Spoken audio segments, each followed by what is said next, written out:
Thursday, 3rd of June is already 90% sold out, so now is the time to book. Tickets start from £31 for adults, and on the 16th, tickets are just £1. Get those tickets at kiaoval.com today. And you can elevate your experience of glass this season. Join us for a fantastic Ticket Plus experience, where the atmosphere is as elevated as your view. On the 22nd of May and on the 31st of May, soak up energy from the Westernmost Terrace, and on the 31st from the Roof Terrace. The package includes reserved padded seat, exclusive access to the private cash bar and a food voucher, which you eat right on the terrace.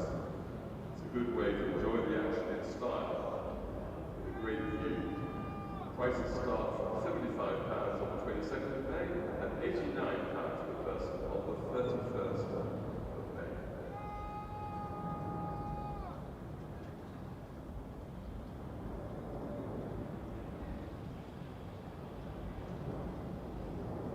The Surrey Cricket Foundation's monthly prize draw to support our game and help the foundation make more happen through cricket.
Morning everybody and welcome to the Kia Oval for day 3 of the big one between Surrey and Sussex. After 2 absorbing days, Surrey have inched into the ascendancy, trailing by just 66 with 8 first wicket in hand. Dominic Sibley was immovable yesterday, 116 not out. He will resume this morning with Ollie Pope, with Jamie Smith and Dan Lawrence among others waiting in the wings. But before we get going, here are yesterday's highlights.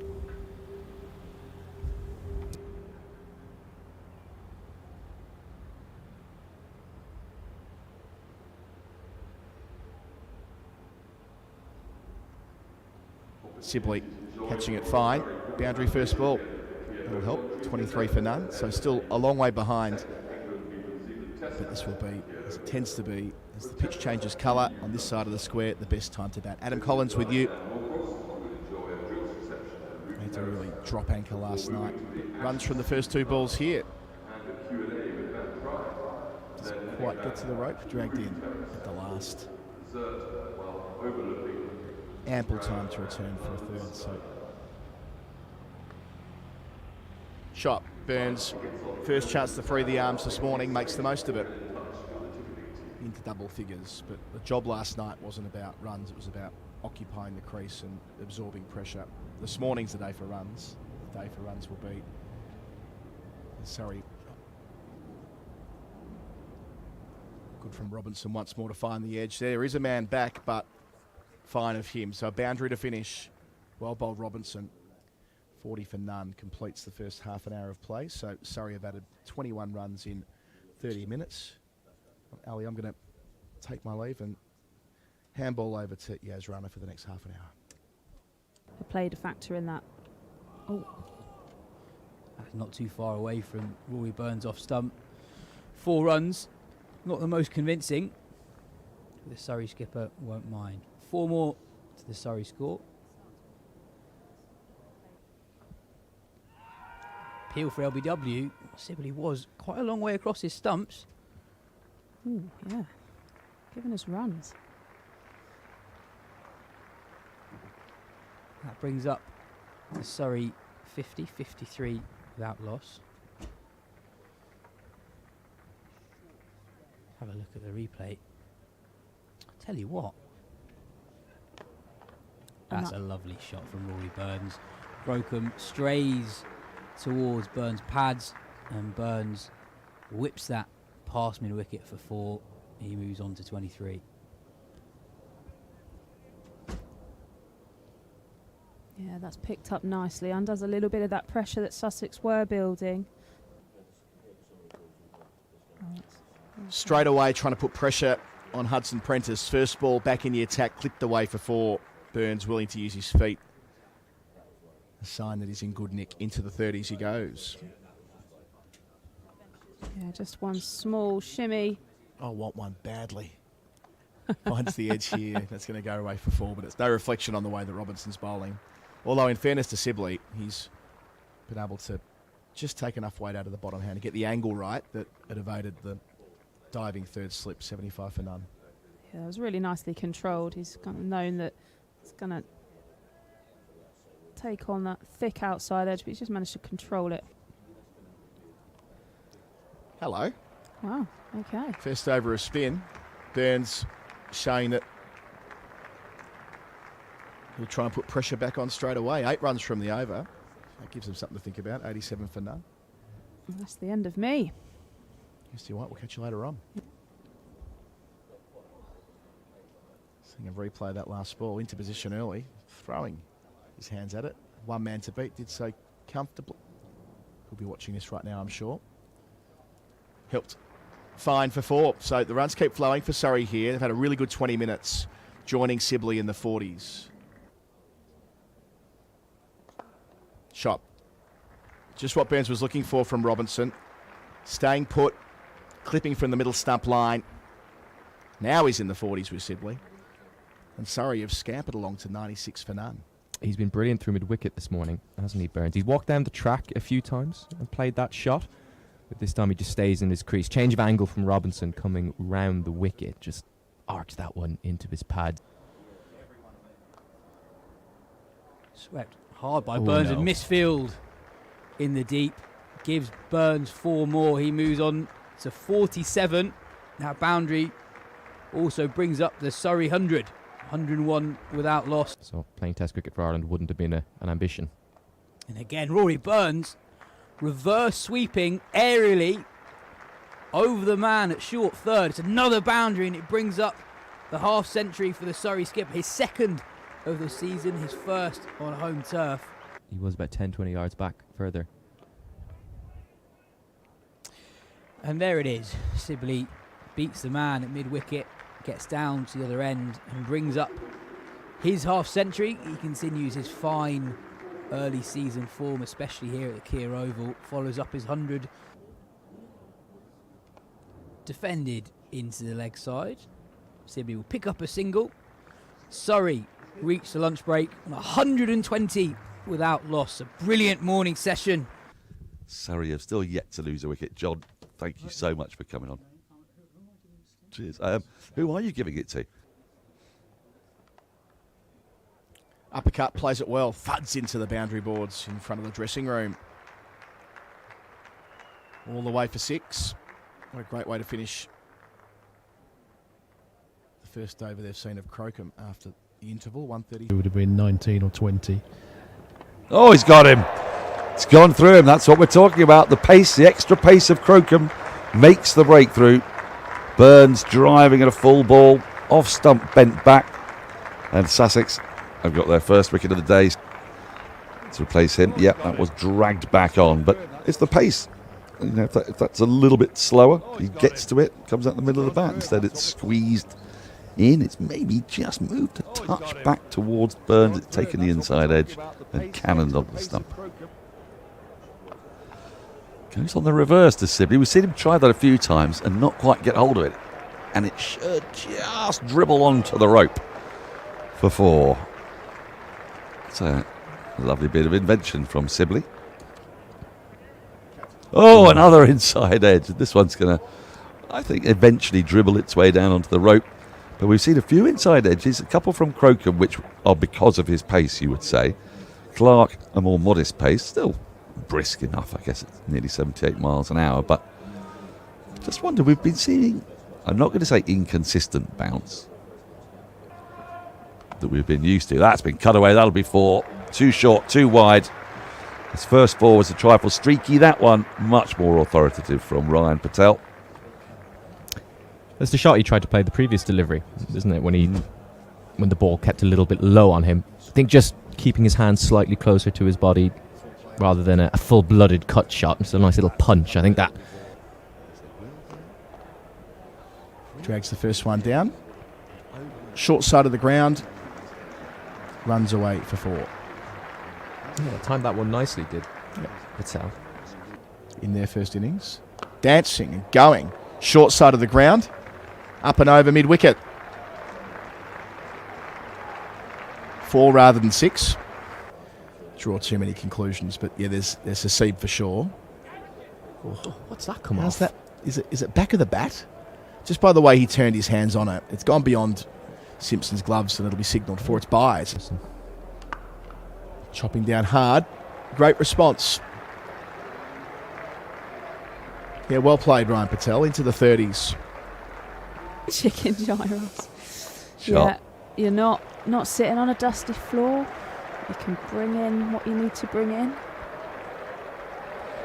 Find some shade if you need to find some shade. And marvel at the gorgeousness of Ryan Patel's cover driving, which at the moment is silky and delicious to watch. And I think there's something really soothing. Let's just see this cover drive again. You were speaking.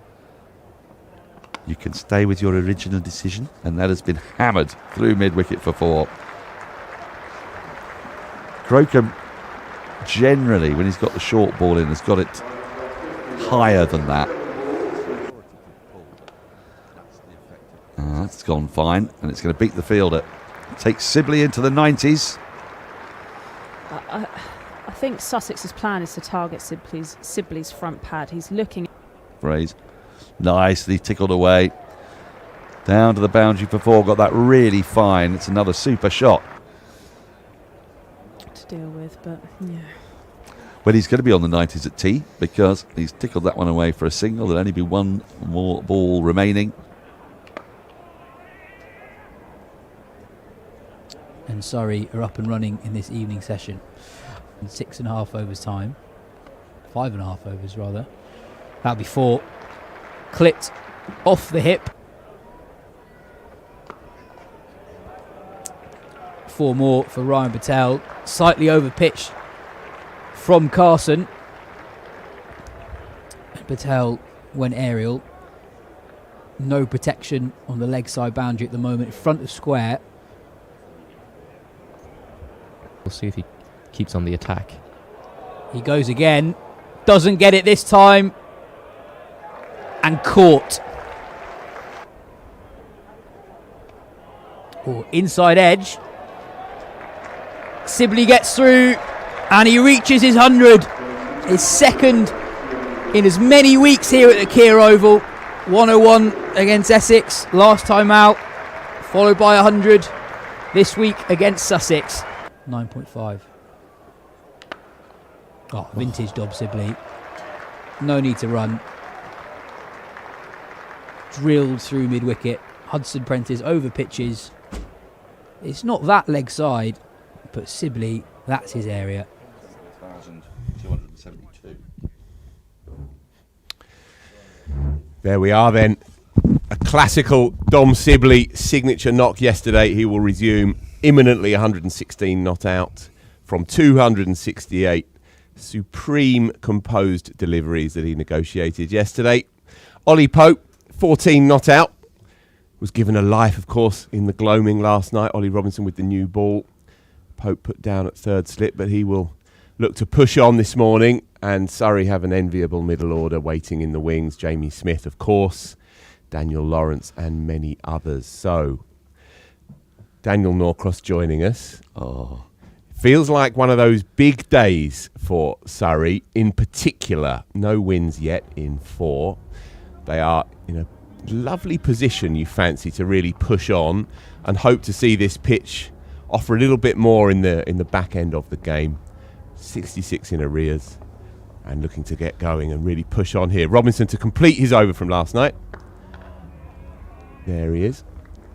Sponsored, of course, by Stadium Support Services, first delivery of every session. And Ollie Robinson, just to get rid of these 3 deliveries from his over last night when we went off slightly early, 2.92 for 2. Have we perhaps written off Sussex's chances here? Because I think ball's still new, bowler's a bit refreshed, batters having to start again, a few early wickets. If they can restrict Surrey to a lead of under 50 or even less, if things go really well, then they've shown a lot of aggressive intent. I've really enjoyed watching them in this match, from being in the doldrums, but they got quite aggressively into the doldrums from memory. They didn't just drift into the doldrums. They were 0 for 1 almost immediately. Could have been 0 for 2 if a marginal LBW decision had gone their way. Didn't faze them. Came at Surrey, Clark, 60 odd in the first hour.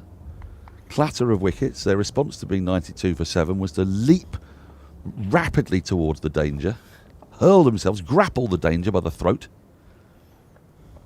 basically tear the inners out of the danger through Hudson Prentice. They rode their luck, couple of drop catches, but numbers 9 and 10 getting 100, and surprise declaration in a way, because Ollie Robinson was going so well. Other skippers would have gone, right, we got ourselves out of trouble, let's not give Surrey a sniff. Could bat the day out against tiring, demoralised bowlers. Instead, no, come on, let's see if we can get a wicket with 10 overs to go. Didn't happen for them. Yesterday, the pitch showed signs of potential life, but they came up in front of the Hoover Dom, and he said, no, I'm having all those balls, thank you. They're going to my back pocket. They're adding to my massive tally of balls. Speaking of which, he got hit quite frequently in an area that's synonymous with said word, but it never fazed him. No, nothing does. He is 9 away from 10,000 first-class runs, so we'll keep an eye on that. And our producer is giving us a running tally of balls faced across his career as well. So it's going to be Hudson Prentice to get going, and Pope is already into his work, punching down the ground beautifully, and that will run away for 4.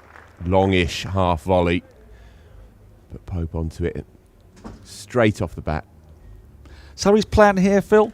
Well, I'm assuming there is going to be watchfulness against a ball that's still new and bowlers that will have been refreshed by a night off, but they also know that it's incredibly difficult to take wickets on this surface. I mean, we have now had, since the 7th wicket fell just before lunch on day 1, 5 sessions. I was going to ask you this, Daniel. So what is the tally?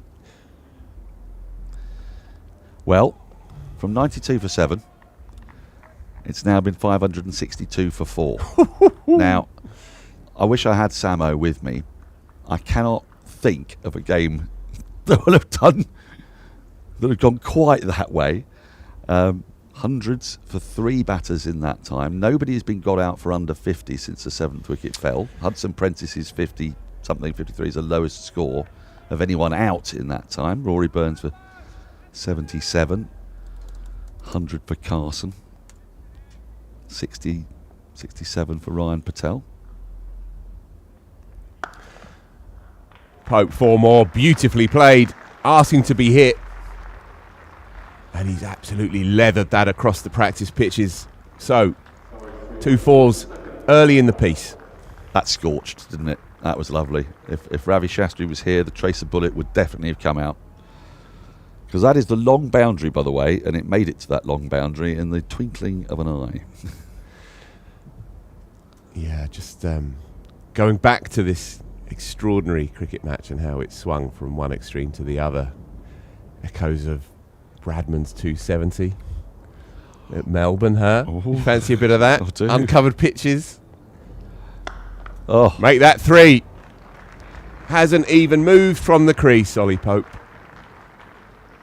well, is that the most delicious of the lot? Possibly. The shape that he made, I think.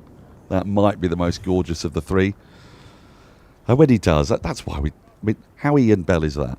Yeah, that's absurd. But by the way, Surrey's 300 coming up with the previous 4.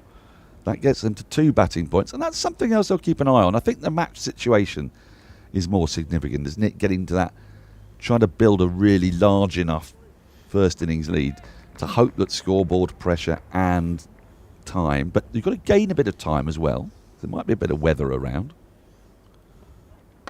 That's better by Hudson Prentice. He's dragging his length back a touch.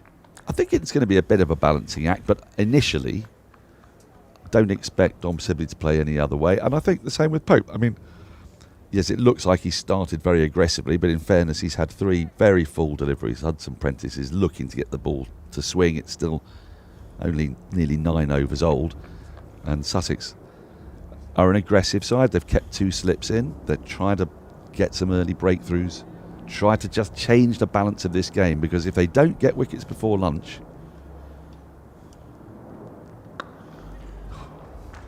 And that's going to take some stopping as well. He may just pull it in. In fact, no, runs away. So 16 from the first over from the Vauxhall end, all to Ollie Pope, all in boundaries. A statement, and he's already into the 30s. 51 partnership now from just 81 deliveries. So sprightly from these two. And I tell you what, with the firepower waiting in the wings, this could be a heavy day for the visitors. We can try and talk up their position, and I understand still with a relatively new ball things can happen, as we saw on the first morning, but my word, what a position for Surrey to be in. And you feel like there is enough time in this game, even with a bit of weather around, for them to force a positive result sometime tomorrow afternoon. We shall see. 308 for 2. Well, it's why this session is very significant for Sussex.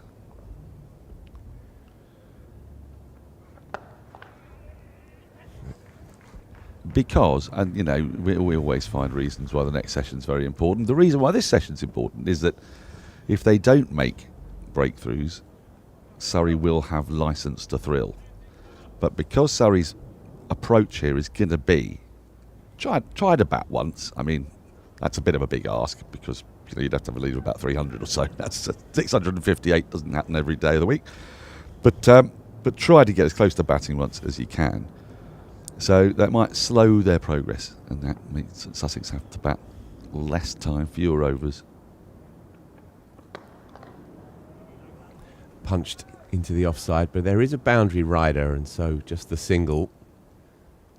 Not much movement, sorry, Dan, not much movement on show just yet this morning. Perhaps when that ball gets a tiny bit older, we might see a bit more sideways drift and swing, but as things stand, pretty ramrod straight at the moment. Yeah, well, it's quite a nice feeling day for batting, isn't it? And although I've said the bowlers have rested up, they did bowl 87.5 overs yesterday. False shot, but 4. It's been the story for Sussex, really. Dominic Sibley playing with soft enough hands, and so there wouldn't have been a catchable chance through 4th slip, but no man there, runs away for another 4, and so off to a flyer this morning, Surrey. He's played a few in that area, but I'm going to give him a bit of credit, because he did this a couple of times yesterday. He does just slightly take his bat inside it, just to angle it down in that direction. And because he never really lurches at the ball, doesn't Dom Sibley, it was never going to go to hand. Certainly not in the air. Turned around again. Robinson showing his frustration, but more runs. They have to stick in here to the visitors. Well, the other point I wanted to make about tiredness is that, yeah, look, you expect county bowlers to be conditioned to be able to bowl, but what was basically a full day yesterday, 87.5 overs. You've got to remember that this is week after week after week that's been happening, and Ollie Robinson's been ever present. Crocombe, Hudson Prentice, you know, they've had a pretty settled lineup. So it's not just the overs they had yesterday, it's through the season. Punched hard, but straight to mid-off. And we talk about test bowlers getting a bit tired in back-to-back series. You know, this is the 5th round of county championship matches. Sussex's 4th game. So this is their 4th game in 5 weeks. They play test matches, and you know that you might not play 4 in 5, might play 4 in 6, then 5 in 7. Yeah, indeed, and depleted resources as well in the fast bowling stakes. So a lot on the shoulders of Ollie Robinson and Henry Crocombe, who was impressive yesterday. He was, wasn't he? Yeah. There was a bouncer he bowled yesterday that made me physically flinch. Yeah, he's got something about him. Another one ticks by. 3-1-5 for 2 then. Ollie Robinson's got 19 overs under his belt for no reward just yet. What have you made of him, by the way? Because obviously eyes are on him. We talk a lot about the opening batting slot because there's a kind of assumption that Crawley is at least temporarily toast. But Ollie Robinson, everybody would love him to make an effective comeback because they've seen what he can do. And really, Yas was talking about this yesterday, about the two sides of a ledger, that you know what he can do, but then against that has been his frequent breaking down during games. How do you think he looks fitness-wise? I mean, this is quite a test. 4th game in 5 weeks. He's bowled a lot of overs this year, and he bowled superbly in the first 2 rounds of games. He came up no wickets last week against Yorkshire, but I spoke to him and he felt it was coming out nicely against Yorkshire. And he made a point to me that he bowled some long spells as well in that Yorkshire game and kept himself on perhaps a bit longer than he would have expected to bowl otherwise if he wasn't skipper. Do you think he was making a point there? Perhaps. Echoes of Ben Stokes as well, when the going gets tough and he gets hold of the ball. Well, he's captained a bit like Stokes, hasn't he? Indeed. The number of bowling changes you saw yesterday in the sort of Yeah. slightly frenetic, almost impatient way. Yeah, it has been interesting to watch him as the captain and to hear him talk as well. Just briefly on that, before we come back to him as a bowler, he said to me the day before this game that they're prepared to lose in order to win. And with 12 points already deficit before a ball was bowled this year, due to what happened across the winter, of course, with the money problems that Sussex have endured, he said, well, we can't afford to play pragmatic and defensive cricket. We can't afford to play draw-based cricket. Now, it was music to one's ears, especially after a couple of tough weeks in the Championship. From a watcher's point of view, a lot of draws, a lot of attritional cricket. Well, and sorry, Dan, and okay, people will say, well, sorry, 315 for 2, so whatever he's trying hasn't necessarily borne fruit yet in this game, but that attitude, I think, is refreshing, and I'd like to hear a few more county captains come out and say this as well. Well, you see, you've just given me a thought. That's what I'm here for. It is, I know, but if you're Surrey, maybe the game plan shouldn't be to get 250 ahead, but should be to declare 70 or 80 ahead and go, come on then. If you really think you're prepared to lose to win, given how hard it is to get wickets on here. Beats him. That was a legitimate play and a miss. Yeah, I hear that. I mean, that's an eccentric manoeuvre, wouldn't it? I think 70, 80 is perhaps slightly radical, Daniel, but there is a balancing act. There is a balancing act. I hear where you're coming from here. See, in the time-worn phrase that, and since it's a Sunday, I think it's appropriate. What would Brearley do? What would Fletch do? What would Fletch do? Yeah, 3-day cricket. Well, they wouldn't bat a side out of the game, would they? Because they like to give the opposition the belief that there's some purpose. I don't know. It's just a thought. Well, one thing we can probably say with some surety is that this pitch is not going to suddenly explode tomorrow morning and start grubbing and turning square as well. Another one. I'm sorry, but midships. Yeah. Yep, it's hit the middle of that box almost as often as it's hit the middle of his bat. Must have a very, very strong abdominal protector, I think. Well, there's a revolutionary new box kicking around, so perhaps Sibbers has got hold of one.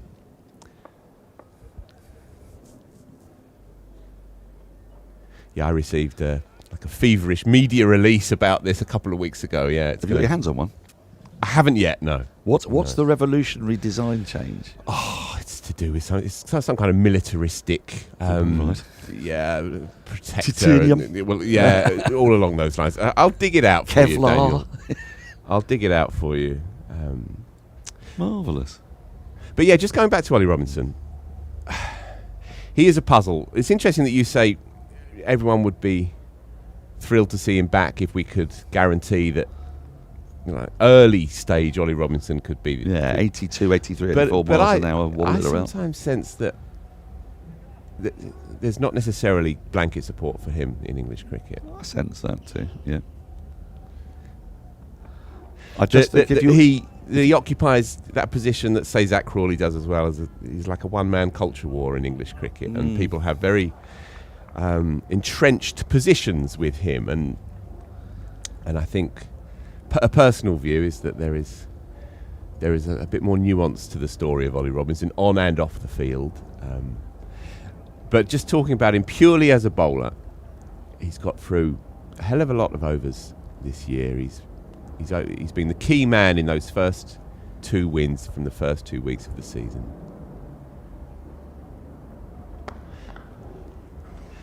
The pitches have dried out this week and last. Harder perhaps to extract that nip and life from these tracks. But a personal view is that a healthy battery of quicks for England or seam bowlers features him in it. Not necessarily as your kingpin, but as an option for certain tracks at certain points when you're playing a lot of Test cricket in short concerted bursts. One thing I can say with some confidence is that he's more motivated than he's been in a long time. He's settled off the field. He insists that he's fitter on it, more focused, and he said to me that he would never live it down if at 32 years old he doesn't give himself every possible chance for another run at it at the top level. And when he was removed from the team, he struggled a little bit to get his head round it, as he says himself, and struggled a bit for motivation initially. Played nicely enough by Dom Sibley, playing it late under his eyes. Another single into the offside. And that story is echoed through the ages, really, with players that are dropped from the national side, and then they look at what's left and they wonder where they're going to take it thereafter. Where he is now, he says, it's all focus on this chance to get back into the England side. And he says he trained over the winter harder than he's trained before. He went down to Australia and worked with New South Wales. So he was bowling with Hazelwood and Stark. There was this kind of irony, I suppose, for English supporters, knowing that Robinson was down there in the wings and seeing medium-fast Australian seamers swing it round corners, and arguably one of England's best purveyors of such an art was sitting in the bleachers watching on. Well, he got a decent enough record in the Ashes series he did play down under, didn't he? Indeed. I mean, I know there's sort of certain caveats Indeed. alongside it, but the raw numbers weren't bad. This is a long-winded way of saying that I'd like to see him play Test cricket this summer. I wondered. As he serves up a wide leg side half volley that Ollie Pope can't get anything on. They'll do that to you. Of course, 3-1-7, 4-2. Dom Sibley, imperious. 123 not out. And ambled 2 away from 10,000 first-class runs. Which is quite the achievement. Certainly is. He's been signature Sibley really this year. Yeah, he got the worst of it in the first game when Surrey played at Edgbaston, and it was really horrible batting conditions. Mirrored this game ever so slightly, didn't it? 65 for 6, and then the tail more than wagged.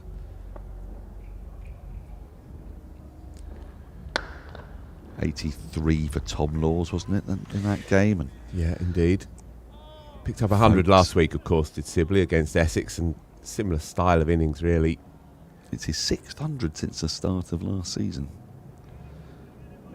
I often wonder with someone like Sibley if he thinks a lot about getting back in the England team, or whether, that's just an unrealistic ambition with this particular hierarchy. You just have to bide your time and wait and see, and just score runs.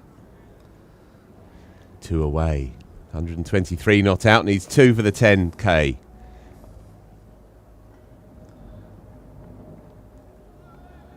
That's the channel.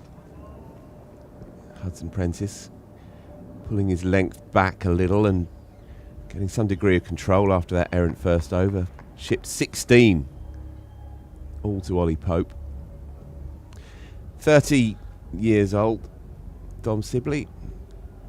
It's quite young, really, isn't it? I mean, contextually, in opening batter terms. Indeed. That's 7 or 8 years. He's a pretty lugubrious kind of character, isn't he, Dom Sibley? I don't suppose he stays up late at night wondering about when the call may yet come. Just goes about his business. But if you're looking at tallies, aggregates, stickability, then there's no one better in the English game. Well, I made up this top. point to Ali Brown, and you know, he fiercely concurred that you can look at someone like Sibley and see his runs and think that what you've got to do is compare his runs with somebody else's runs. But actually, the manner in which he gets his runs, the length of time that he bats, scores an impossible to calculate number of runs for people who bat after him because of the ball that they're facing, the age of the ball, the tiredness of the bowlers. Yeah, it's a good point. When he made his 100 at Old Trafford, with Stokes at the other end, and Stokes made a quick 170 odd, and Sibley made a Sibley-esque 130 something 3 years back, 3 or 4 years back, and Stokes acknowledged, having picked up the Man of the Match award, that it should have gone to Sibley. And I think he was getting at that kind of point, that it's not simply the runs he makes, but the space he opens up in a game. The spells that bowlers have to bowl for others. These are verities that have gone out of the game, and we've watched a lot of Bazball. I wouldn't have had it any other way. I thoroughly enjoyed great chunks of it, but there are still those moments where they don't quite have the nuance in their game. I mean, a perfect example, and I'm sorry to bang on about it, but was in the gloaming at Brisbane, 1-0 down in an Ashes series, having fought your way back from losing 2 early wickets to be 170 odd for 3, and just knowing that this is not the time, Cato. This is the time for facing 6 overs either side of tee from Mitchell Starc, and it doesn't matter how many runs you get, because what you'll do is negate their biggest threat. And you don't have to be macho and smash him for 6.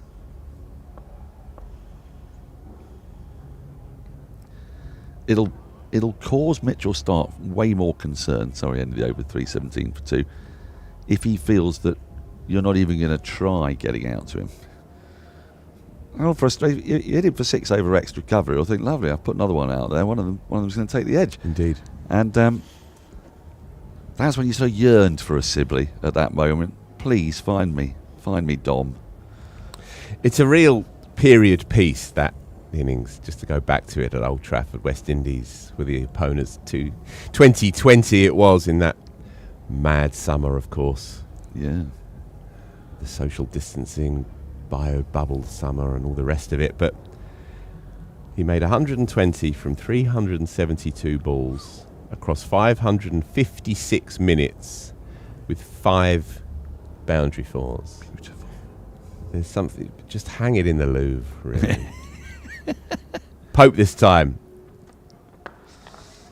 And he will pick up another single into the offside. It's one of those innings where, as a producer, an editor, you either tear your hair out because you think, well, highlights reel is going to contain 5 fours, because they always shows the 4s and nothing else, don't they?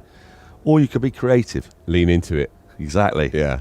And just have a series of dabbed singles into the onside, frustrating fielders, frustrating bowlers, because that's what he's doing. He's being incredibly hard to get out is a very, very useful skill to have.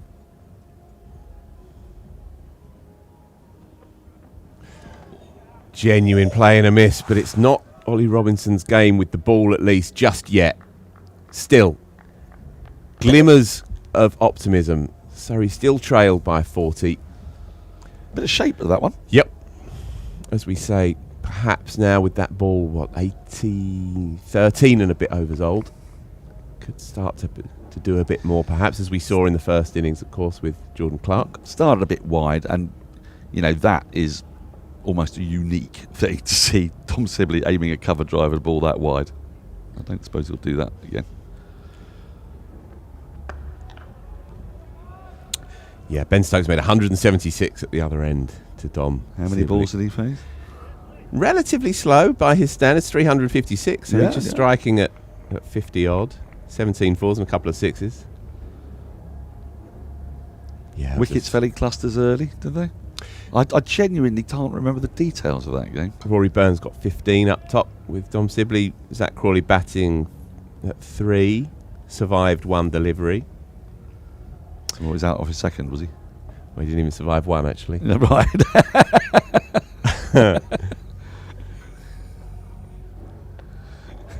Well gathered. Was present for 1 delivery. Indeed. Right. Indeed. Yeah. And Punched his card. and a bit here and there. And West Indies were just shy of their chase of 312, finished up on 198. Stokes picked up player of the match. We all shook hands and moved on to the next empty cricket ground, I remember that. I remember. keeping the lights on. I think I was in. It was at the AGS Bowl, Hampshire Bowl, whatever we call it. And again, how many times this summer have we seen seamers come up here to South London and just watch that ball whisper past the outside edge? It's been you take out that one session Yes, I know. on Friday morning, and this has been the story. It's beautifully bowled from wide of the crease as well, holding its line. All Sibley can do is play that line and stay within himself. That's why he's such a brilliant opening bat. He's still there. 292 deliveries now. You were mentioning the eerie nature of those games. So in Southampton, when Jimmy Anderson got his 600th wicket, and there was we all had hotel rooms, obviously in the ground, because that was how the bio bubble was working. And so there were just those of us who weren't on commentary at that time on the balconies. You know, Wardy and whoever else was not on for TMS, just standing on a balcony clapping, and this horrible tinny noise. And it felt so sad, you know. It was such an incredible achievement. He'd have been the first seam bowler to 600 wickets, wouldn't he? And that felt like an event. Yeah, it was a surreal moment, really. Extended moment. Hello. This is a moment. Yeah, so, as we said, Henry Crocombe impressed yesterday. Got real pace through the air. Picked up the first to fall. Much to like in this young quick.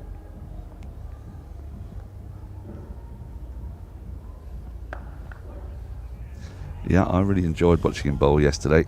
We're on the lookout for these point of difference bowlers. I laboured the point yesterday, a bit this morning, that with the very best overseas players away in leagues in April and May, the really quick bowlers are the ones that catch your eye in April. Don't really see so much of the mystery spinners. People like Josh Tongue. Ollie Stone did it yesterday, didn't he? 5 from him. Crocombe, Sonny Baker. There just aren't as many, you know, and there were back in the 80s and 90s, and that's in part why I think we're seeing so many runs being scored. So many 90s as well. Joe Clark with another score in the 90s. Is that just like 4th or something this season? Quite crazy. And people try to find one single answer to it, but it is significant. You know, there are no Wackers and Wazims around, and Marshalls and Garners and Crofton Holdings and Donalds and Vanderbiles and whatnot. Been a good start. This by Henry Crocombe. He's got a couple to leap off a length already. Slightly inconveniences Ollie Pope, although he's ridden that one comfortably enough. Pick up a single.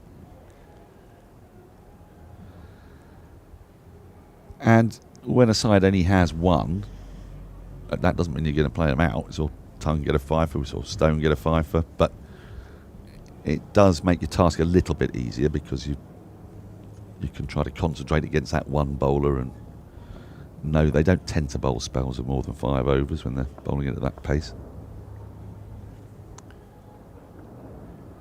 Leg side, nothing doing. Missed out a bit there. He did. Do you think he's aware of the 10,000? Because we did chat about it quite a bit, and then people will have written about it. I mean, I think Cricinfo's report has mentioned it. Do you think he just doesn't engage in any of that sort of stuff? I think he, on balance, he probably knows. It's a big deal. It's a big deal. Yeah. But then there's always that disconnect, I think, between a player's obsession with numbers and the likes of you and I sitting in these rooms. Well, we undoubtedly get way more excited. I mean, when Samo sent us through that little note in the WhatsApp a couple of days ago about it being, vanishingly rare to get numbers 9 and 10 score 100. I can't remember his exact stat. Have you got it there? Oh, I've got it, Daniel. Don't worry about that. Read it out to me. Yeah, arouse me once more, Phil.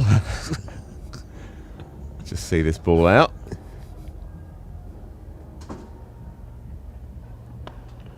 And there it is. Dom Sibley pick up 4 in classical Sibley-esque fashion. Easy as you like. Ambles back to the crease. 4 to Dom Sibley. 127 not out. And that now makes him the proud owner of 10,002 first-class runs. From, drumroll, 24,304 balls. How about that? What a player, what a servant for this club in particular, Warwickshire as well, of course, and England. Everywhere he's gone, he just racks them up. And there's plenty more to be had today. Congratulations, Dom. There are many ways to skin a cat in cricket, and his way is just as valid and beautiful as any other. Indeed that. Short pulled in the gap 4. No dice banging it in on this one. And Ollie Pope is on to that in a flash. And he has really come out fighting this morning as Ollie Pope. Well, this is likely to be Robinson's last over in this spell, you would think. Bowled 3 balls to finish an over, didn't he? Bowled another 4. He might squeeze another one out here, but he is a big threat. Crocombe is a big threat. You feel these next 20, 30 minutes are going to be key if Sussex are going to cling on in this game or Surrey are going to move away at pace. And again, 2 men out for the shot, but Pope rides the wrists comfortably. I mean, the time he had to play that, Phil, it tells you something about the pace of the wicket. He's got inside the line and very deliberately just patted it into the ground. Yeah. Picked the spot. Yeah, there's no inconsistent bounce yet. We saw it last week on days 3, particularly on day 4 as well, but more of the scuttling style really rather than leaping from short of a length. At the moment this pitch looks lovely. Well, the hope always for a bit of unevenness is that on the first day, lovely and green, you couldn't really tell the difference between it and the other pitches when you arrived on day 1. Now you can see it's a very different colour, but the hope is that the ball makes like indentations. They dry out because we had plenty of sunshine, and then that just means that there's a few little spots where there's going to be variation in bounce. Couple leapt yesterday. Sometimes very spectacular carry, especially off Crocombe, but nothing so far today. Can you arouse me now? Yes, indeed. So it involves Ollie Robinson, who made 100 unbeaten, of course, on the first evening here. And Jack Carson as well, who made a fabulous 105. Those two batting at 10 and 9 in the order, respectively. And according to the maestro, Andrew Sampson, I say according, no, it's just a fact. He tells us that it's the first ever instance in the county championship of 2 players batting at 9 or lower in the order, both scoring a century in the same innings. Now, Daniel and I read that. Shot more runs into the offside. Just a single wide-ish deep third. Picks it up. We both read that on our Saturday mornings, drinking our coffees. And it certainly got us into the day, let's put it that way. Dominic Sibley, 10,000 first-class runs from the end of September 2013. I remember that time as well. Saw that incredible double 100 he made as a kid against Yorkshire. I was there for that one. 24,304 deliveries and counting. Average north of 41. What a player. Robinson in again. Probably his last over. Nicked, gone. There you go. Finally for Ollie Robinson. He gets his man. He's bowled well this morning. And he turns to the dressing room and almost shrugs his shoulders as if to say, easy as that. 22 overs in to his haul, and he finally gets one. Ollie Pope, the man to go. Surrey, 3 down for 329, and Pope, for a sprightly 39 from just 48, has to drag himself off. Well, we've seen the best of Ollie Pope early today, and then we've seen the worst, and that is something that has driven him mad and his supporters mad. He's just drawn into a ball that he didn't play with the conviction. You can see there he's annoyed with himself.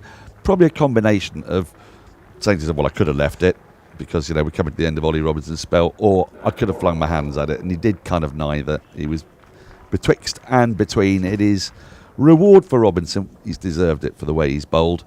But that is a rare wicket since before lunch on the first day, and the first batter to be dismissed for under 50 since 10-1 2 days ago. Yeah, there you go. It tells the story. So Daniel Lawrence, new man, in at 5. So Jamie Smith will be, you imagine, following him. And then, of course, if we get that far, Adam Thomas on debut. Looking forward to that. Fair few of his Guildford teammates in the crowd, I gather. So that'll be one hell of a moment for him if we do see him later in the piece.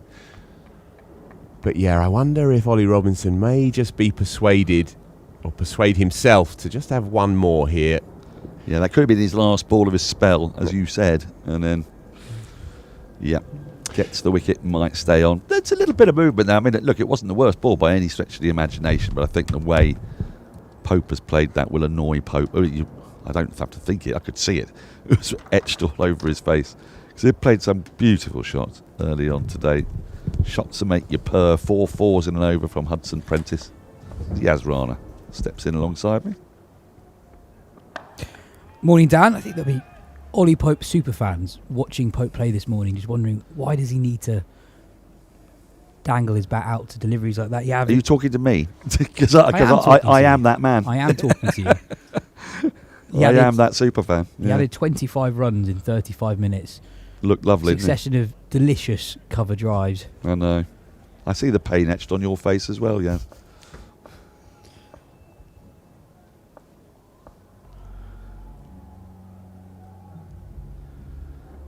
And it wasn't the only time where a shot like that got Pope into trouble. He was dropped at third slip on 11 off the bowling of Robinson last night. Very similar shot. Nearly out. Second ball to Jack Carson as well. Looking to manipulate the ball into the offside. Dan Lawrence, the new man. Brilliant start to the summer. Averaging 80 in the championship. And both his hundreds have been quite spectacular. It's been wonderful to watch when he's got going. But yes, back to Ollie Pope. We had a really illuminating chat with John Houghton yesterday at the lunch break about James Vince. He's written a book called Vinciness. And one of the things that I suddenly feel echoing back from yesterday's conversation is how we feel let down or disappointed. It is totally unfair. Ollie Pope's not trying to get out. That's not his game plan at all. We feel kind of let down because we're being deprived of what we might have seen. And we got more than a glimmer, actually, this morning. We've seen some shots that live in the memories. Beautiful drives this morning. But you're right, why does he get drawn like a moth to a flame? Well, because he plays beautifully on the offside, I guess. I think what'll irritate him most, is what I was saying there, is that he was neither doing one thing nor the other. It was, dare I say it, a bit of a Bob Cunis shot. You're going to have to explain that one to me, Dan. I don't think I will. You'll have to work it out for yourself. By it's the a way, famous piece of John Arlott commentary about a New Zealand all-rounder named Bob Cunis.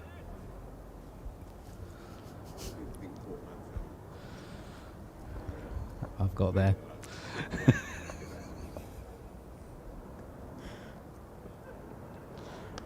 Left alone by Sibley, a maiden over to follow the wicket of Ollie Pope. I mean, it has serious consequences for Surrey in this game. And I don't think so much in the kind of, you'd expect Surrey still to get a lead. Obviously, they're only 29 behind, but the pace at which they might have gone. Now, Jamie Smith? Dan Lawrence is out there. There's something very sudden has happened. We need to change our caption bottom there. But, Dan Lawrence is going to need a little bit of time to get going. Sibley's going to go at his pace. No one wants him to change his pace. That's Sibley pace. So that will slightly change, perhaps, the momentum of the next half an hour. And it also means that, as Phil Walker quite rightly suggested, Ollie Robinson feels that he might be worth another over here. He might have come out of the attack otherwise. And Ollie Pope had been in for 35 minutes, might then have been on the charge. Instead, new batter's got to face him with his tail moderately up. I mean, I don't think with a score 329 for 3, the tail is proudly pointing to the sky, but it's sort of made its way from ground level and is horizontally wagging, I'd suggest, at the minute. Well, this is Sussex's route to getting back into the game. This little window now, Robinson with a ball that is still reasonably new, just 17 overs old.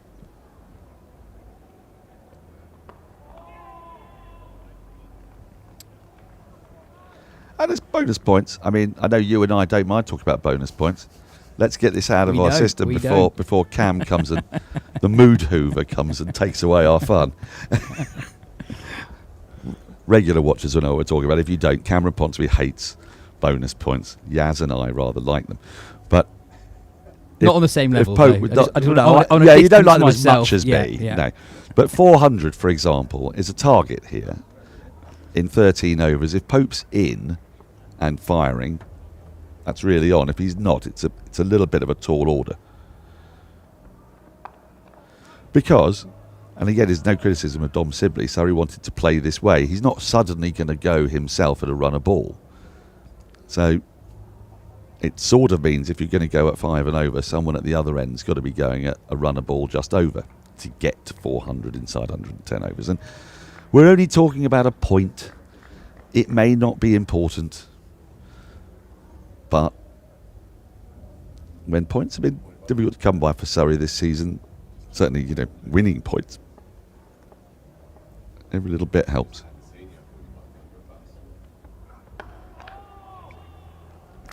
Very big gap there, isn't there? He has just inviting the push. The easy single.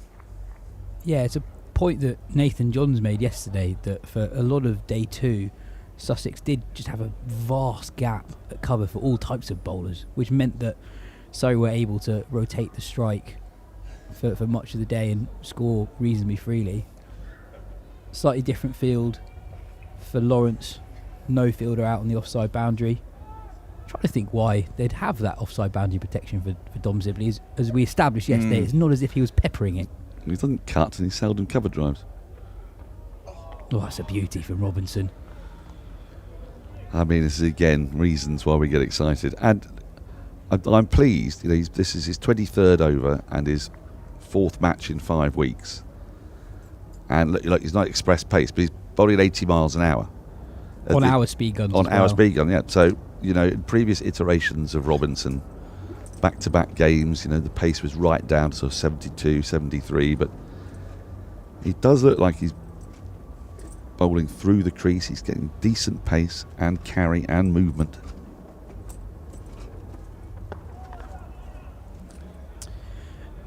End of the over. Surrey 3-3-1 for 3. That was actually Robinson's 100th over of the season. So a lot of miles in his legs already. It's a fair few, isn't it?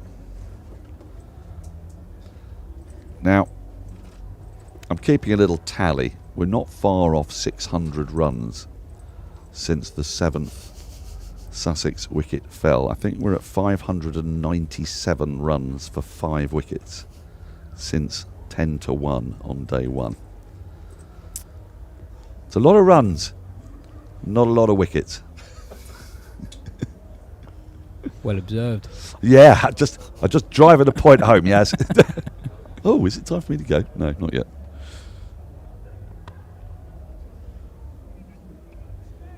Yeah, it's felt that it's been so difficult for both bowling sides to create chances when that ball's got a little bit softer.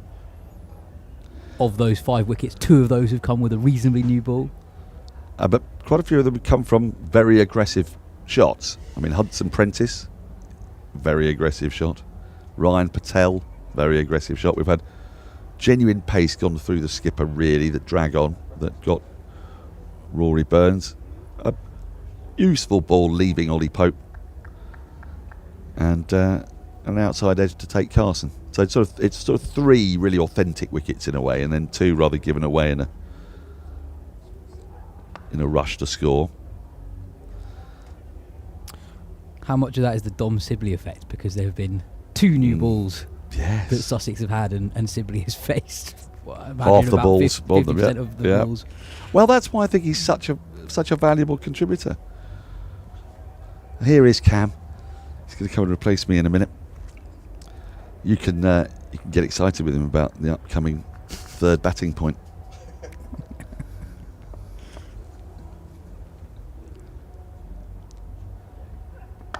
You know, story of the morning in many ways, Dan, is will Surrey get a 4th? Well, I think so. I'd be amazed if you weren't talking about nothing but that for the next 45 minutes. Lean into Cam's speciality.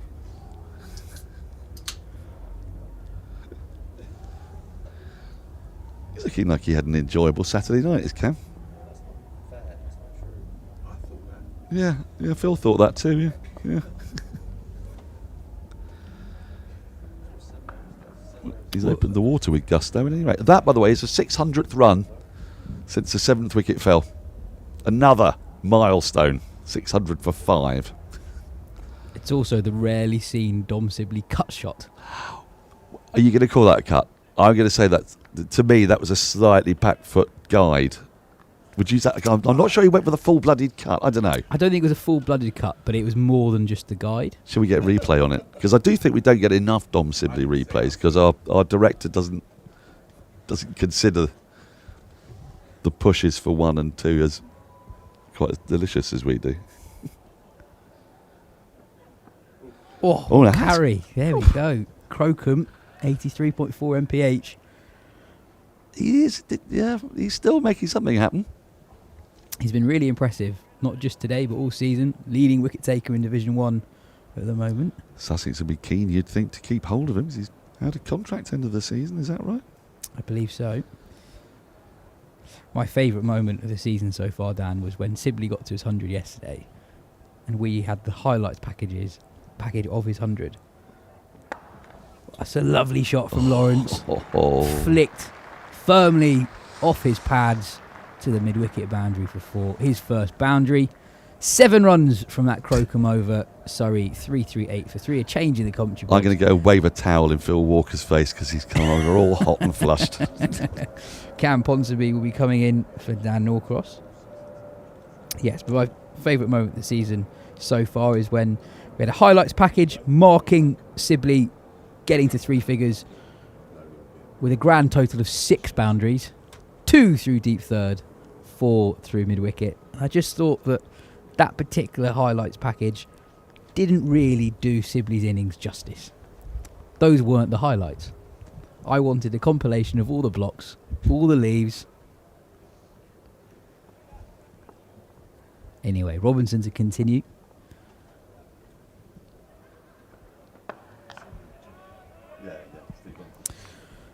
Morning, Cam. 12 runs required for Surrey for them to get their 3rd batting bonus point. I reckon they'll get there. But do you reckon they'll get a 4th? Well, that would be exciting. That could be a bonus point scenario I could get behind. There are scoring opportunities in the field. Ollie Robinson running in again. 2 slips and a gully in place. Then the entire offside is free. There's a mid-off. And then all the way round to a deep backward point. That entire cover region, empty.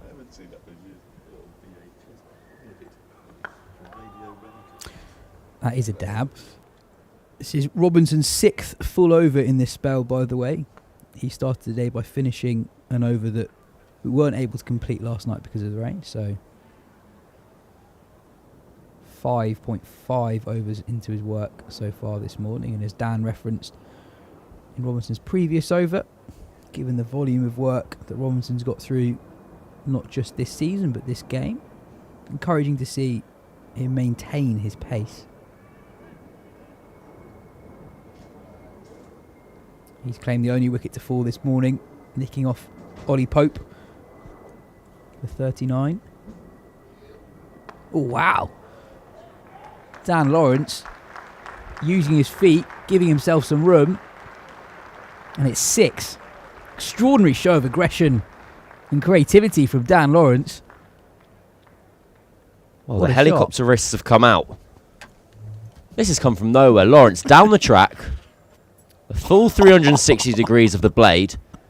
And it hasn't just gone for 4. It's travelled all the way into the stands. Well, that's cheating. That is an extraordinary shot.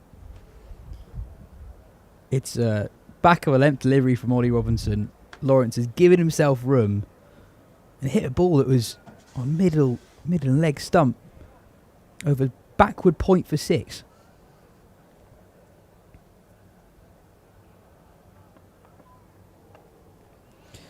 No ball. Ollie Robinson will have to deliver that one again.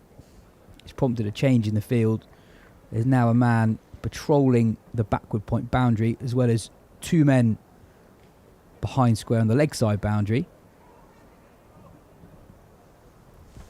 Well, the difference they've made is they've brought mid-wicket over and stuck him into cover. Whether that's just because it's Lawrence on strike rather than Sibley, as opposed to a change of plan.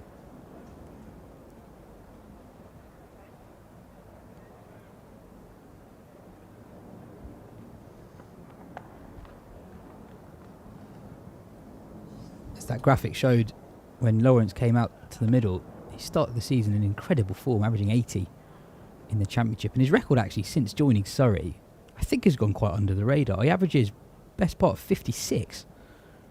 Now into his 3rd season here at the Kia Oval. I'm just going to go and look up his average last year, because given the series of events we've had at the top of the order with England, last person to open the batting, he wasn't Zach Crawley-Benduck, it was Dan Lawrence. Does well to get underneath that one. I'm not suggesting he's going to make a late run to take the spot again at the top of the order. It's been a reminder of, there was a reason England were carrying him round as the 7th batter for a number of years, is because he was the 7th best batter in the country. And this season he's been so entertaining, even beyond his 2 centuries. He launched his 2nd ball of the innings against Leicestershire for 6 as well. And here against Ollie Robinson, from his 7th ball of his innings, he's stuck him over backward point.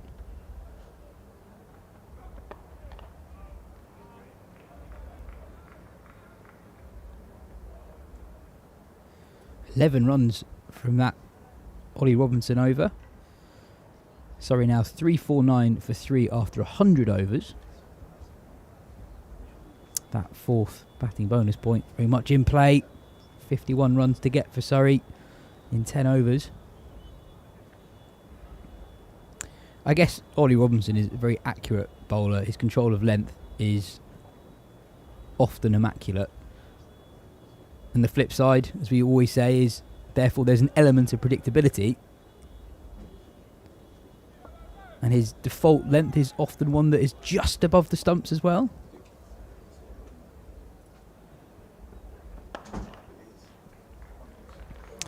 There it is. The Surrey 350. Means they pick up a 3rd batting bonus point.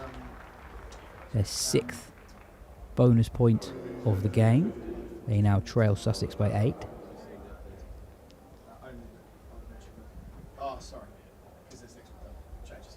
Well, I guess somewhat unsurprisingly, given Dan Lawrence has averaged about 56 since he started 3 seasons ago. Last year, he averaged 54. Probably could have guessed that one.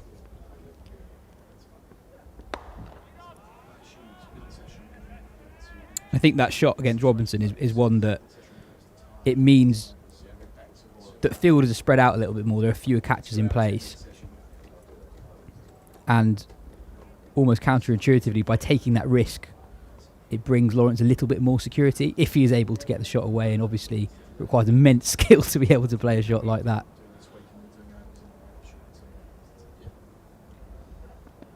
Oh, peel for LBW. Lawrence got a long way across his stumps, given his leg buys. Let's have a look at that again. That looked very, very close. Well, it's good fun. He's come a long way down and across. Whether they're just targeting that bonus batting point at 400. That is close. That is very, very close. Lawrence is way across his stumps. It hits him on the back of his left thigh. It feels like my instinct reaction was high. I can see why it wasn't given. He wasn't been too surprised. Had a finger gone up. I think Dan Lawrence would have been felt hard done by being given there. Lots of moving parts.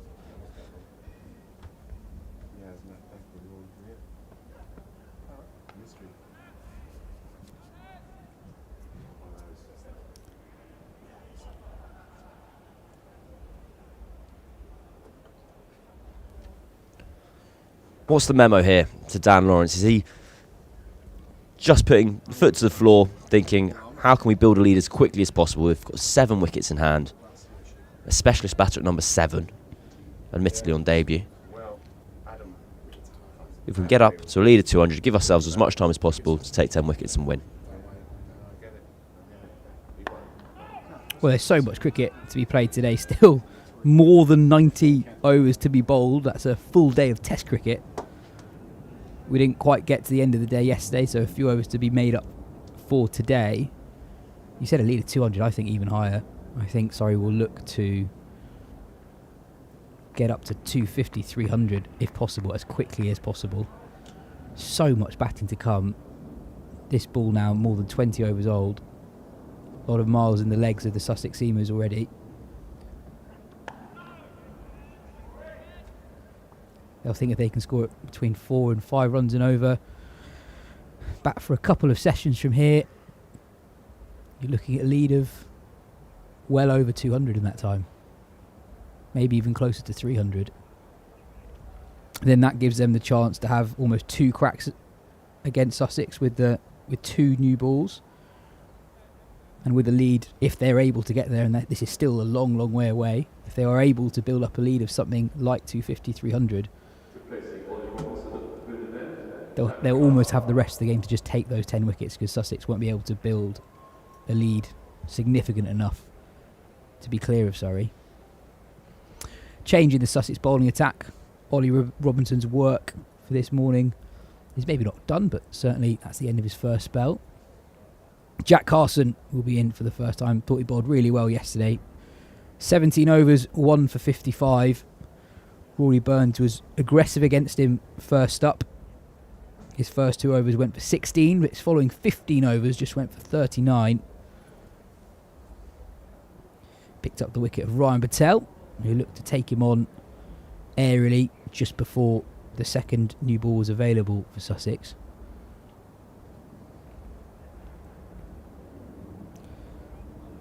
I think we'll see a lot of Carson today. Field reasonably spread for Sibley, who looks a sweet first ball. Not a shot we see loads of from Sibley.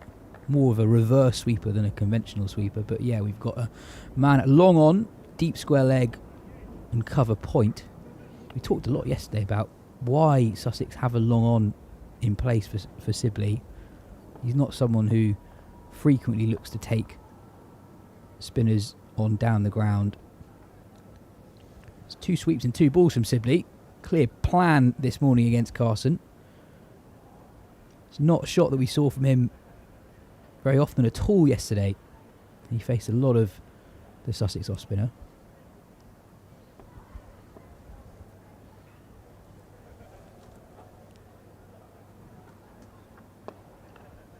On that fielding position at long on, it doesn't quite hold as much here because long on's very wide and he's now going even further towards an almost like cow corner-like position.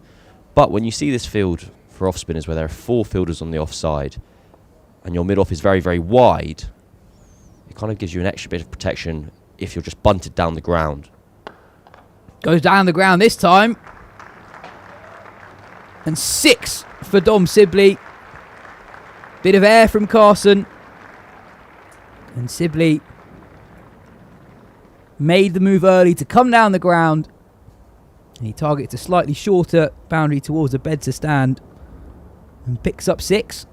Well, we've seen a shot of ball from Sibley so far this over.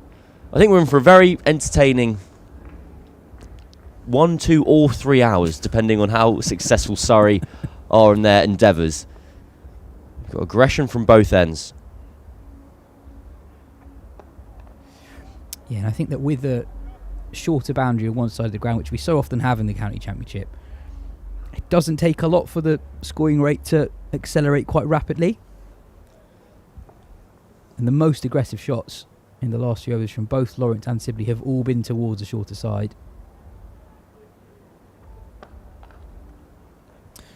Dabs it into the offside for a single. 7 runs from Carson's first over of the morning. Surrey 3-6-1 for 3. And I guess, Cam, we're seeing clear signs of aggression from all 3 Surrey batters that we've seen so far this morning. And I wonder if this is in part a response to their season so far. 3 draws from 3 games. Surrey now ahead, lead by 3.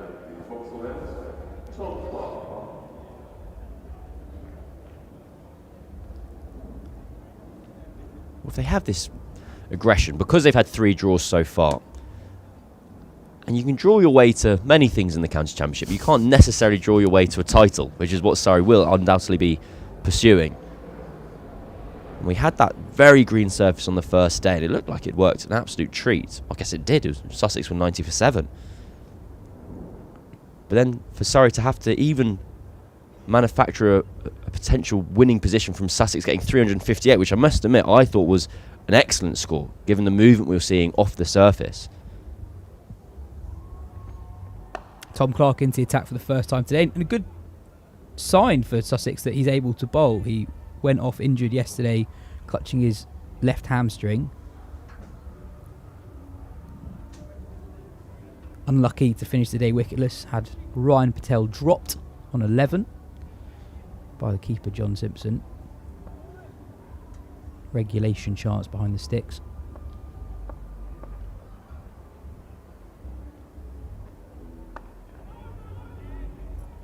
I think going back to our earlier conversation, Cam, I think Surrey will be looking to score an extra 250 runs, I reckon, if not more, as quickly as possible. There's so much batting left.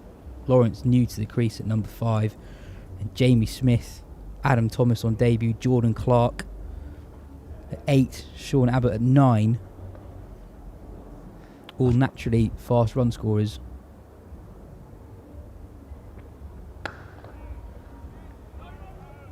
I'd forgotten we still had Jamie Smith to see. Well, this really is the kind of role he has been playing for England, and the dream case scenario for England was that he'd be coming in scenarios maybe not as perfect as this. 360 for 3 doesn't happen every week, but to push on and make a good situation great. It's been a rapid start from Surrey this morning. 70 runs added from the first 63 minutes, so more than a run a minute. Keep going at this pace, that lead will build very, very quickly. And it's been difficult to take wickets, not just here, but pretty much everywhere in Division 1 so far this season. If they get the next 2 or 3 hours right, they can give themselves the best part of a day and a half to take the 10 wickets that will give them the first victory of the season. Play a miss from Lawrence rather.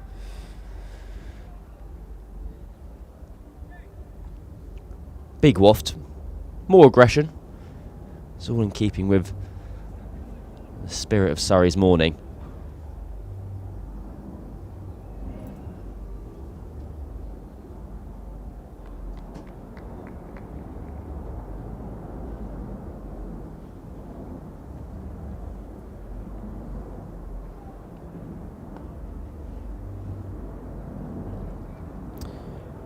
Less eventful over this time, just one run from it. Surrey 3-6-2 for 3.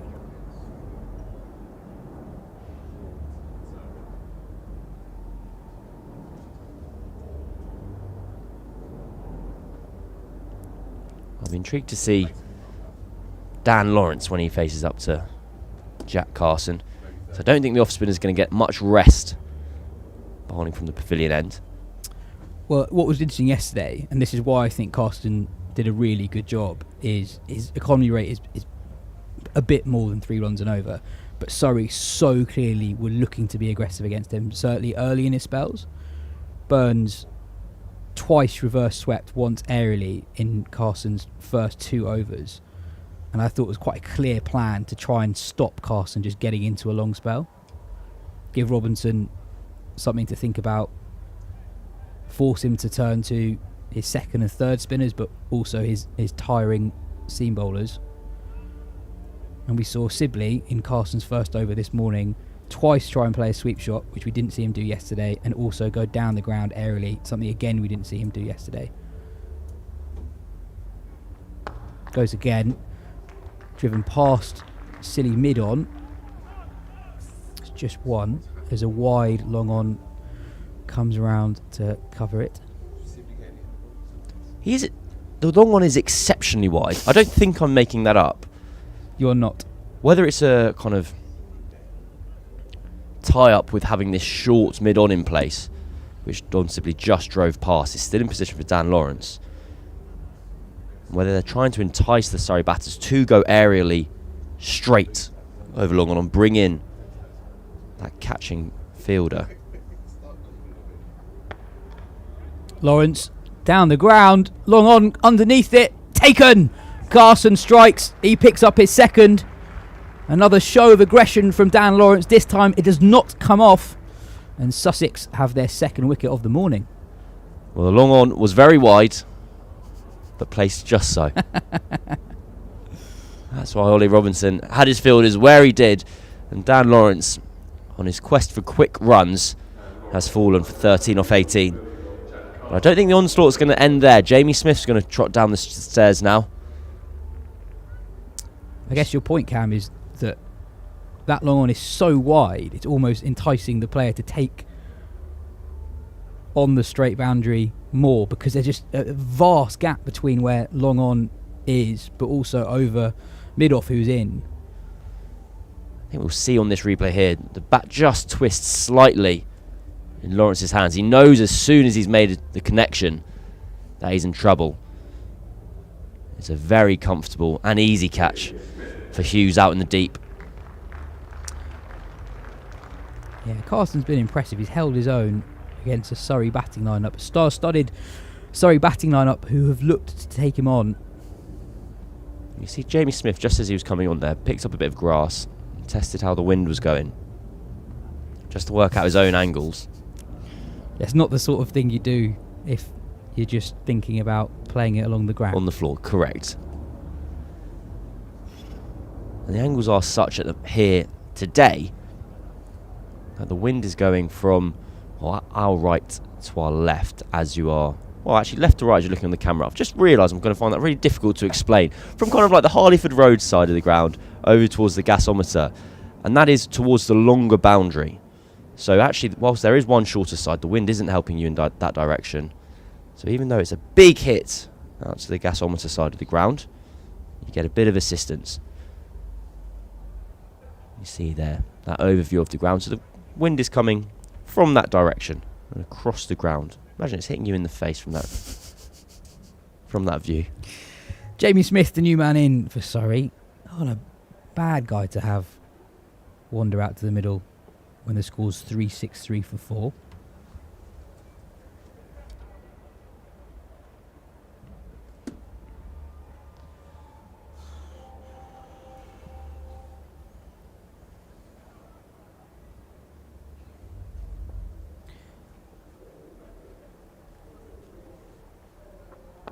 Enjoyed watching Ollie Robinson go about his work as a captain in this game.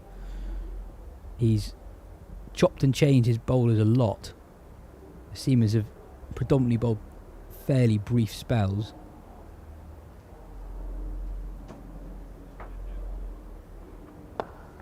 Smith uses his feet, second ball up.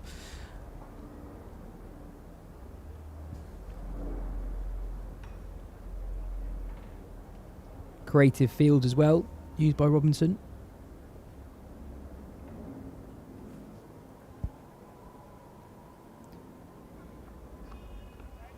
Really aggressive when using the new ball. On that first evening, had 5 slips and a short leg in place. It's only brought about 4 wickets from 104 overs, but it's been good to see.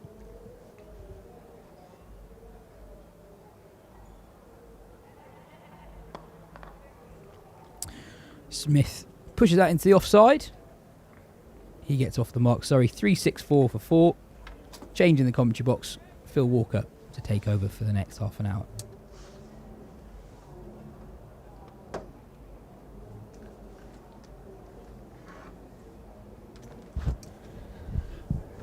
This day is bubbling up very nicely. If you're in the area, do come down. Enjoy the afternoon sunshine and this intriguing cricket match. And if you can't make it down but you want to get engaged, then Surrey broadcast@gmail.com, you know that address by now. Do send us in any emails, any pointers, any queries, any observations, any Ollie Robinson discourse, whatever you fancy. It's all good stuff, and we'll get through whatever we can across the lunch break and chat through the afternoon. 4 down, 3-6-3. Tiny, slender lead of just 5.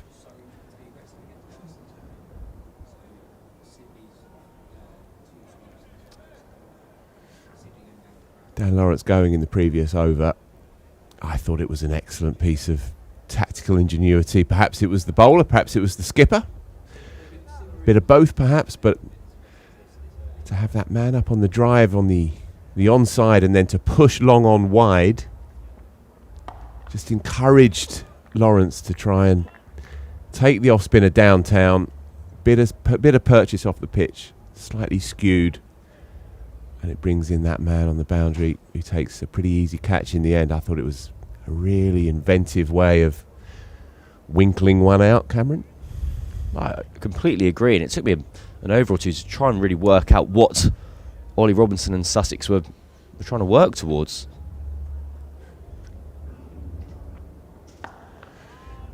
Yeah, indeed. Jamie Smith as well coming to the crease, runs down the track, second or third ball, and tries to beat mid off. So he will feel, if he does face up again to Jack Carson, almost an obligation to try and clear the infield. And initially, you might give away a boundary or two, but from a fielding side, when you're trying to engineer something here, then you're prepared to give that. Edged and just shy on the bounce. It's died. A legit edge. John Simpson diving forward and to his right, and just on the bounce. Nothing more they can do. Deeply frustrating for the visitors. Smith almost jumping in the shot, not in control, pushing outside and taking the edge. The skipper, Ollie Robinson, at mid-off just took his cap off and stared at the heavens. Punching this time, and that'll be 4. Tough to stomach for Clark, who's bowled tidily across this game into his 12th over. That's the game for you. Just gets a tiny bit too straight here. Tom Clark. But still, you'd be getting greedy. You're still getting a tiny bit of movement off the surface and juice the edge of the ball before. Got to keep believing here.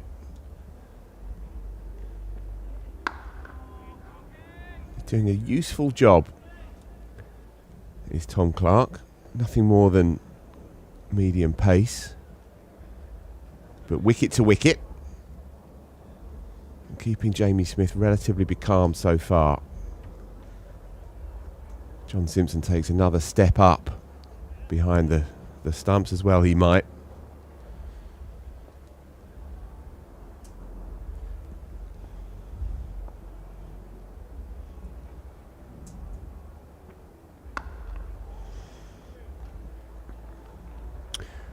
Another single then to Jamie Smith, just getting going, working into his innings. Of course, he's been irresistible so far this year in red ball cricket. Missed out last week, but been prolific before that. A couple of hundreds under his belt already.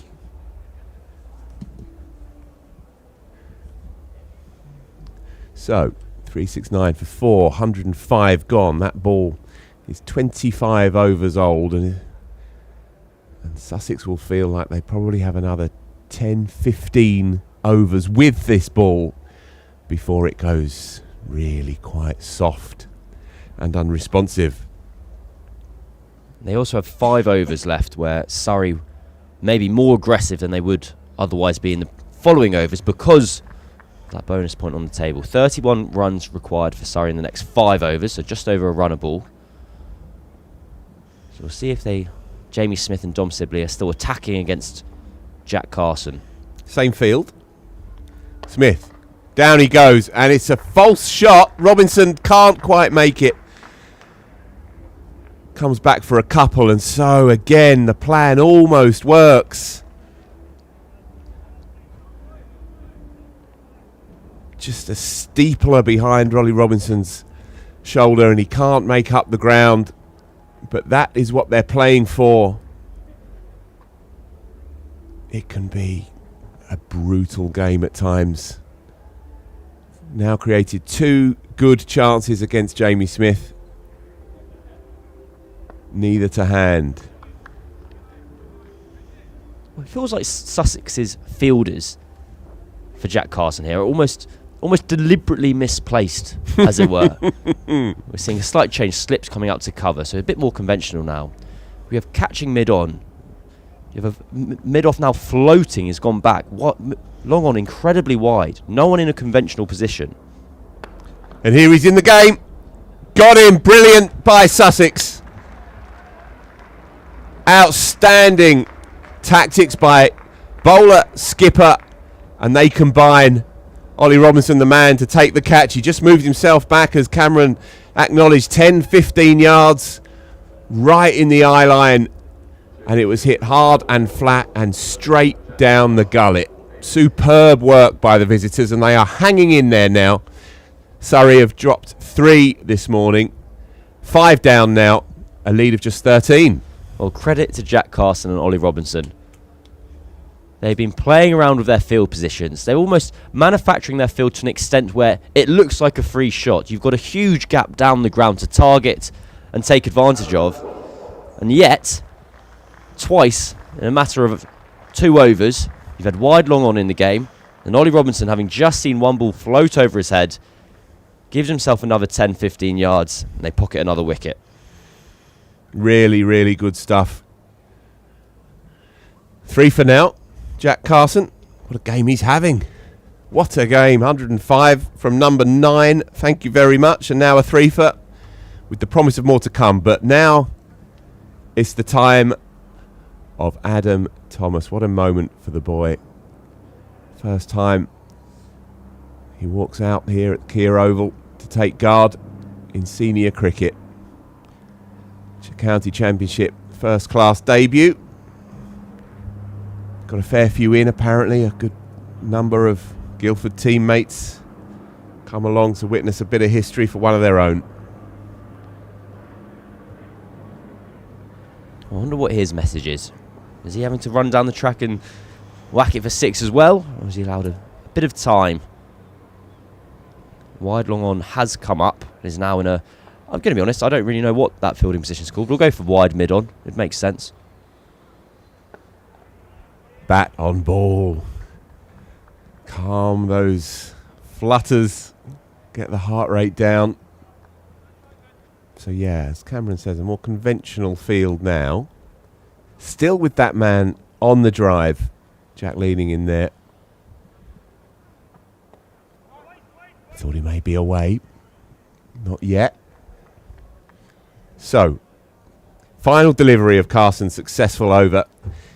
His 20th.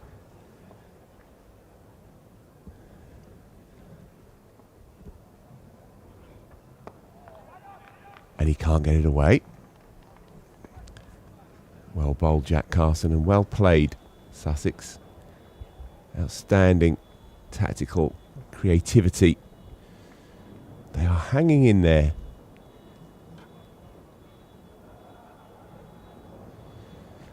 Dom Sibley, meanwhile, serene.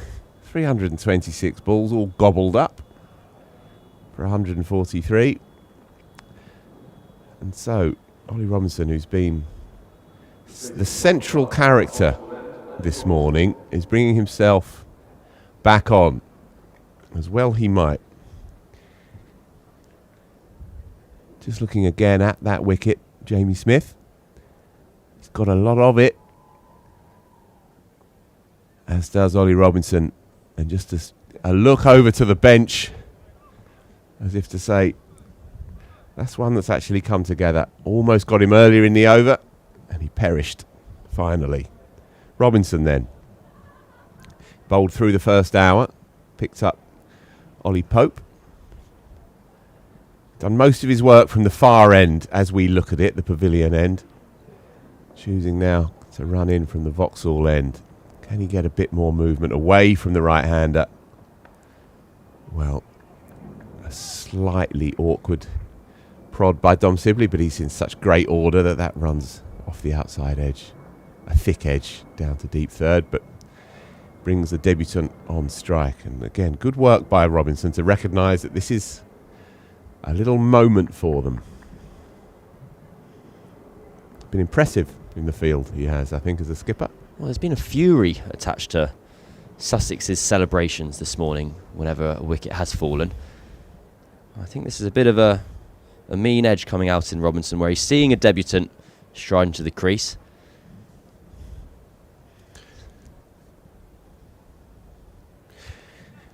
On the push, 3 slips, backward point, catching. Robinson in hard. Slightly false shot, but no damage done. Tell me about Adam Thomas, Cameron. Well, Guildford boy, moved to Ashtead at the start of last season. Couple of months shy of his 20th birthday still, so he's in young here. Jumped as well, quite a big queue to emerge in the Surrey middle order. But a lot of very good young players that bat in that middle order that he's usurped just for now. Off the pad, still waits on the blob. I believe Ollie Sykes would probably have been the most likely name to have taken this position, but I think he did himself a mischief recently in a 2s game. Adam Thomas has kind of seen himself surge ahead of his potential competitors. Dynamic is that kind of corporate word often used to basically mean he can whack it. Mm-hmm. He actually scored 100 against my lot in the Surrey Prem last year. Lets that go by. Would have been tempted momentarily. I remember a friend of mine, I obviously wasn't there, but my friend said, I'm going to be honest, didn't really think much of him, and then I looked up and he was on 80. I went, oh. That kind of player. Yeah. He scored all these runs without playing a shot, and that's actually kind of more offensive to us than that I noticed the runs being scored.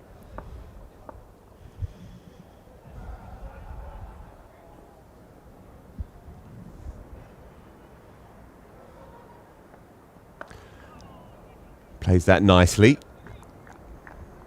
Following the gentle away movement and riding it nicely out of the middle.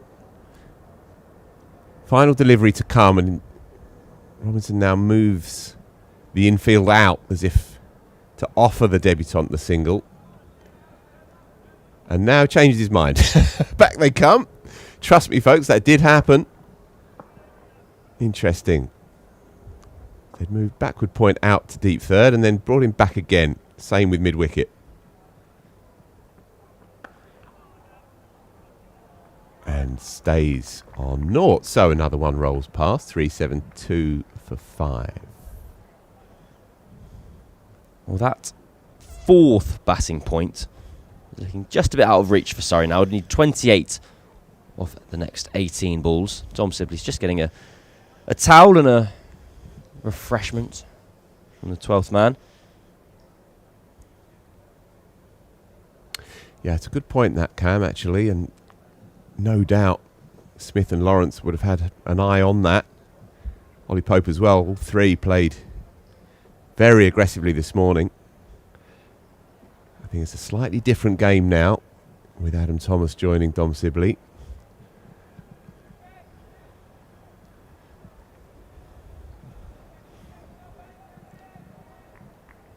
So, same field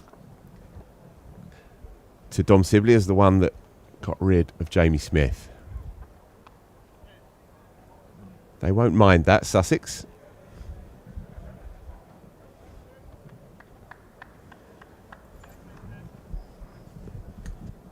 We see someone, Charlie Tier, going in under the lid. That offside sweeper comes up as well. So two fielders still on the boundary. That wide long on and a floating almost deep mid-wicket who's about 20 yards in off the boundary.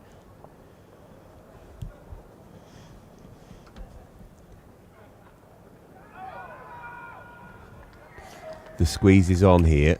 That's a very tight offside ring. We're now going very conventional in the field. Wide long on has come up. It's kind of a more traditional mid-on. We don't have that catching person at short mid-on anymore. They're at mid-wicket.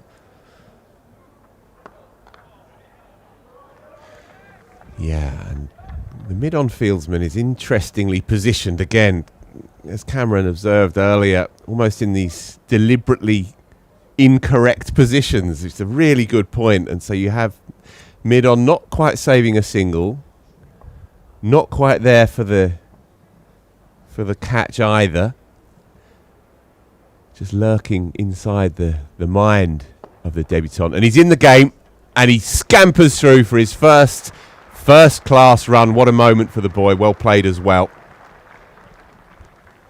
Element of a hit and run, but he hit it clean.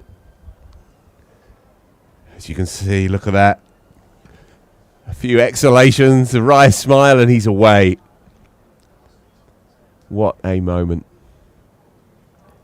It'd be a much easier game if you always got to start on one. And Adam Thomas, well, his professional career is underway.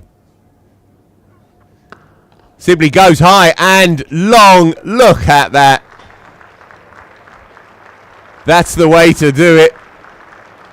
That is imperious.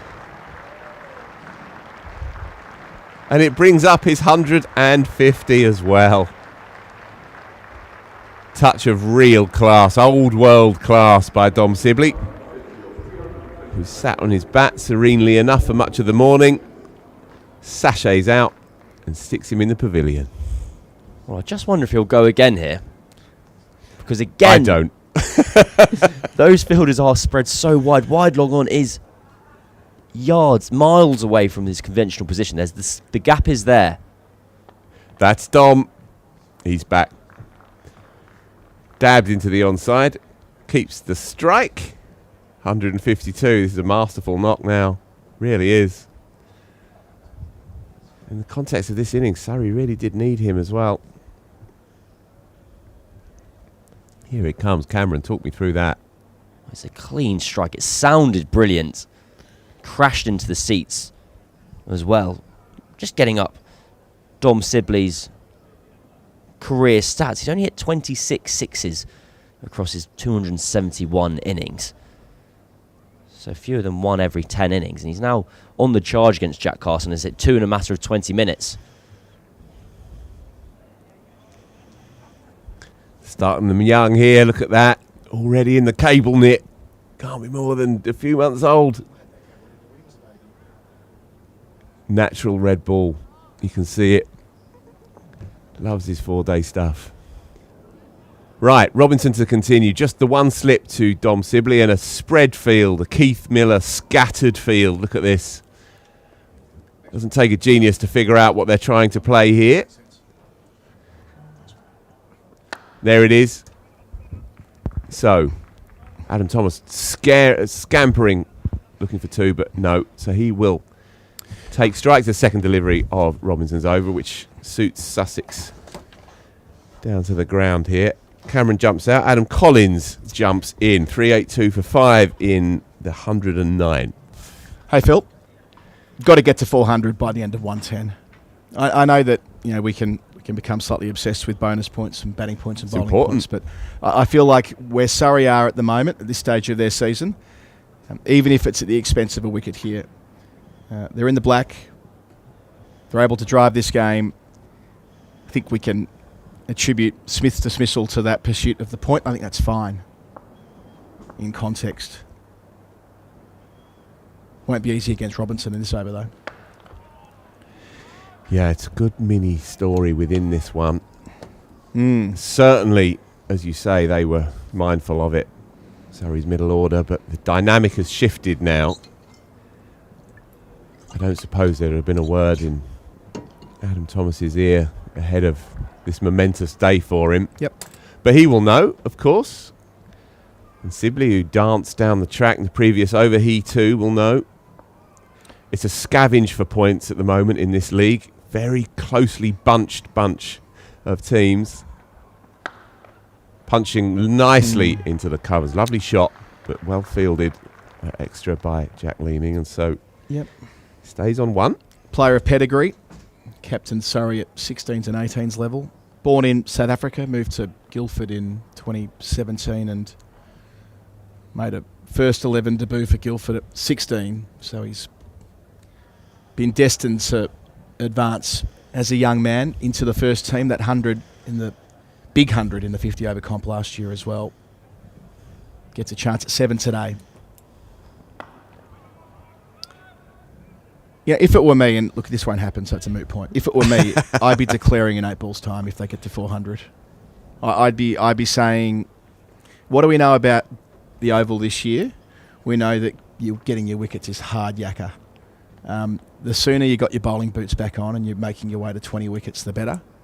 We know from Ollie Robinson's comments that Sussex will be inclined to set the game up. Okay, then, well, let them in the second innings, batting third, which is never easy when you've got a modest deficit to measure the tempo of your innings when you need to go quickly, but you can't afford to lose too many wickets at the risk of getting rissoled. Fully. Big, long, full toss. Out of character, but I tell you what, if ever you want one on debut, Adam Thomas crunches it through the covers for his first 4 in first-class cricket. Don't think I've ever seen Ollie Robinson bowl a fully quite like that. Well, there you go, rare. I'd have fancied that, Adam Thomas. Well, 14 away. He did that thing that all quicks do, or all seam bowlers do. He looked at his studs, and it's a bit of kidology. Yeah. Self-kidology. But he looked at his boots as if to say, I just lost my footing. I don't think he did. But yeah, that's a rarity. His figures don't show it, 1 for 89 from 26 overs, but he's looked test class the last couple of days, Robinson, for mine. I just feel like he's ready to go again. In fact,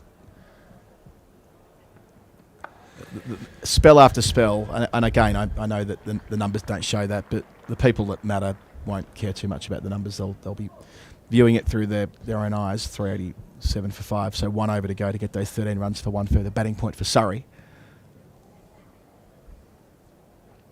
So Surrey have had a crack, as we've seen, Phil. Yep. Came out with intent. Look at that, Daniel Lawrence. He does it his own way. Sensational. First 6 of the morning. Sibley will follow as well. Fantastic stuff by Sibley, who does have that in his locker. Jamie Smith perished aggressively. Got away with that one. Daniel Lawrence as well, caught in the outer. Jack Carson's done well this morning. Picked up first Lawrence and then Jamie Smith. Slapped hard and flat to Ollie Robb. 10 yards out from the long off boundary. 3 for then across the innings for Jack Carson. Surrey lead by 29. Adam Thomas is beginning to enjoy himself. 16 balls into his first class career. Interesting field again. Dispensed with the squeeze. And now going to play, if you like, on the ego. Long on, long off, deep mid. Extra cover on the boundary as well. And now a man out on the sweep at long legs. So 5 boundary riders. Worth it for 1 over. Because after this over, things will reset, obviously. Yep. So I think the right call here, 5 back, 3 on the leg side. That's the long side of the ground this week, gasometer side. Let him take it on. If they are team orders to try and chase it down, let him go for it. Yeah, indeed. But again, good captaincy. Yep. To be mindful of the game situation. Yeah, that might sound slightly mad saying that I'd pull out after this over, but my logic here is that Sussex may make a game of it. They won't be making a game of it if the lead's 100, 120, 130. They'll be too far behind to make a game of it. So, back your outstanding batting group in the 4th innings. Accepts that we've had some time out of the game with some rain yesterday. And play to the circumstances. If Surrey don't get the win here this week, it does put them in a tough spot. So they need to live a little, and if that means pulling out earlier than otherwise might be the case, then I think so be it, even with a modest lead. Tossed up, driven, but can't beat the bowler, and he's frustrated with himself. Also gives them a dart at Sussex before lunch, which is not nothing. You know, they've been out there for a fair while now, across 3 separate days. With that rain yesterday, I mean, we're only in the 110th over, but they did field for 10 overs on that first evening. That wouldn't be a fun mini session to have. And the Surrey bowlers haven't needed to bat either. They've had their feet up. So I think there's a nice combination of factors here that can advance the game in that way. I don't think they'll do it, I hasten to add, but this is what I would do if I had the great privilege of being a first-class captain. Improbable as that is, Phil. I rest my case.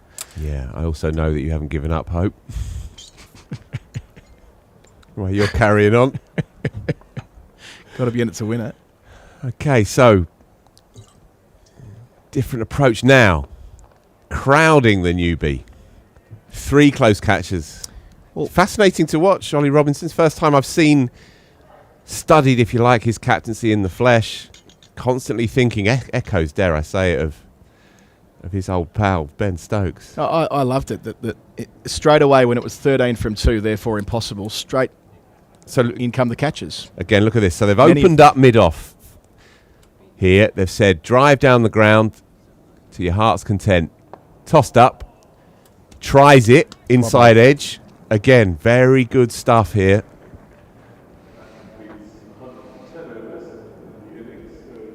I think what I would add to your point, Adam, is that Surrey know that they can't stand still. If they play slow heartbeat cricket for the next 10, 20 overs, then Sussex, considering the game situation, they won't mind that too much.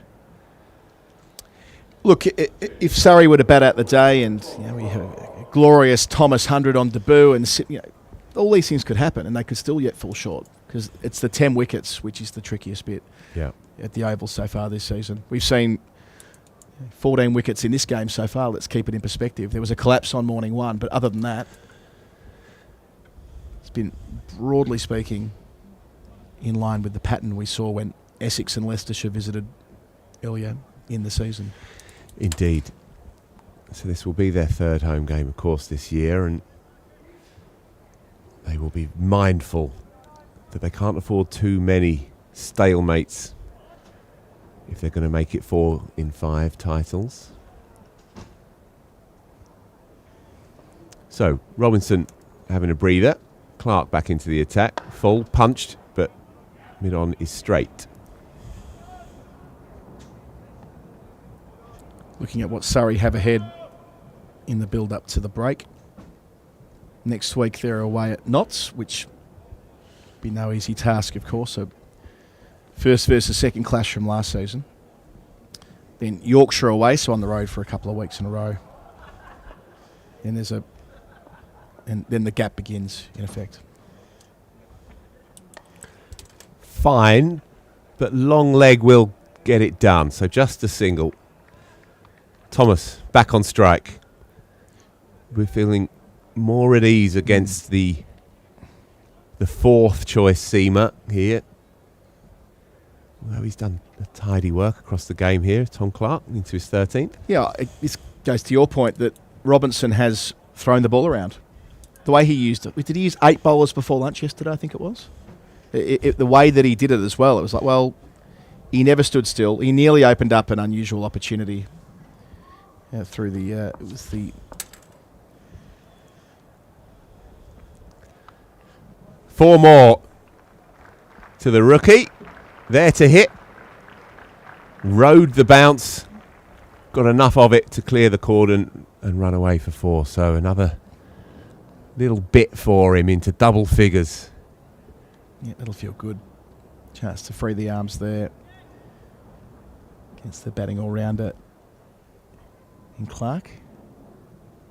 Yeah, I've admired that with Robinson. Even that little vignette of the previous over. Expanding the field when trying to protect against Surrey, getting the last batting point, then bringing them all in with 2 balls to go. Not standing still, showing that he's got a big old cricket brain in that head of his, and you'd expect he would, given how much he's played. Long career, Ollie Robinson. Lots of experience in the national team as well. SurreyBroadcast@gmail.com. Send us your emails across the course of the day, whichever subject you fancy. We'll endeavour to get through them.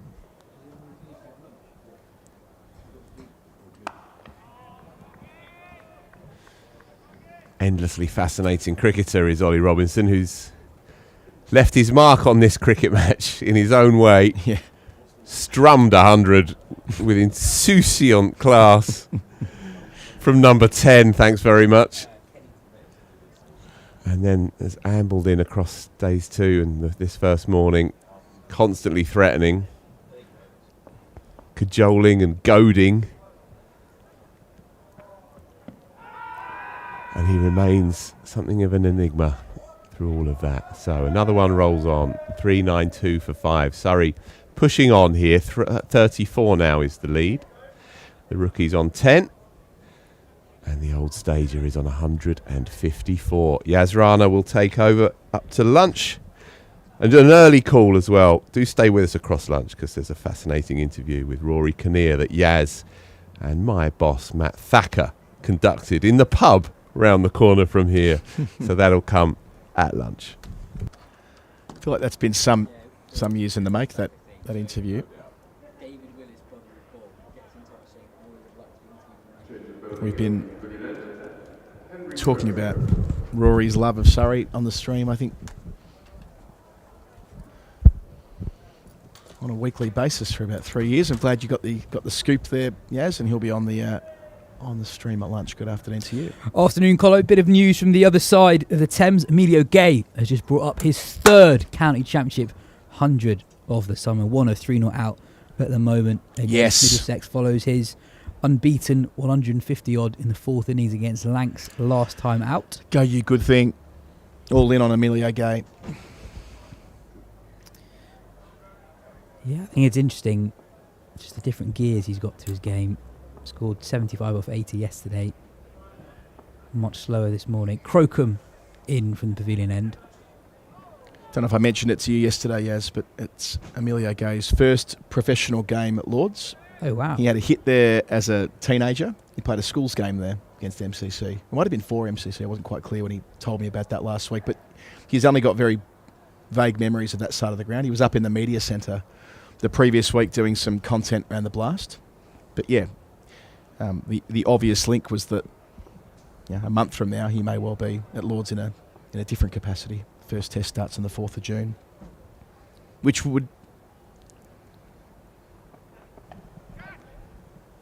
which would be seeing him leapfrog a bunch of established types who are, not least Dom Sibley, back-to-back hundreds here, weight of runs, deserves to be right there in that conversation as well. But Emilio Gay, 4 years Sibley's junior,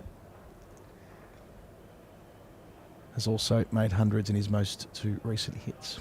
Yeah, first player in the country to get to 3 championship hundreds this summer. Yep. I think the thing that I find quite intriguing about Gay as a pick is that he's almost a hybrid of 2 different philosophies.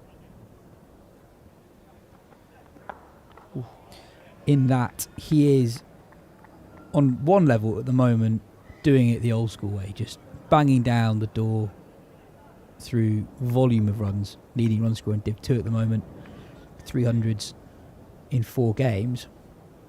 But on the flip side, he's also someone who has been identified by the England hierarchy as someone who is interesting because of particular attributes.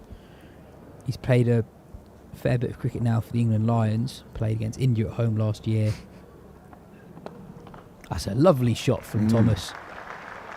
That'll do him a world of good. Crocombe, the quickest of the Sussex seamers, drifting towards Thomas's pads, and he whips that towards the long mid-wicket boundary for 4. A lovely shot. Yep, extra pace. Short leg in, but straight of him. Long side of the ground didn't matter. That's all timing. Yeah, Sussex testing Thomas early. We've seen the international class of Robinson bowl to him. Jack Carson, one of the leading spin bowlers in the country. And now Crocombe, one of the speedier quicks. Tests him with a bumper. He ducks underneath. But my point around Gay was that his England Lions call-up took place before he played loads of Division 1 cricket. He played 1 season for Northants, and also he'd just started playing Div 1 cricket last year for Durham. So England had clearly seen something before his numbers weren't necessarily up there with the very, very best in the country. But now his numbers are up there with the very, very best in the country. I think his live first-class average as Thomas defends the final ball of the over. Surrey 397 for 5. His live first-class average across his career now is 40. Which means something that it didn't 10 years ago. Yeah, absolutely. 10 years ago, 40 was an average of a very competent, excellent professional at the county level, but it was improbable they were pushing for the next. But now, across the world, and Andrew Sampson's gone into detail on this topic with us in the past, that a first-class average of 40 is a pretty good indicator of someone who can make the step up. Sibley's, after today, I think he started with 41.5, so it'll be on the climb again.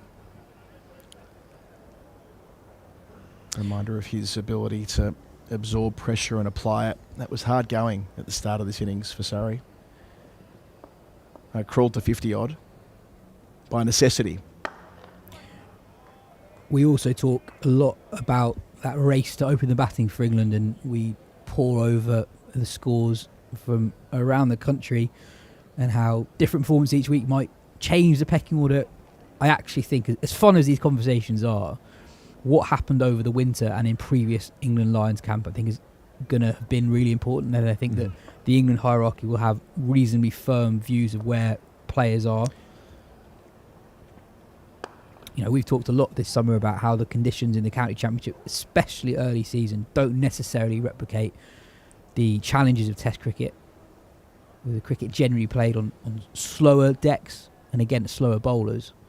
So while runs are always good, it doesn't necessarily mean that someone who's successful in the championship is going to be successful in international cricket.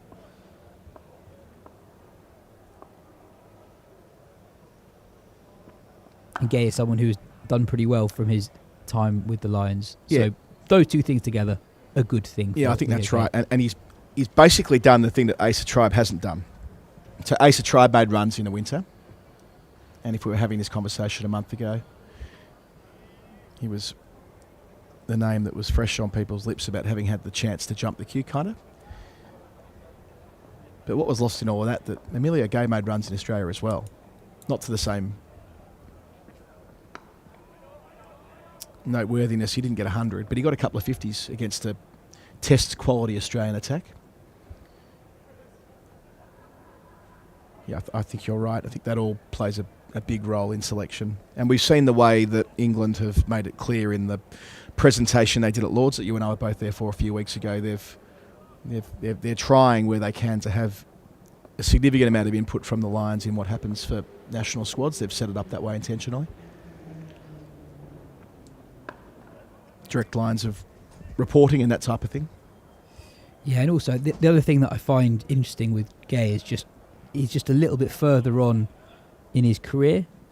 I worry that history might repeat itself if England were to go down the line of picking someone like an Asa Tribal or Ben McKinney, who, as talented as they are, and as well as they've done actually for England Lions, they're so early in their professional careers.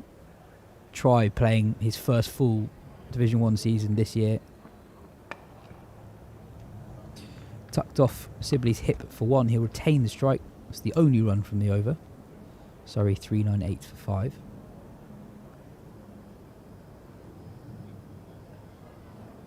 Just on the cricket in front of us here, Colo.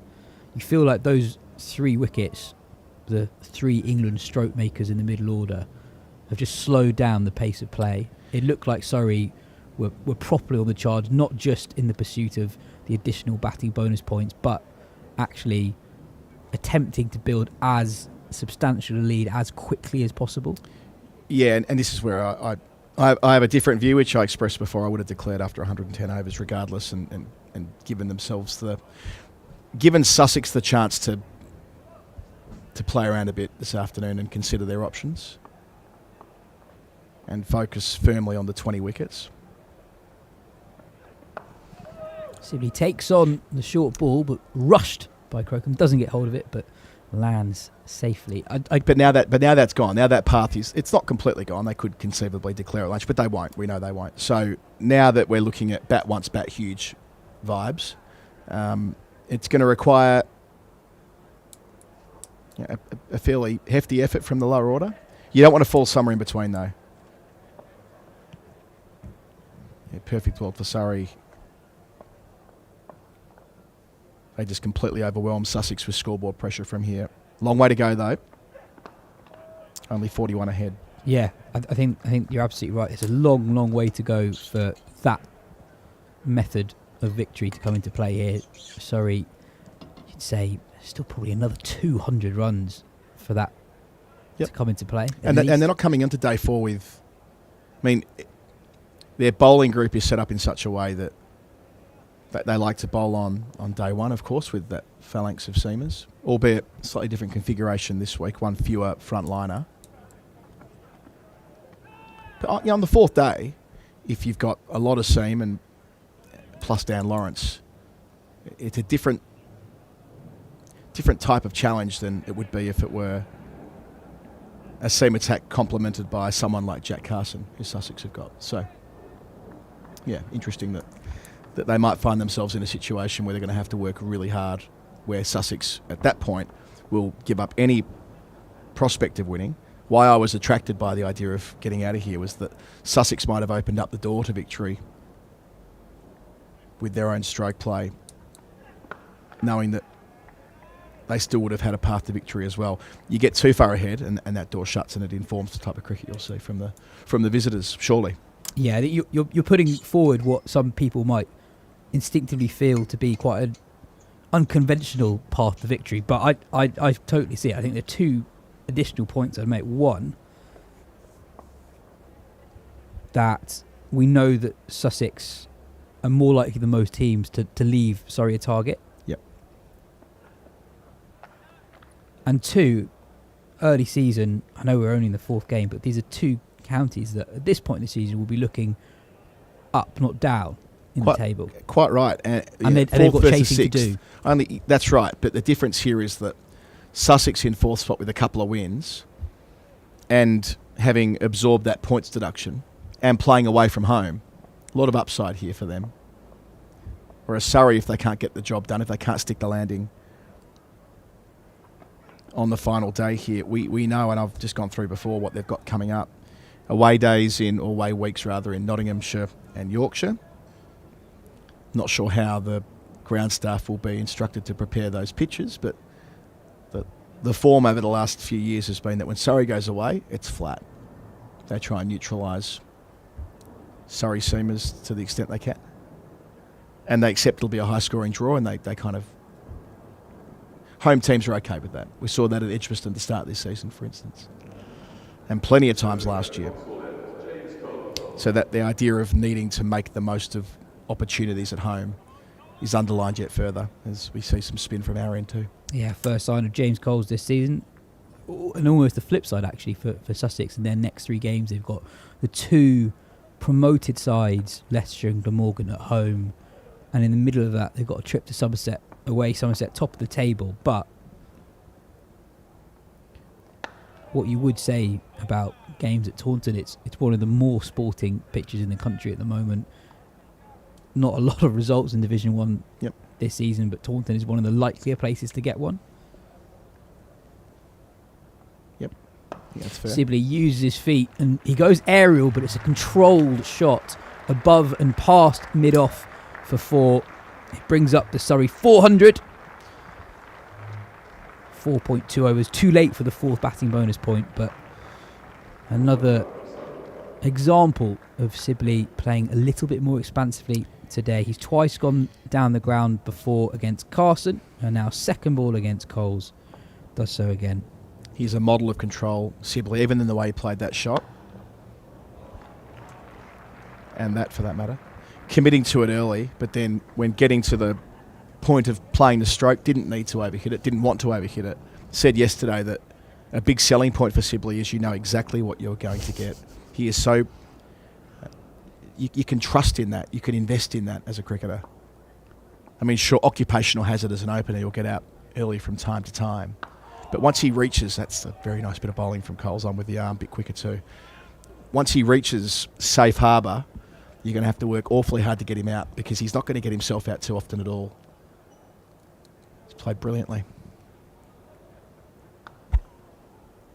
Also an example, that shot, second ball of the over, how almost in typical Sibley fashion, he goes down the ground aerially, yet does so with so much control. That wasn't a wild shot by any means. It was a checked chip over the fielder, held his shape. End of Coles' over. 5 runs from it. Surrey 404 for 5. So a reminder that it's an extended first session. Lunch will be taken at 1:10. And then there'll be an extended middle session as well. Tea will be taken at 4 o'clock. It won't be with 32 overs remaining because of the time we lost yesterday. An extended day with time tacked on in the way that it might be in a test match. So lots of cricket to get down for. 77 overs remaining in the day. Get along. Today for the proper cricket people, this. Short leg in. Well, if you like watching your cricket, you're getting loads of it today. So if you're anywhere near the ground, come on down. I mean, it's 77 overs. That's not miles off a full day of Test cricket, especially with Test cricket over 8. Quite.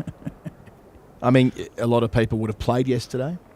If you can't get enough this time of year, this is the place to be. You might have had a pre-season friendly if you're in the Surrey comp or the Middlesex comp, the 2 nearest to London.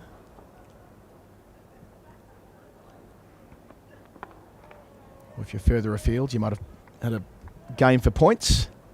I love early season, seeing all the scores rattling in. How did your old Paulines get on yesterday in there? Did they have a pre-season yesterday? They did, and I believe they won. A thumping win versus Pyford's Wands by 154 runs, which means that we've won all 3 of our pre-season games. Here we go. Oh, falls just short of short leg. Not entirely sure if there was bat on there. I think it might have ballooned up from Sibley's thigh pad. So there's something about in that right there. Short leg is a full 2 pitches over. Yeah, forward short leg a generation ago is another full pitch nearer to the batter. Just an interesting evolution in that position, really. When seamers are on, that is different when there's a spinner. But in the mind's eye, you think about a short leg when watching fast bowlers charge in the 1990s or even before that, the short leg was virtually shaking hands with the batter. Yeah, I think even off the seamers, the way in which they're trying to force the dismissal to short leg determines exactly how far back the short leg is. So at the moment, Crocom's bowling bounces to Dom Sibley. So you imagine the way in which the ball's going to go there is short delivery that Sibley might glove and the ball pops up.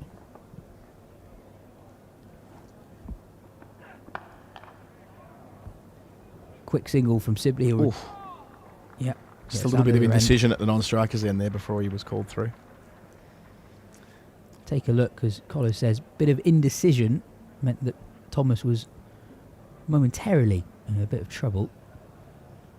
This is from a couple of balls ago. So I guess what I'm pointing to here is that the inside edge thigh pad balloon up in the air, that was a very common mode of dismissal. And also off the splice of the bat. Some of the great short legs of that era, David Boone being one of them, got many, many catches off the splice of the bat early in a test match. It was mandatory position. Now it's almost only ever used in situations like this where the game's quite advanced. 408 for 5 at the end of the over. 50 is the lead. Actually, as you've made that point, Haynes at short leg has actually come in a little bit closer. He was, as you say, 2 full strips away from the action, but moved forward a couple of yards there. Maybe they were playing yesterday, that cohort. Beer in hand from the lad in the middle, by the looks of things.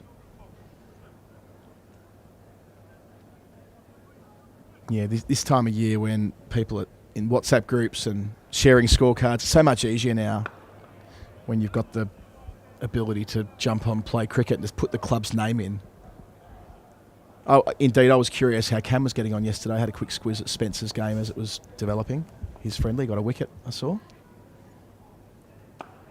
Don't know if they won or not, but earlier on, we'll see how.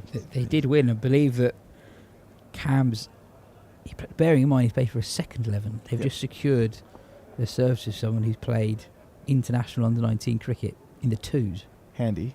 That would suggest that they've got another overseas in the 1s. Always good when you got 2.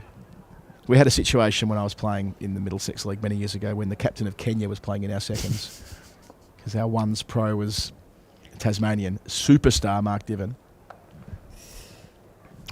Excellent work at backward point. So you had an international captain who played quite a bit of county cricket too. There was no choice but for him to play 2s, league rules. Love that.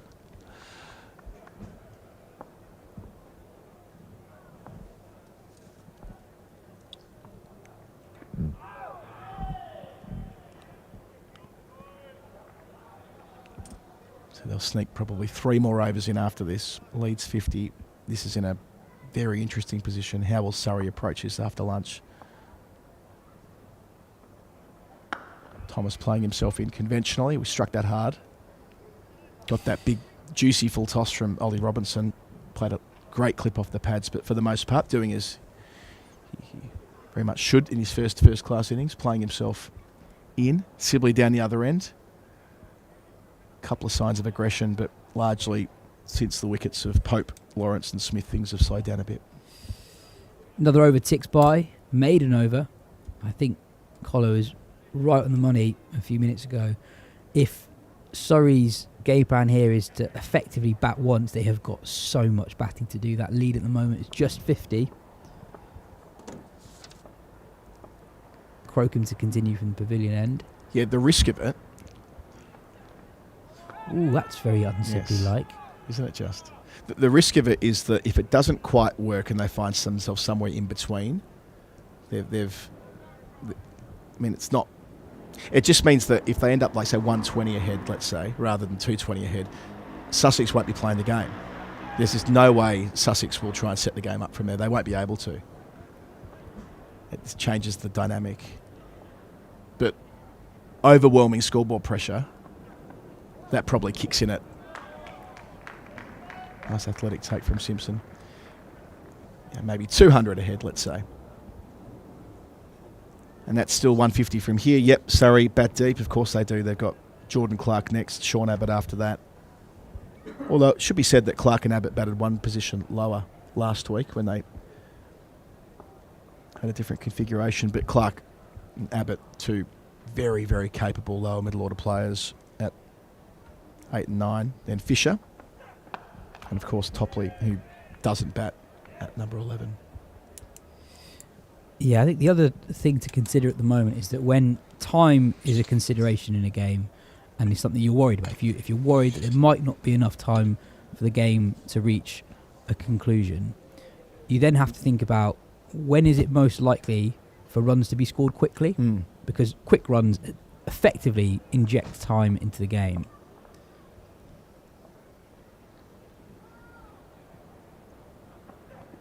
Ooh, that pops up. Would have gone straight to a silly point, a position we very rarely see these days. But Crocombe still charging in hard, hitting the pitch with venom, bowling with good pace.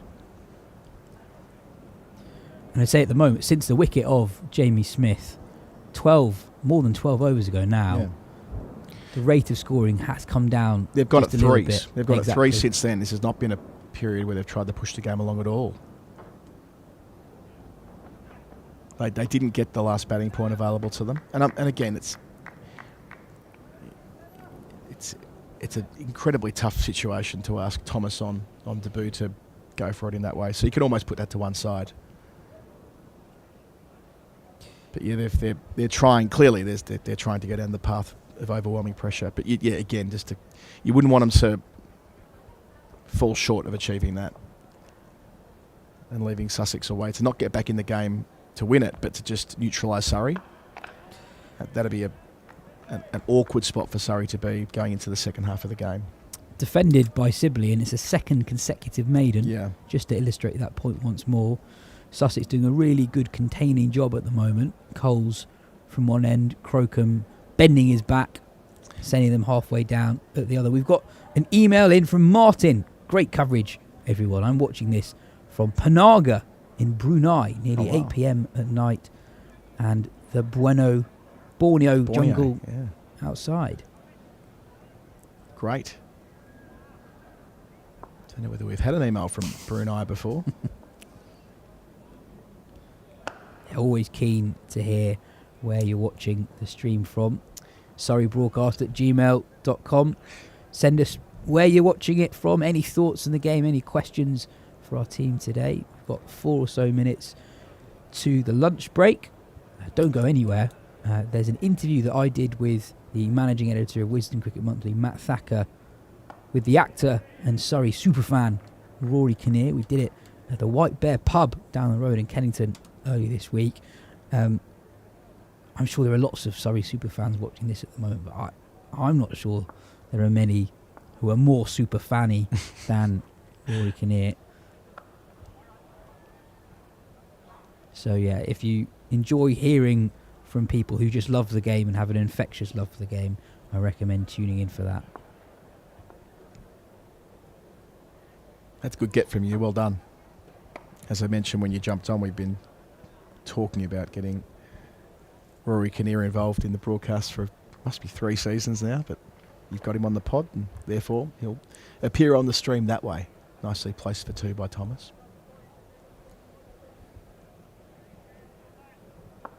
It's a good question, actually. Who out of the celebrity world who don't already have a background in cricket would be the biggest county cricket badger?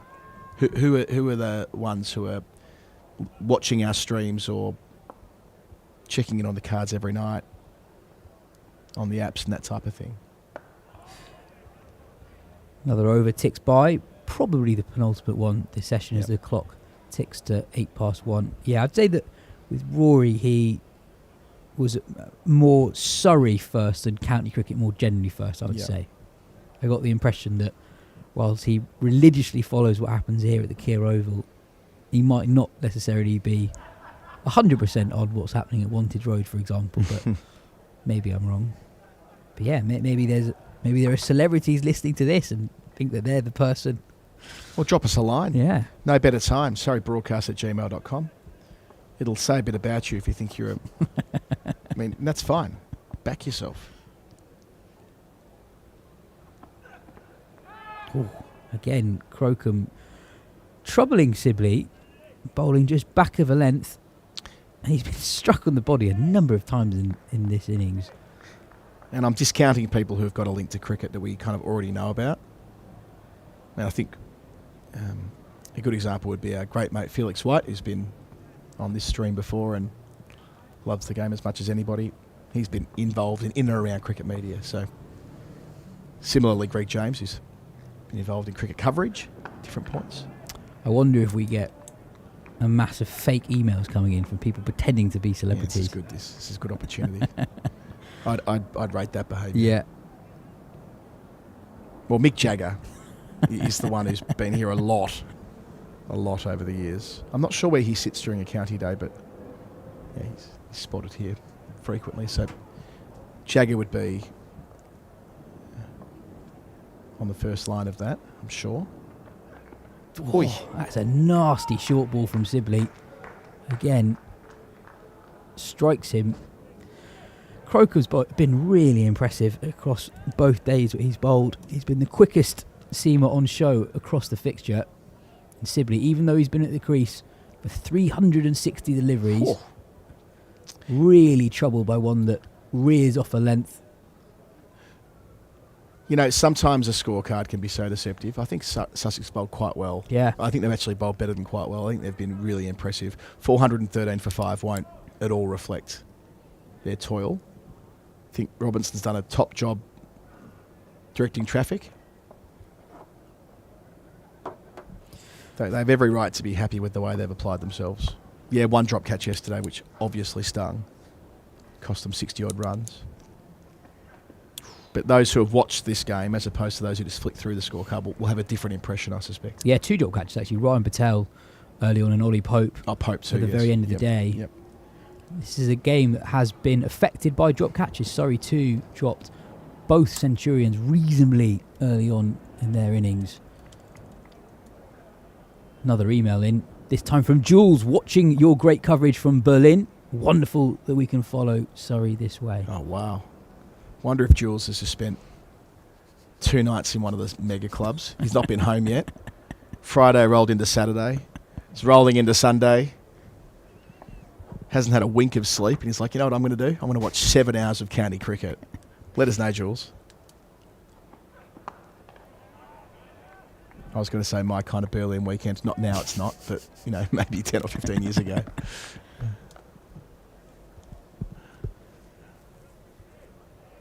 They've got those 2 cricket grounds outside the Olympic Stadium in Berlin, don't they? Tim Wigmore wrote about it years ago. There is a vibrant cricketing community there in the city of our correspondent, Jules. One final delivery for this morning session. Another nasty delivery, and that's hit Thomas hard, actually, on his side. But he gets through to the lunch break unscathed. The debutant, 18 not out from 53 deliveries. Yeah, really horrible delivery to face, really, from Crocombe, who's been very impressive today. Sorry, get through to the lunch break on 413 for 5. They resumed day 3 on 292 for 2. We've seen the wickets of Ollie Pope, Dan Lawrence and Jamie Smith fall. We saw early signs of aggression from all of Surrey's batters, actually, even Dom Sibley twice clearing the ropes.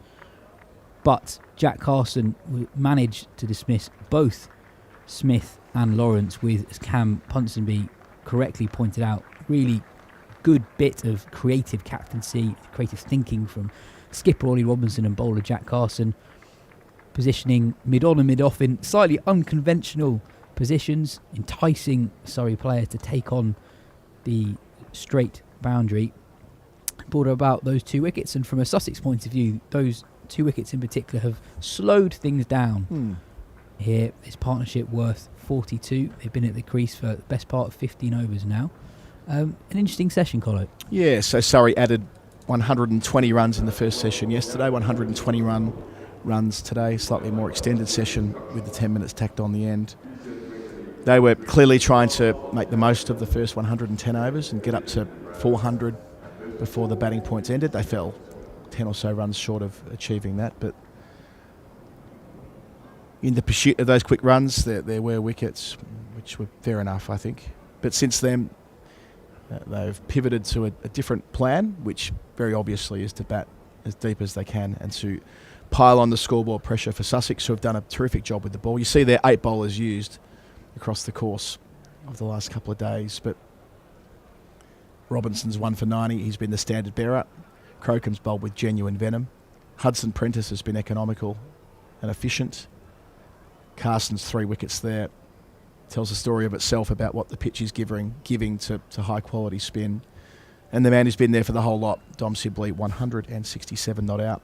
Back-to-back centuries, batting for well over 4 sessions now, and issuing another reminder of what a dependable player he is at this level, as he's done since returning to Surrey 3 seasons ago. He's been immense. Surrey lead by 55. The aim of the game in the afternoon session will be to build up that lead as much as possible.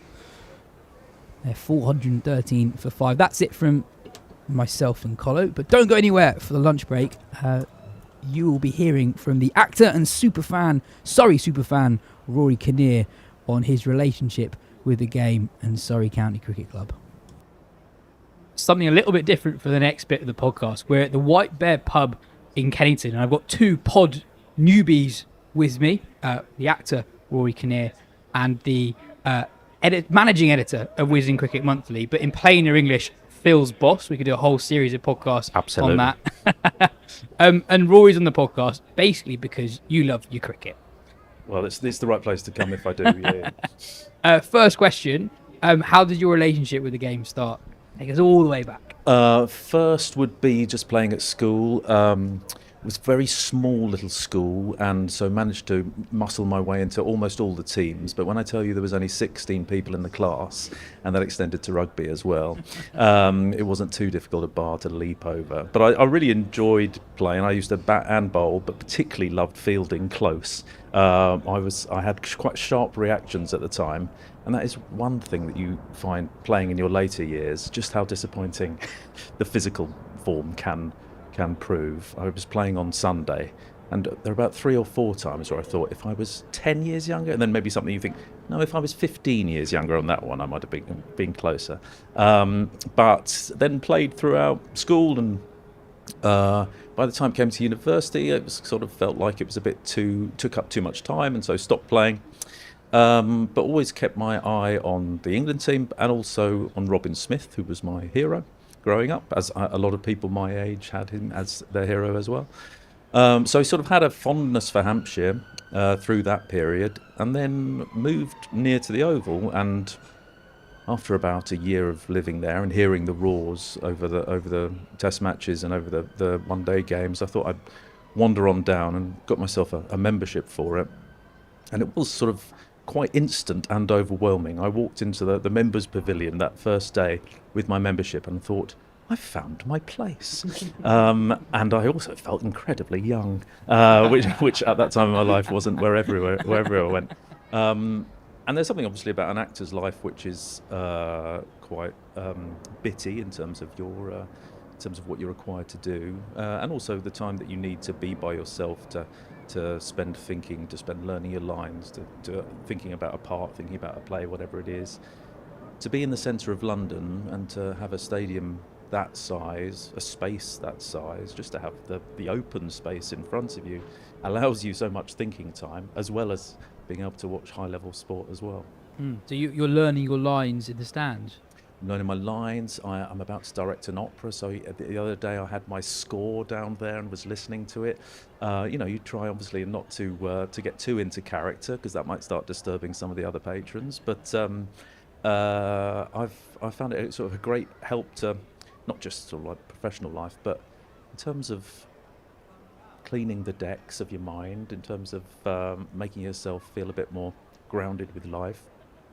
I've sort of come to rely on it, and it is this time of year when you realise how much it means to you, and the rhythm of being a cricket fan. And obviously watching it on TV over the winter is one thing, but watching it live, playing it live, watching it, my son plays or watching him play it, when it returns, you realise how much you've missed, how much you've sort of gone into this chrysalis, and you're so pleased to emerge the other side of it. Grounding your life is quite a big statement. What is it about county cricket in particular that has that effect on you? I guess it's the time. I guess also watching a team develop, watching personalities. There is as much that I like about cricket, which is not to do with sport, as it were, but to do with psychology. It's to do with seeing how people make adjustments, obviously, in the technical side of the game, but how they approach the game. And there doesn't seem to be any way that one size fits all, that any approach to the game brings you greater rewards. And I guess I find that side of it quite kind of hypnotic, as well as the, working out what a captain is doing and working out how teams are approaching the tactics of the game, which requires you to you look up from your script now and again. But I think it is that I usually go by myself. There are obviously people I know now that I'm on nodding terms with and can have a chat with if needs be, and I've got a couple of friends that that will come down, but most of them have jobs, so they're only there after tea. But I think probably the calmest I am in my life is the half hour before the county championship starts. It's the 10:30 to 11 slot, as you can see them sort of doing the last of their warm up, putting their boom boxes away and getting into their whites, and the stadium is probably at its emptiest. It's the same with the test match. I love arriving at 10 a.m. for a test match and just seeing everyone going about their business. I guess it's sort of seeing backstage in some way. Do you find you watch the games at the Oval from a different vantage point? Obviously, with membership, you have access to the pavilion, but do you try and find different viewpoints? You certainly get something different from wherever you sit. I hadn't realised the extraordinary balance that Rory Burns has until you watch him side on. And well, you don't necessarily want to watch a game side on because you can't see anything. Actually, there was a chap sat behind me the other day, and I think it was the first match this season, just gone against Leicestershire, and one of his friends said, "What happened there?" And he went, "I have no idea. I have waited all my working life to have time enough on my hands to be able to watch the cricket, and now I'm so bloody old I can't see anything." Which I thought was the county cricket enthusiast's cri de coeur. But yeah, I mean, I went every day of the India Test match on last summer with my son, and we sat in a different place each time, and you do. I mean, it's a bit like you can watch the same thing in the theatre from different vantage points, and you'll get a totally different experience of that play, or you'll notice different things about it. So I mean, I tend to have a bit of a gravitation to one particular zone of the members' pavilion, which is down near almost as if I was playing, as close as I could be to playing. But I do at ground level. Yeah, ground level. Yeah. Okay. But I do like wandering around as well. I think that's one thing that's quite underrated about county cricket. When the games are played on the strips way to one side of the ground, you are so close to the action in a way that you never really are with international cricket, and especially at Surrey, you're watching international players so close up in a way that you don't otherwise are able to do. Yeah, this might have been pre-you, Yas, but when KP got his 300 and something for Surrey against Leicestershire, I think it was, he was basically by our office. It was about 3 strips in, so the boundary would have been, I mean, the 30-yard markers were on the boundary. It was no distance at all. I also find, particularly with those poor chaps having to field out on the boundary near the, particularly after tea, that as the crowd gets a little area. When you're in a football pitch, you're always going somewhere different, or you've always got, or the crowd is so big that you can't necessarily hear what people are saying to you. But to try and ignore what people are saying to you, and obviously a lot of the times they do engage with the fans as well. And I think that's an art form in itself. You mentioned personalities. Out of the current Surrey group, who are the players that you're most drawn towards? Well, I mean, I've got, having seen them all now sort of come through, and then you get to an age where you've now seen people retire who you saw made their debuts, and the excitement when I think Will Jack's making his ODI debut for Surrey at the Metro Bank, and he scored a century, got to a century with a 6, and he was 18 at the time, and thinking, oh right, okay, he's got it. And then the 2 years ago when Gus Atkinson, 3 years ago when Gus Atkinson had put on 5 miles per hour over the winter, and same with Jamie Smith 2 years ago. He's been in the gym for the last 4 months, and you see that they're moving on to the next level. And I went to Surrey against Kent, and I think it was the first match of the season, and it was before Gus's Annus Mirabilis had started, and he was running drinks, and down at Canterbury on a county championship, it's not necessarily packed, and I was sat in the little stand with my son, and Gus Atkinson was called on to bring out the helmet for Ben Folkes. And he was waiting on the boundary line, and there was this one other person in the entire stand. And as Gus Atkinson was waiting to go on, this bloke just went, "Sit down!" You thought you could go in any seat, in anywhere on this stadium, and you would have a clear view. And thinking that is kind of a cricketer's lot. That within 8 months he had completed cricket. But at that point, you're also waiting to bring on somebody's helmet and being told to sit down by one of the 8 people in the stands. You mentioned a few England guys. I saw a video that you did with Surrey where you mentioned that Ryan Patel was one of your favourites. He's one of my favourites. I think good. On his day, genuinely, if you squint your eyes a little bit, you see Sangakkara. Well, having watched Sangakkara for so long, Ryan Patel is absolutely... I think for any Surrey fans, Ryan Patel, Jordan Clark, those guys who have given so much to the club are so talented and yet haven't quite made that breakthrough. And Stewie is quite good at picking players just on the sort of the fringes of international selection. But Ryan Patel's batting. I actually love his bowling as well, and I've told him.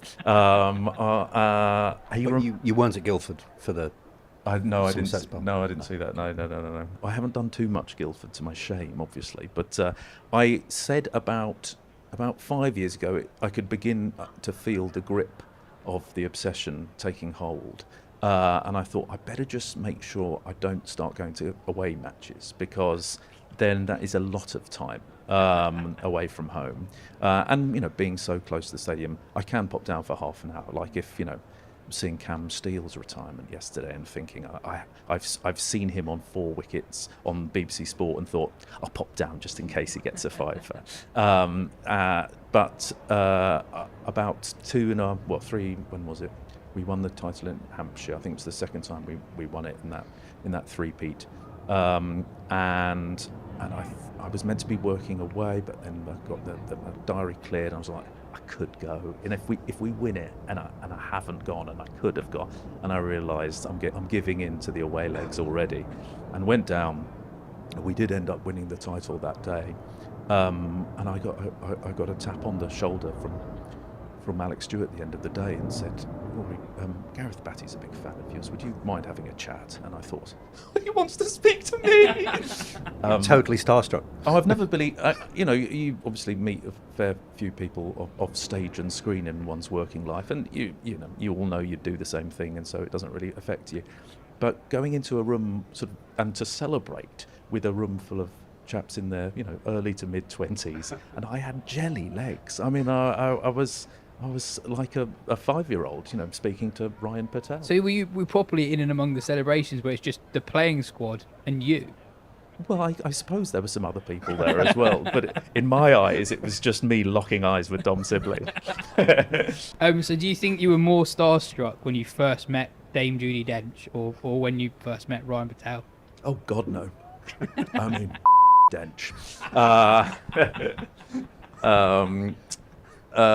No, I mean, it's a totally different world, and particularly like when you're working with actors, you are working with them, and you're working towards something, and you're working collectively, like you do in sport. But sport is not something that I have any insight into other than watching at a distance.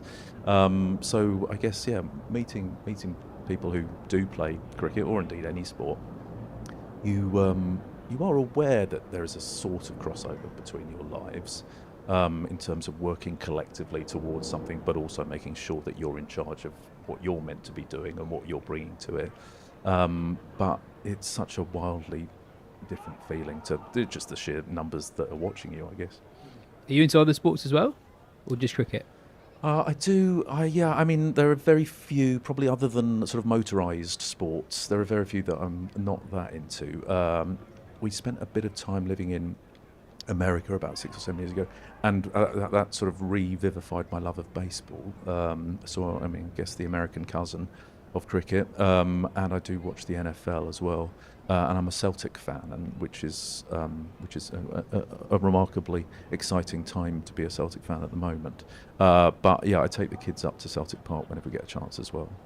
I used to live in Scotland, and my Scottish team are Hearts. Okay. So at the moment, Well, that's congratulations. very exciting. Yeah, well, I wish you really the best of luck. well, it could change very quickly. This isn't going out for another week. That's what we're hoping.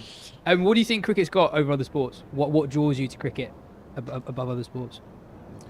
I think it's space and time. Playing it, and I play it very rarely, but playing it, there's something about leaving a cricket pitch at the end of it, that even if you've had an incredibly boring game, or if you've been out first ball as I was on Sunday, there's something about leaving it where you feel, I think it is sort of like on a high. You feel like, I guess, like going for a long walk. Also, I don't tend to run ever, apart from when I'm on a cricket pitch. So that's a novelty. And that thing of, like, the time it takes to play, and obviously that is a barrier to a lot of people's involvement. But when you do it, the fact of the time that you can spend with meeting other people, or getting to, connect with people that you haven't seen for a while. And it's the same with going to watch cricket. Like, taking a friend to the cricket, you can talk far more than you would ever do at a football match or any other game, just simply because you've more time, but also because of the rhythms of the game means that you're more inclined to turn to each other and talk. And because you have those 6 hours, 7 hours, it might take 2 hours to get into the meaty stuff, or 4 hours to get into the meaty stuff, but you do tend to find that you open up to each other over the course of a day's cricket, and over the course of 5 days cricket. That was the first time I'd done it with my son at the Oval, and what a test match to have done it. But you feel like you've been on holiday. That was the India game last year you're talking about, yeah. And the last day of that, you were there for the. Glad you brought that up. Final hour. My partner's working schedule changed, and we were meant to be going the day after that day. But because her schedule changed, I agreed that we could, and because I'd agreed before the Test series started, and I said it's with McCullum's leadership, they don't tend to go 5 days. So it's okay, we'll do 4 days and then we'll go. And trying to connect to the Brussels train station Wi-Fi over the course of the last hour, described, I think, maybe by you, Yas, in one of your Wisden roundups at the end of last year, as the most exciting hour of cricket that's ever been played, whilst at the same time aware that I'd given my tickets to somebody else. Was a challenging experience for both of us, yeah. Is there something about, I don't know, almost the human individual drama within red ball cricket in particular that draws you to it? I mean, our great friend John Houghton has just written a book called Vinciness about how sad batting is. James Vince is, I believe, unaware that this book has been written. Oh, Vince does not know. It's the unbearable sadness of batting. Yes, that's right. Vince does not know that this is a book. And there is something not quite unique to cricket. I guess golf fans would say there's something similar in golf in terms of the personal mental struggle that you see. And if you watch a game of red ball cricket closely, so we just had Surrey versus Essex, that was, on paper, a really boring game. There was nowhere near a result come the end of 4 days. End of day, hour one. I'd suggest. Yes. We knew where we were headed. Exactly. But that doesn't mean, even if we knew where the destination was, it doesn't mean the journey was boring the entire way. So, for example, when Sam Cook and Jamie Porter were bowling to Dom Sibley, that was an incredibly skillful battle on either side, and every ball from both of them required so much mental discipline as much as physical skill.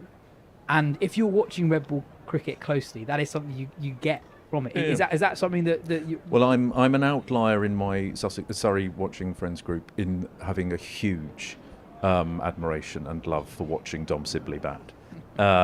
And last season I was having lunch, and it was a reasonably boozy lunch with a friend, and I, as he went to the loo, I checked BBC Sport and saw that Dom was on 280, and I said, I have to go. And he said, but we haven't finished. I said, I have to go. And very happily sat in the stands as he got to his 300 out of the 820 that they put on in that first innings. So I mean, I can do the minutiae quite willingly, and I don't need high scoring or indeed peril to be entertained by a match. Probably says more about me, but I also think why everybody loves sport is you don't know the end, you don't know how it's going to turn out. And for most matches, that is true. There are quite a few within the county championship in April and May, in which that is not the case. But I know how King Lear ends, but I enjoy how people approach it or see new interpretations. I feel like every match, people are trying new things. People are responding to situations in different ways, whilst at the same time thinking, if you're playing on this road, you're probably Cordelia is going to die. But Shakespeare's a red ball. Right, obviously. Very much so. Yeah. And John Houghton, you're referring to there, one of his things about cricket, amazing writer, but is that cricket is a game of failure. It's you will go in and more times than you fail. And that's, I think, intellectually and in every way, it's amazing to watch these people who know that they're going to fail more than they don't. Every ball as a bowler, as you open the bowling, you take a wicket, I don't know, maybe once every 30 balls, and it's I'll take that. Yeah. But it's almost everything you do is failure in cricket, and the times where you don't. That very much comes clear when you've got a child starting the game. And I think there was a game, and he must have been, I think it was probably under 10 or probably about under 12 at the time.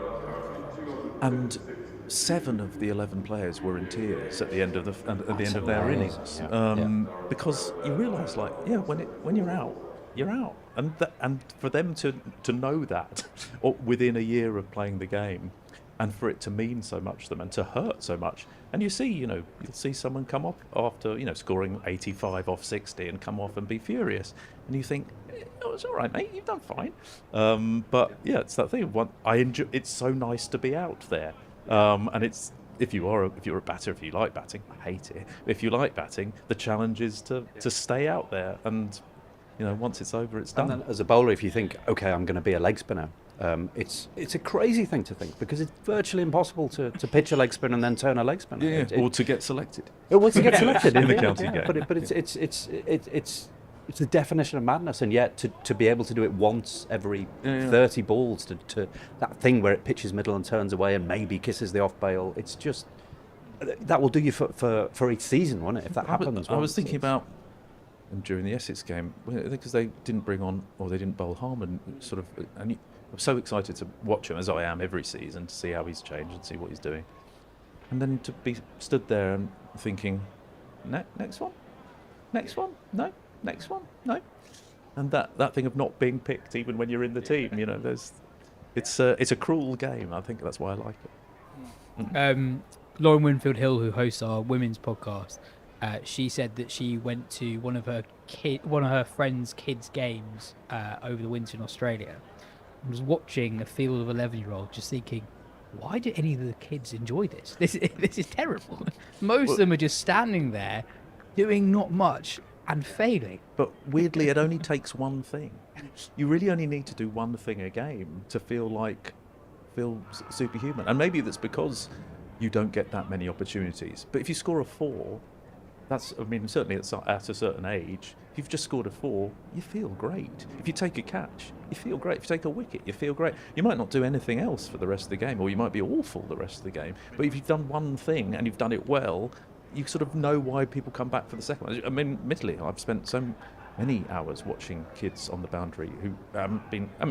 luckily, in most kids' games these days, people are encouraged to do something. And everyone sort of shares around the wealth much more so in the kids' game than in the adult game or in the professional game. But you do sometimes think, it's really cold.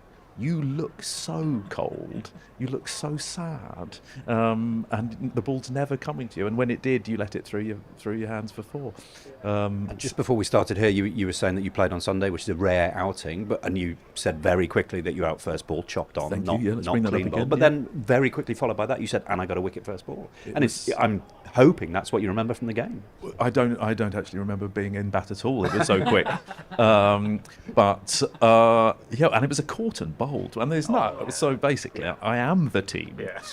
Talk us through it. Was it drilled low? Did you have to bend down low to your left? Let's say. Was it protecting your face? There is a Turned to mounts first, I would imagine. There's a certain age where if the ball doesn't come to you essentially at what pitching height in baseball, then there's no chance that I'm getting it. And luckily, it was basically right back into my hands.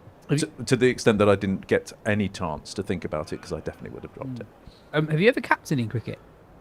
I weirdly, because I was quite loud and because I only ever played really well the first ever game of the school season, so that the master in charge or coach in charge would think, oh, he's good, I'll put him as captain. And then I would be the captain for the rest of the season, as all my fellow teammates would think, he's not done it again, has he? They've not made him captain again.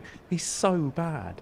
I was captain of either the B team throughout my school time, and then once we got into the sixth form, the thirds. Yeah, proud captain of the thirds. Yeah, I once was moved up to the A team, and someone I think obviously was injured, and I got 3 matches, and yes, 3 consecutive golden ducks, which to even get 3 first balls on stumps. Yeah.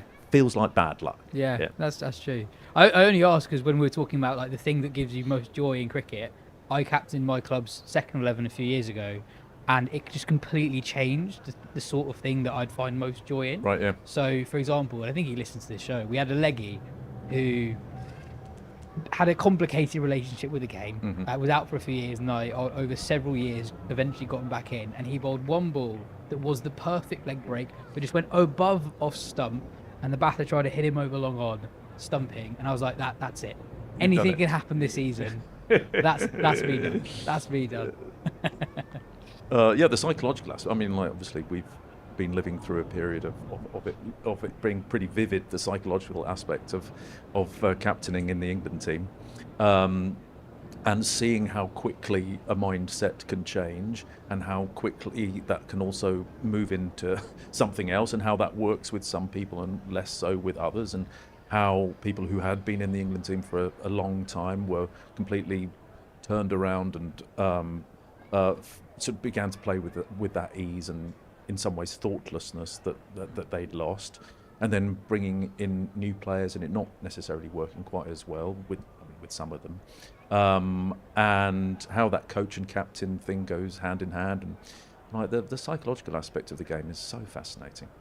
Do you find Stokes fascinating? Yeah, I mean, he's one of the most compelling, as well as kind of this is embarrassing. But I go swimming like a couple of times, a few times a week, and sometimes I just stop because I'm so bored. And then I remember Stokes' spell in the Lord's Test against India last summer, where he just seemed just crazed and driven from something far beyond what you'd seen on any other cricket pitch. And he looked broken, he had dust all over him, and he looked like he was sort of coming back from battle. And that inspires me to finish my eight front crawls or whatever it is. Like it's just a flesh wound, isn't it? Yeah. I feel like it's close to the England cricket team as I'll ever get. So it's the British Sports Book Awards coming up fairly soon, and you're on the cricket judging panel for that. How did that come about? It was just sort of being sat in watching Surrey, and a tap on the shoulder for the esteemed David Willis, brother of Bob, who I think runs the prizes, and asked whether or not I'd like to be involved. I mean, I think it was quite as simple as that. It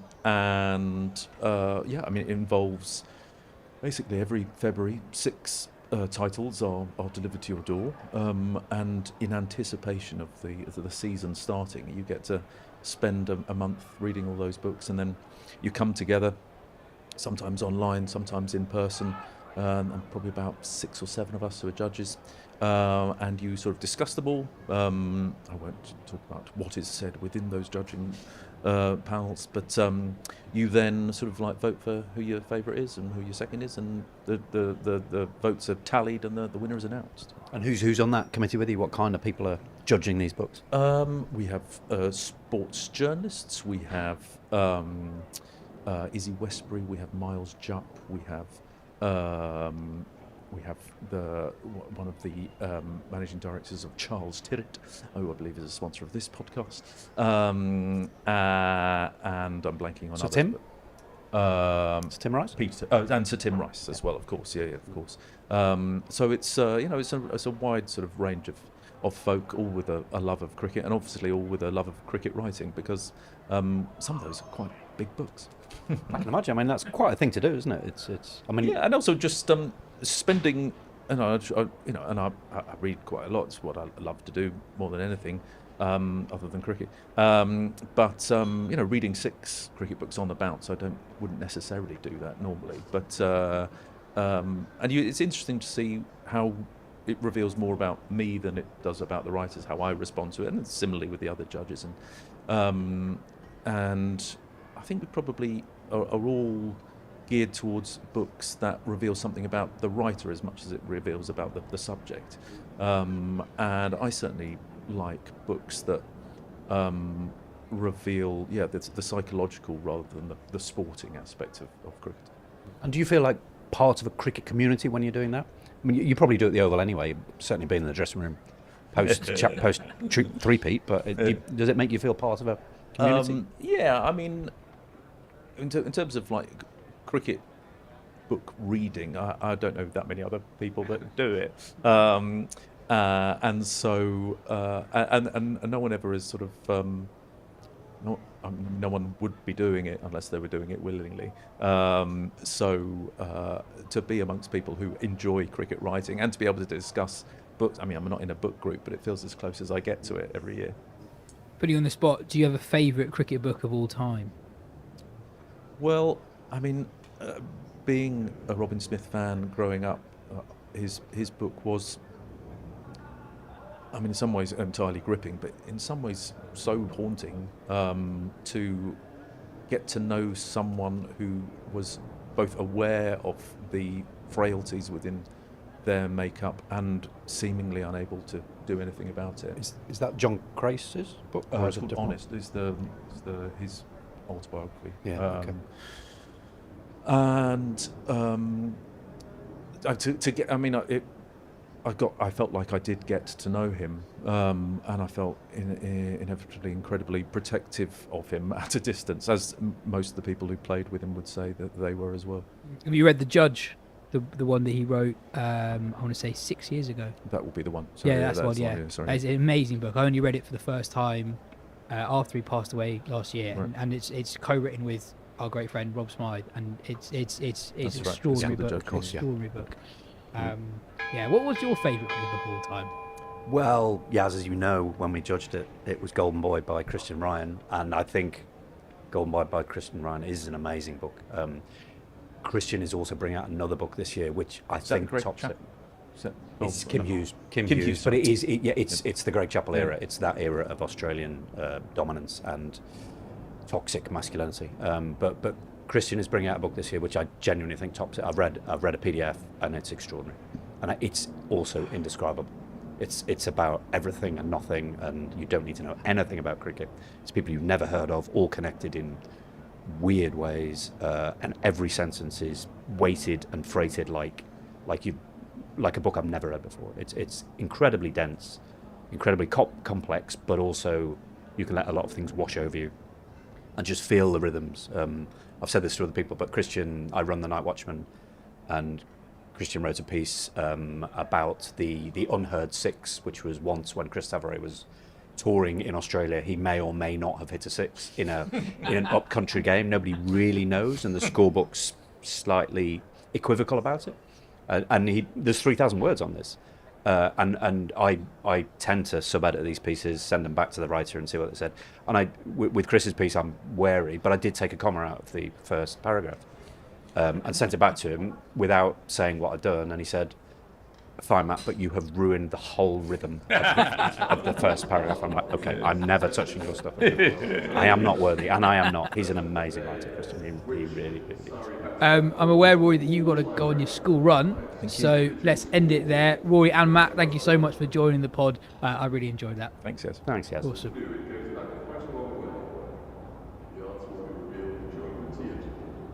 Which Surrey batsman holds the all-time record for the highest individual score for the first-class game.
Carson of the Sussex team.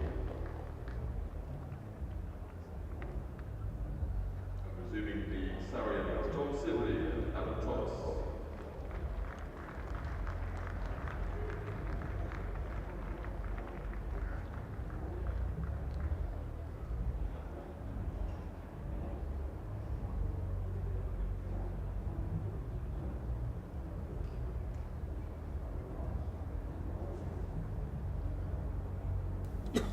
So the players coming back out after lunch, a late lunch, because we're trying to make up overs today. 1:10 it began, and the Sussex side, well, they picked up 3 important wickets and they arrested Surrey's charge. It was very clear from the intent shown initially by Ollie Pope and then quite definitely by Dan Lawrence and Jamie Smith, who, you know, if you just saw their dismissals in isolation, you might think that was a bit reckless. But actually, I thought it was selfless, as they were looking to really get a wriggle on and get Surrey a big lead as quickly as possible, and also try to get that 4th batting point, which they, in the end, didn't quite manage to do.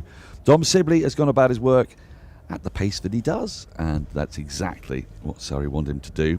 But this session will be really interesting to see the intent, the attitude that Surrey take. There are so many ways that this game could go. You might go with some people were even discussing this downstairs. It was it was more than a little unlikely, but put Sussex in. Say, go on then.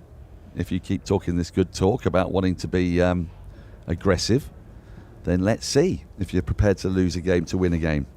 But Surrey have opted, I think, quite sagaciously to bat on. First ball of the session, sponsored by Stadium Support Services, going to be delivered by Coles.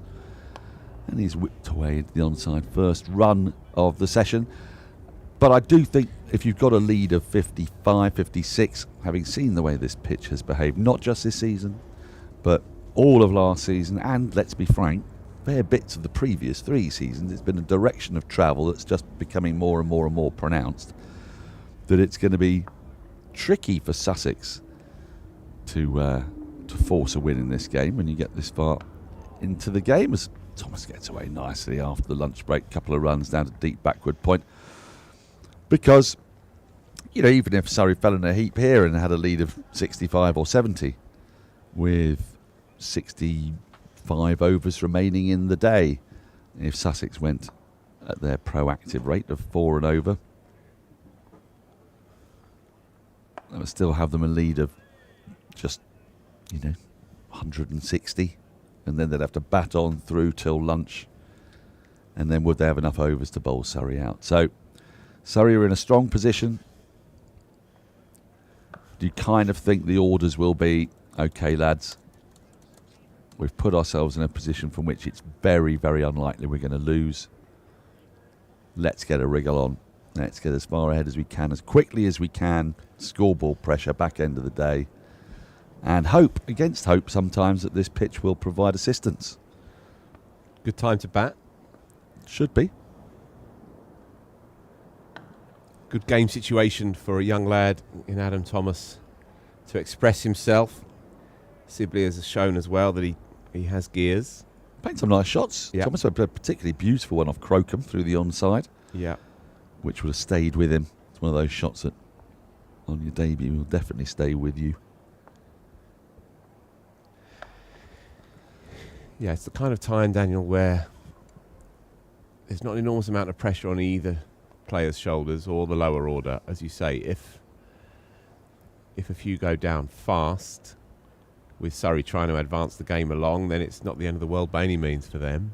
A lead of 100, adding just 40-odd from here on in for the last 5 wickets would still very much keep this game open for them. I think they are projecting it, trying to imagine where the conversations are kicking around. I think bat up till tea would be the plan. Bat for 2 hours, bat quickly. 28 overs or so, with a couple of spinners, maybe 30 overs, and you're looking at going at a runner ball, 180 odd. So then you've got a lead of 230, 240, and you've got 4 good sessions to play with. The slight issue is the weather. Things looking fine at the moment, but there is a bit of rubbish on the forecast. So Rory Burns might be mindful of that. And don't forget, watchers, listeners, whatever, can't make up overs on the last day for reasons no one can understand, or well, they might understand it, but they can't explain it to me in a I can cogent explain way. it to you. Everyone has to go home. Yeah, they'll just go home later. Indeed. I mean, if you've got quite an important project on the go.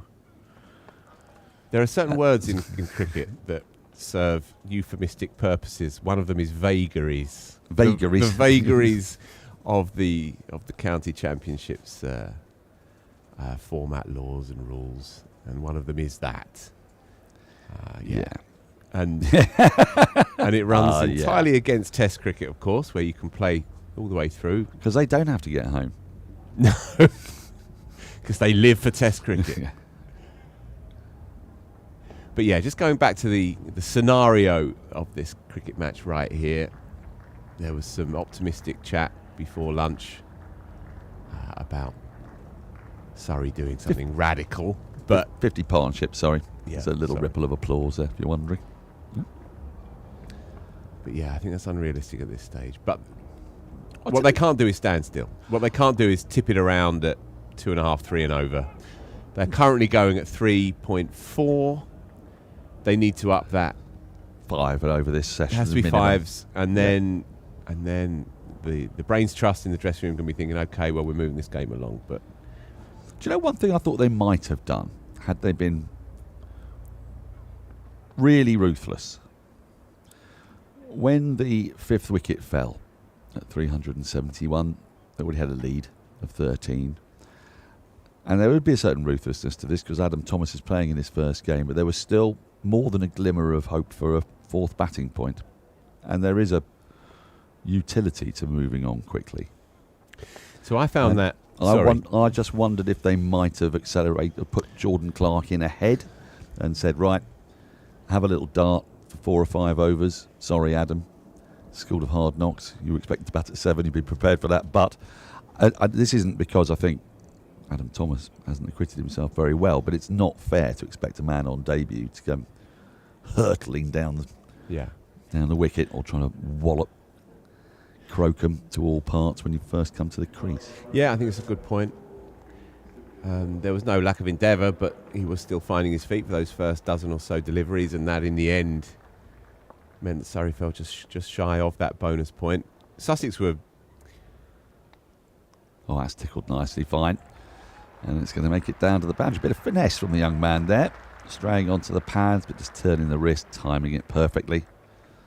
And I've got to say that since lunch it went to 3rd over, runs have come very comfortably without any real risk off the spinners. Yeah, it's just going back to that bonus point. Sussex were very much in that game as well. Oh, yes. And they were trying to... prevent it. Yeah. To winkle one out as well, to push the game on. Yeah, it became a bit of a stalemate, sort of a zero-sum game, didn't it? Surrey prevented Sussex from getting a second bowling point, and Sussex prevented Surrey from getting a 4th batting point, which would have pleased every other team in the table. Speaking of which, worth keeping a little eye on what's happening at Taunton, because Joe Root was there at lunch, wasn't he? 49 not out, trying to dig there just Yorkshire before, out the and indeed he still is, just 2 down. So they now lead by 34, and James Wharton, good young player, and Joe are together at the crease. So that will be a very interesting game, you fancy. 162 Yorkshire in the first innings, bundled out, really. I'd love to see an interesting game. It's my 4th game watching very closely of the season. Yeah, hard one to call. And there have been very interesting moments. Both morning sessions at Edgbaston and in this match have been very interesting, but the game itself as a whole, they've never really quite bubbled to the surface. It'd be great if we got a tight one late tomorrow. End of the over, just that 4 from it from the first ball, 4.26 for 5. The lead 68. Spinners on, we're good for the over 8. One thing we haven't really had here in a long time in 4-day cricket is a game that can swing either way. We've had moments of tension on the final day with Nottinghamshire. Indeed, apart from that game. Yeah, what a game that was. The Hampshire game at the start of last year as well, Yes. perhaps, but that was done by bad light. There was a Somerset game when Surrey needed 11 and over, but they were always ahead of the game there, so there was no real jeopardy for them. You couldn't swing. You couldn't swing 3 ways. You could only have swung 2, really. Yeah, and again, this game feels like it's already pushing towards 2 results. Now then, Sibley's gone again, and he's got enough of it. It's just crept over deep mid-wicket. It's a long boundary, that side. And a couple of times he's hit Carson back over his head for 6s straight. That one, he's gone over deep mid-wicket, which is probably about as far ahead as you're going to get here. It's a fabulous shot. Three now to his name. 3 6s in this innings, all off the spinners, all majestic. And that is, as Daniel says, a long hit. That has got to be 75, 80 yards out. Man, right on the rope as well, and it's cleared him. What a shot. But I think we can see the intent is there. I think it has been all day, actually. Yeah. I think Surrey came out. Ollie Pope took 16 off the first over from Finn Hudson-Prentice from the Vauxhall end, and they've clattered along all day, really. They've just been held up, really, by their 3 most dynamic batters. Pope, Lawrence and Smith just getting out. Simple as that. If one of them had stayed in, then alongside Sibley, then there'd be 30 or 40 runs further advanced probably. But there is still plenty of time left in the game, and scoreboard pressure can do things to teams as well, you know. Just a reminder, you can get in touch with us, surreybroadcast@gmail.com.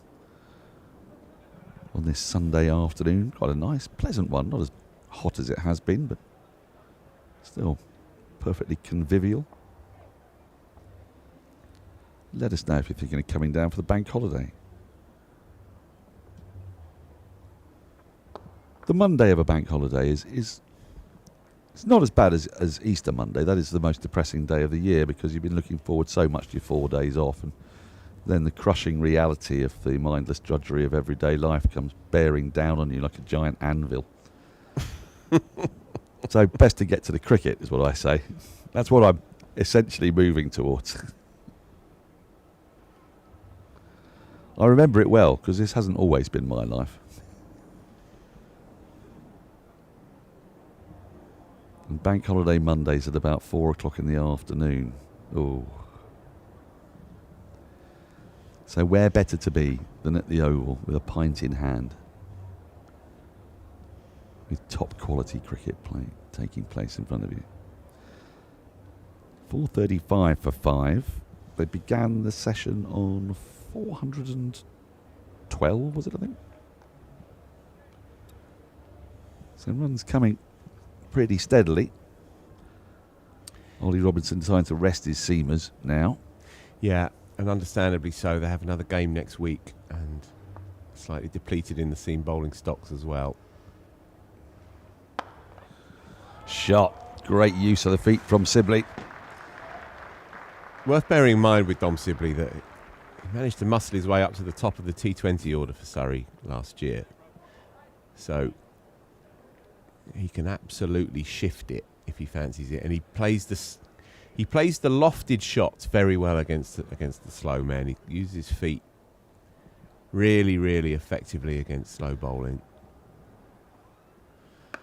And you just fancy he's ready to go here.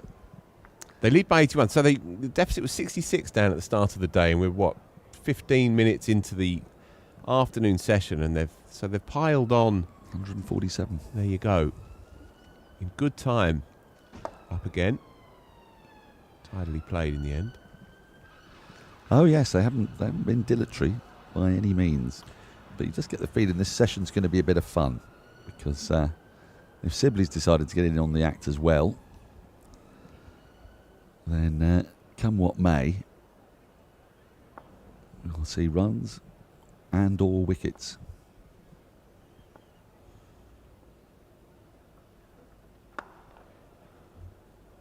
Sussex just going to be a little bit careful of this as well, because if Surrey are able to go at 6, 7 and over completely risk-free, that's not what they'll want. They don't suddenly want to look up the scoreboard and find that they're 210 behind. With a little bit of cloud cover coming in.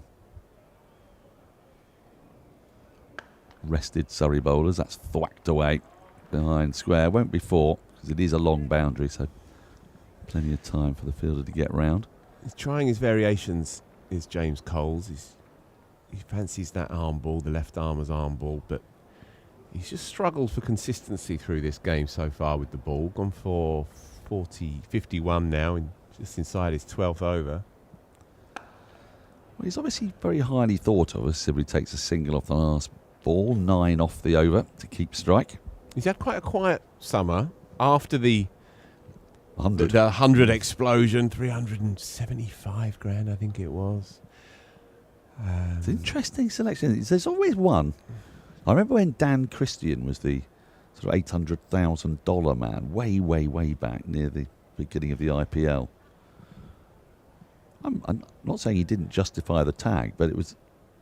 You can never quite totally predict who's going to be that bolter, can you, when it comes to auctions?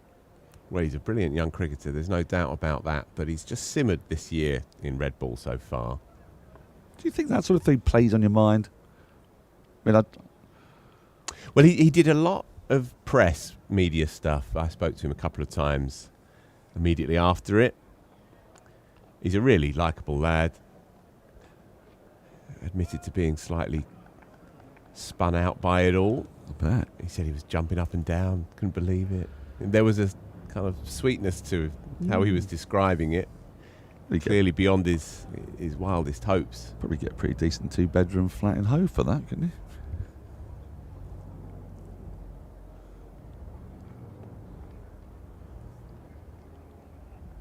Been impressed with Carson though, his work. 24 and a bit overs now, 3 for 89. I thought he was really good this morning. Much fancied by Stephen Finn.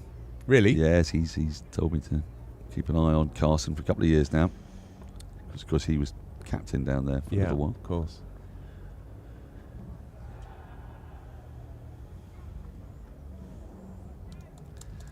Yeah, very big fan. Yeah, well, if we are talking about Jack Carson, and international cricket, England like their bowlers, their spinners to be able to bat. I couldn't have been more impressed with that innings he played on the first day. It was a proper knock. We did a lot of it together, Daniel, and we were saying at the time it didn't feel chancy. It didn't feel like a tail ender having a day out, as they say. It felt like a proper player. Compact, technically sound, played it late. Under the eyes. All the rest of it. It was really impressive. I mean, this isn't to denigrate Hudson Prentice's knock at all. Oh, he's got him. Run straight past it. Sibley goes. Eventually, this mammoth innings comes to an end. Looking to get on with it. Carson picks up his 4th. Sibley goes for 187, but what a knock. Sussex players come to shake his hand. He's faced basically half the balls. He's thwarted Sussex at the beginning when he came out to bat late on the first day after that terrific declaration from Ollie Robinson. If Surrey had lost a couple of wickets then, Sussex would have been well on top. He then saw off the first new ball. He saw off a second new ball. He's gone past 10,000 runs in this innings, and he's shown what a valuable player he is, not just for Surrey, but for any team who has any kind of respect for the old verities of what opening batters are supposed to do. Yeah, excellent stuff. I think he resumed on 116, so he's added 71 to date. 3 maximums in... Oh, I can't use maximum with you, Daniel. No, you don't you like cannot. maximum. Apologies. Right. 3 sixes this morning from his bat. Bit of a wahoo. Jack Carson picks up his 4th. 104 for 2.5 days into the big one at the Kia Oval. Not a bad game.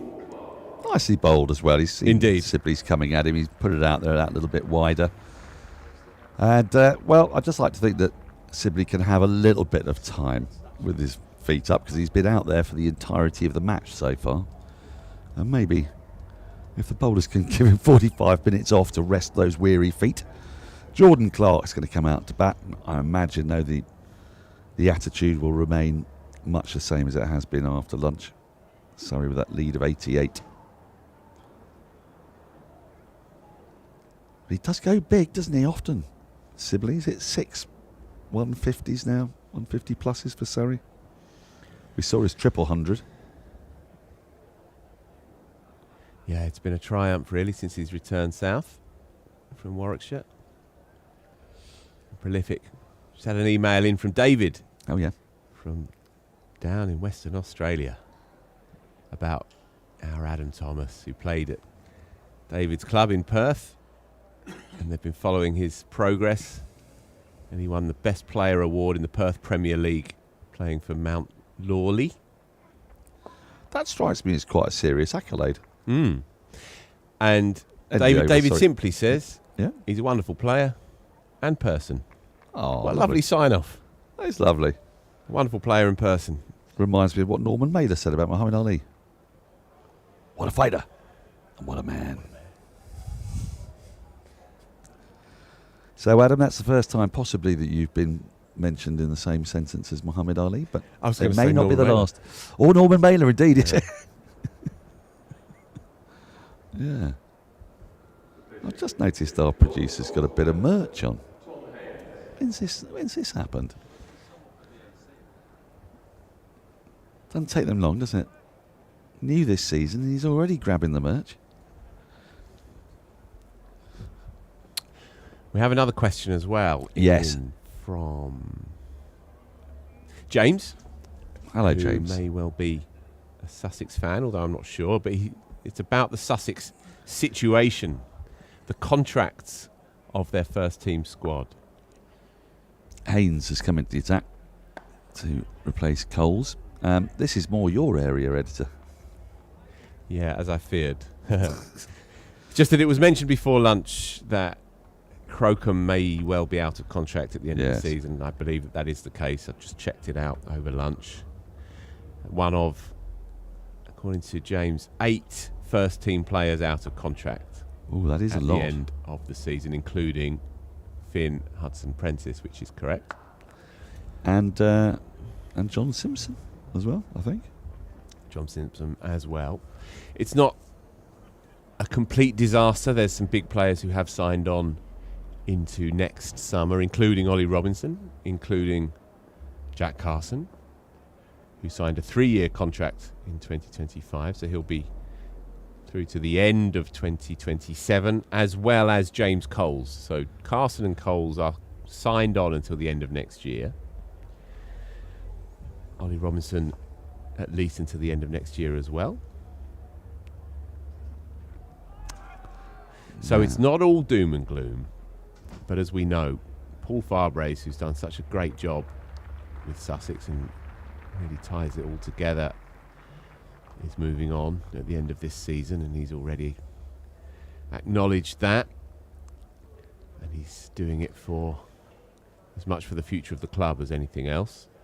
As the boss, he takes a significant salary, and the club are just not in a position really to. That's tickled away. Don't think it'll make the boundary. Good work when you've been out in the field for 127 overs nearly. Still good to see that eagerness in the field, but pick up another couple of runs. Yeah, so Farbrace is off at the end of the year, unfortunately, for Sussex. And James asked, will Sussex be allowed to sign any of them to new contracts, especially with this upcoming year projecting another £1 million loss? As far as I understand it, the club has entered into a financial agreement with the ECB, a 3-year financial agreement with the ECB that was agreed at the start of this summer, and it results in restrictions on player salaries and player movement as well. And so they'll be looking to try and hold on to whom they can and to basically bring through young players from within the club structure, because there are going to be limitations on those that they can bring in from outside. So that's going to be, I think, their reality for the next 2 boss. years. Can 3 years. Can I ask a question, which I imagine some Sussex fans might be asking? The 100, which is supposed to have brought this great bonanza for English cricket, supposed to be able to get English counties onto a solid footing. Mm-hmm. And I'm thinking particularly of counties that don't host a 100 team as well, of which Sussex is one, that are producing very fine players, many of whom are in England conversations. So they're doing things that some counties are conspicuously not doing. They're doing quite a lot of things right. Are they not able to make the case for drawing down some of that 100 money to stabilise the club's finances? I mean, given that what money has been spent has been fruitful in producing players like, well, Ollie Robinson himself, but Coles and Carson that we're talking about here. Crocombe, who we've been impressed by and who will, Lions man. I'm not going to point fingers at any particular counties, but you can do it yourself if you like. But there are certain counties that really haven't produced any England players for some time, or people knocking on the door. And so, Sussex is fulfilling in a way one end of the social contract with English cricket, isn't it? Echoes of the story of Durham, of course, from Yeah. a few years ago. A club that's produced a number of really, really top quality international cricketers for England, and were in some respects seen as being penalised for their ambition. And many were saying, well, the fruits of that ambition are seen on the park in Test cricket and in ODI cricket. And there was that sense of... And in the World Cup final. Indeed, there was that sense of grievance attached to the Durham story. Sussex's story carries echoes. Then, again, if you were to speak to some people who have been quite closely involved in it, such as Matt Pryor, who spoke to Wisden about this issue a few weeks ago, he argues vehemently, and he's part of a players group, a campaigning group of ex-players and figures within the club who care for the club, to try and get change at the top. I'm just bringing up some quotes here from an interview that he gave to Wisden a few weeks ago, saying that the club's culture has been stagnating for the last 10 years and that there's been real issues with the governance of the club at the top. And I mean, without putting specific words in his mouth, essentially the incompetence of the administrators in his eyes has contributed to the mess that Sussex are in now financially. So in his view... Shot. Only bring him a single, actually give Jordan Clark some strike. He's been out there for about 10 minutes, just based the one ball. So Pryor told Wisden.com a few weeks ago, for me this hasn't been the last few weeks, it's been 10 years where Sussex cricket has not been run well. The culture of the club has deteriorated to a point where it's now unrecognisable. This is not just a financial thing, this is a culture that has been allowed to rot for a very long time. Just out of interest, obviously I know so much less about it than Matt Pryor will know, but I suppose he doesn't mean the on-field culture, because the on-field culture of Sussex has been dynamic, exciting cricket. I think their fans have enjoyed a resurgence over the last few years. Getting up to the first division and then more than holding their own. Responding to a 12-point penalty by winning games and playing proactively. So this must be a culture that I just don't get to see, presumably. This is all behind the scenes kind of culture. Yeah, indeed.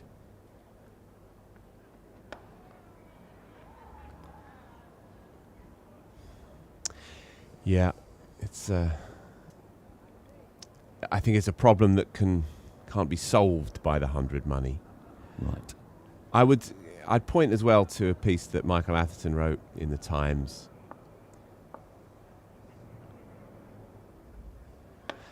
not too long ago, where he says or asserts that the long-term future of the club is rosy, that there's a groundswell of passion bubbling throughout the county and through the age groups, and it's a hotbed of cricket, of course, down in Sussex. And while the short-term financial tribulations of the club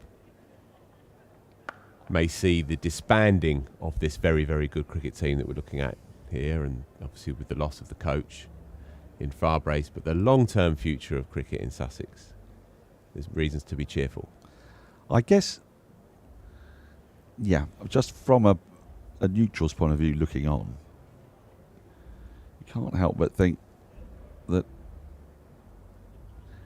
it's not awfully good for English cricket if a county that is producing good cricketers in a cricketing environment that is thriving is then broken up, because we need dynamic teams out there playing attractive and exciting cricket. Is what improves the standard of cricket across the county championship.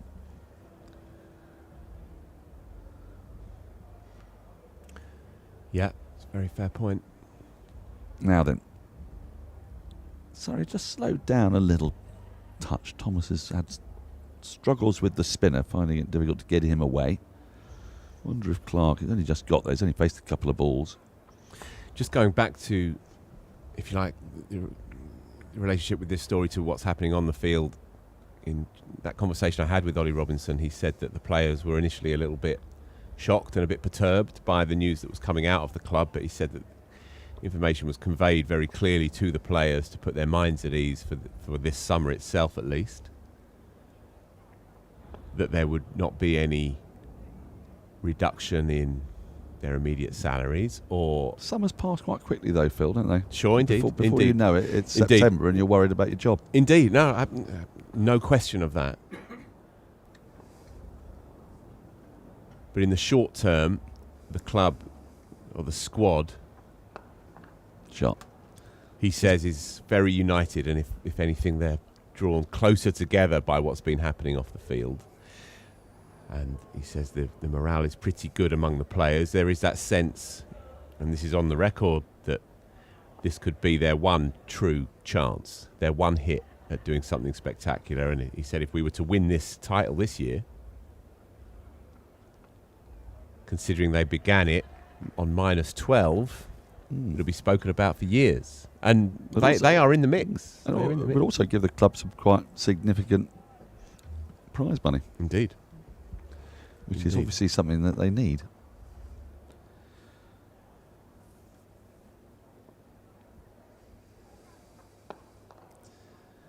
That's nicely eased away. Thomas has needed that. He's been looking pretty good against the slightly quicker bowling. But when the spinners have come on, he's not quite found a method to rotate the strike, but that'll ease him as he moves close to the 40s. On debut, don't forget.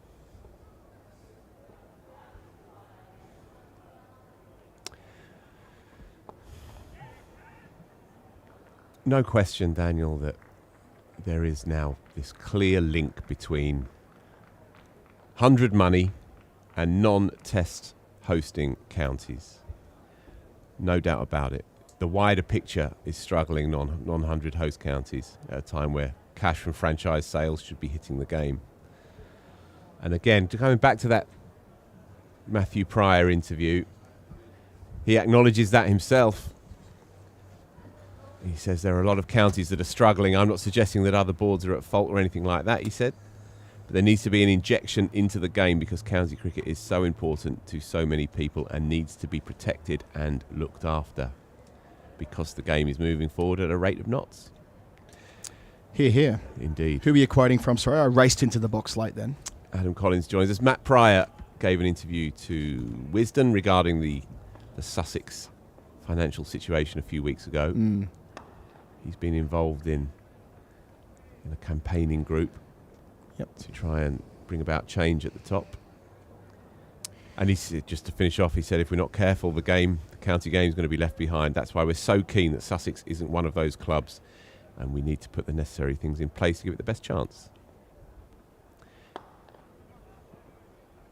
Yeah, that idea of guardrails being put around 100 proceeds to avoid an arms race, I think, is an important conversation.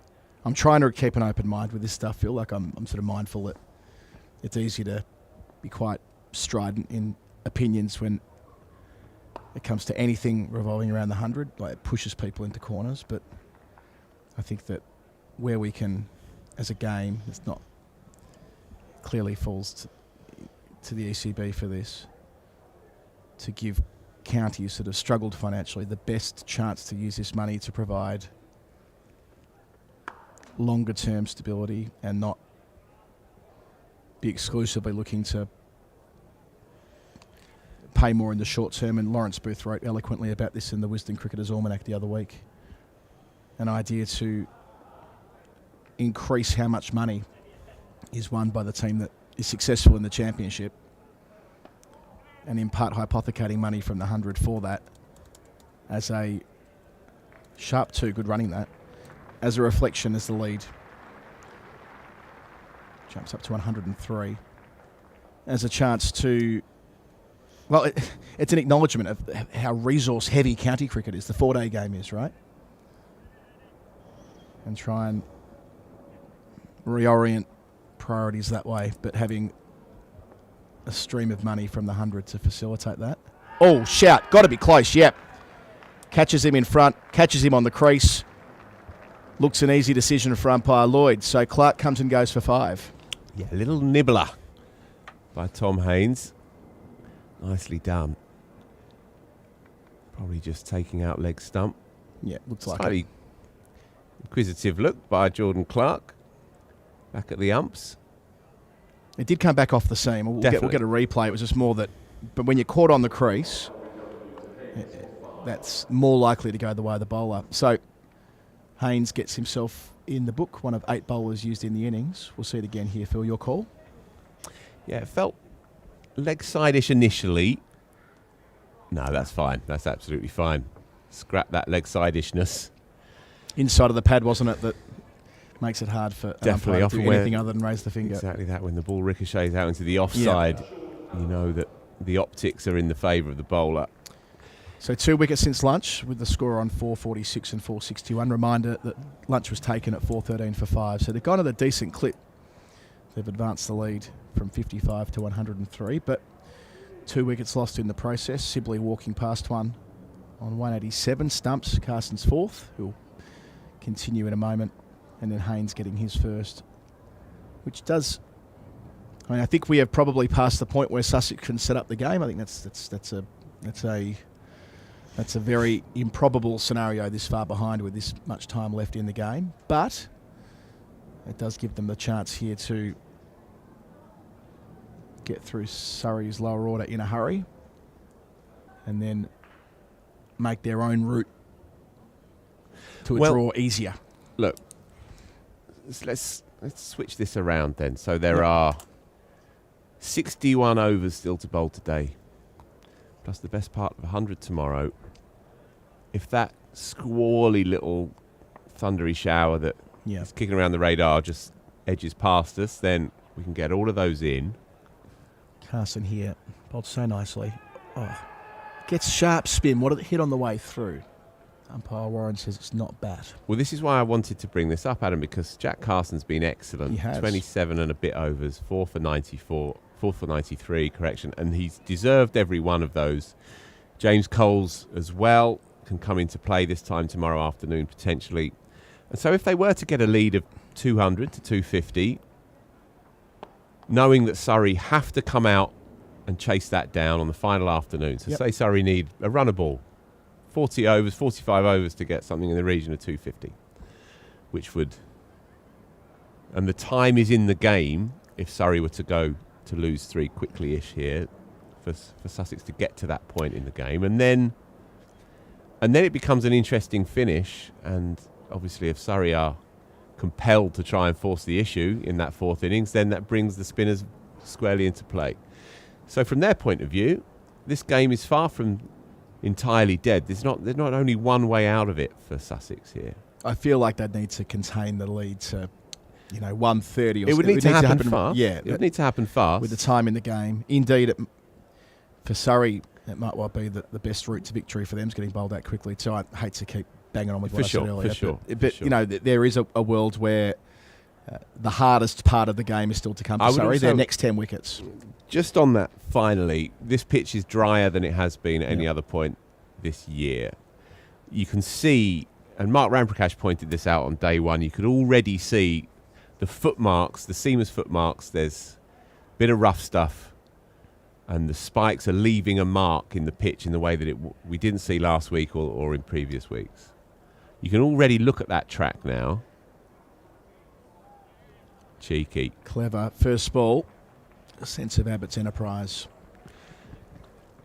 So this pitch will start to turn a bit more, and it's already showing signs of life for Jack Carson. So they have a very good off-break bowler and a very useful left-arm spinner as well that could yet come into play down the pipe of this cricket match. It could even be that they're only defending 150 in 25, 30 overs, but they can still potentially do a job. Yeah, it'll be one of those where if you flip it round, Sussex would need to get bowled out. They couldn't dangle the carrot with 150. They would need to... Yeah. And Daniel's big on this about what can often happen to teams in the 3rd innings. But I sort of don't... Maybe it's a body language thing or the way that he's rung the changes. I feel like Robinson's the type of leader... On the evidence of 2 and a bit days, I want to be clear that it's hard to make... inclusive assessments, but it feels like he will send out his team with at least with what you're describing in mind, so long as they don't let that lead get to 150, 160, and then that would make it so difficult. They need to thread the needle to such an extent that it would be better to try and bat Surrey out of the game. But if they can finish it off here, and if they can take these last 3 wickets quickly, 60 overs left, yeah, it's a fair point. There is enough time. They'd have to be bowled out. Yep. Even the most expansive captain, and Robinson is appearing like he's in that kind of category, but I don't think there is a scenario whereby they can declare at any point, really, unless something wild happens. I mean, they could declare at tea tomorrow for a laugh, I suppose, but not with any degree of seriousness, I don't think. But they wouldn't have a choice if Surrey were to bowl them out.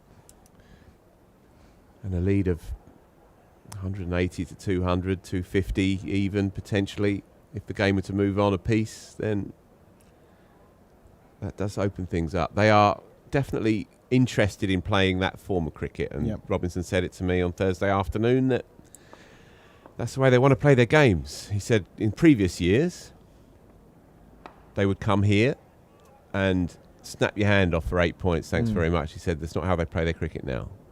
It's not how they want to play their cricket this year. They want to have a dart at this title because, as we were saying just now, Daniel and I, they know that this could be the last hurrah for this collective of players. Yeah. And that's the flip of what we were discussing when I jumped on. It's that reality. So, being able to do something special. And if Sussex do remain in contention all the way down the straight, that will be a compelling storyline given the way they've started the season and the way they've clearly got caught up in that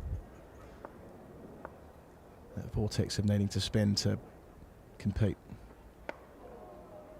That just kept a little bit low as well. Something to consider. 64 mile an hour, sorry.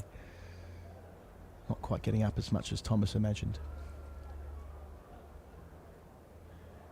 Well, look, there's definitely more going on this track than there was last week. Yep.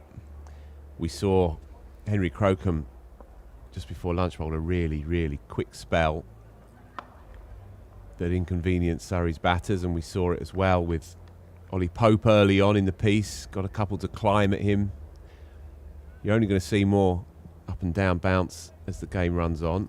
That plus a little bit of turn. We're talking about Sussex's role to play in this game, but I think Surrey have done this really, really well. I think they've batted with great intent throughout this innings. I don't personally have any issue with them batting on as long as the game continues to move on. Mm-hmm. Yeah, since lunch they've shown more purpose than they did in the 10 overs before it, put it that way, which of course is partly a function of the fact that a teenager walking in, and you can't discount that. Yeah, put on 175 today. Yeah. And it's 2:30. We've got a good lick. Ends another probing over from Haynes. He's bowled nicely.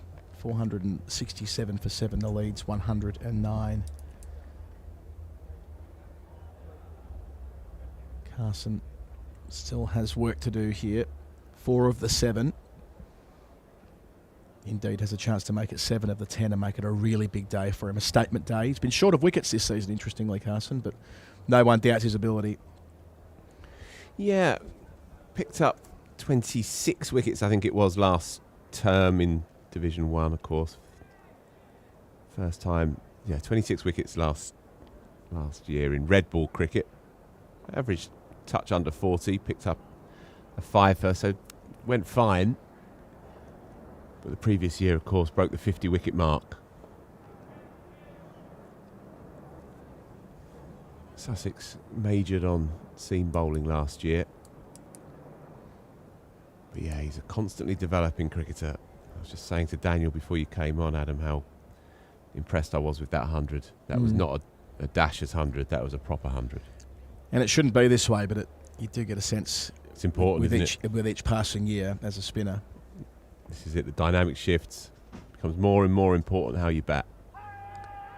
Outside the line, but worth a polite inquiry.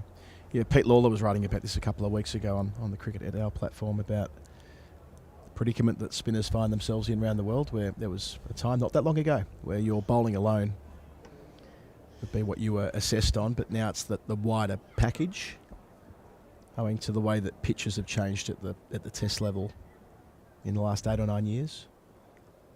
Well, it would be great to see him pick up a Michelle here. Yeah. A ton from number 9 and a 5. How nice would that be? Deserves everything that comes his way. He's been really impressive. First time I've seen him properly in the flesh over an extended period. Yeah, he's the kind of bowler who we see clips of when he rips one through the gate. And don't get me wrong, that's important. He's driven sweetly through the offside by Thomas here for a couple.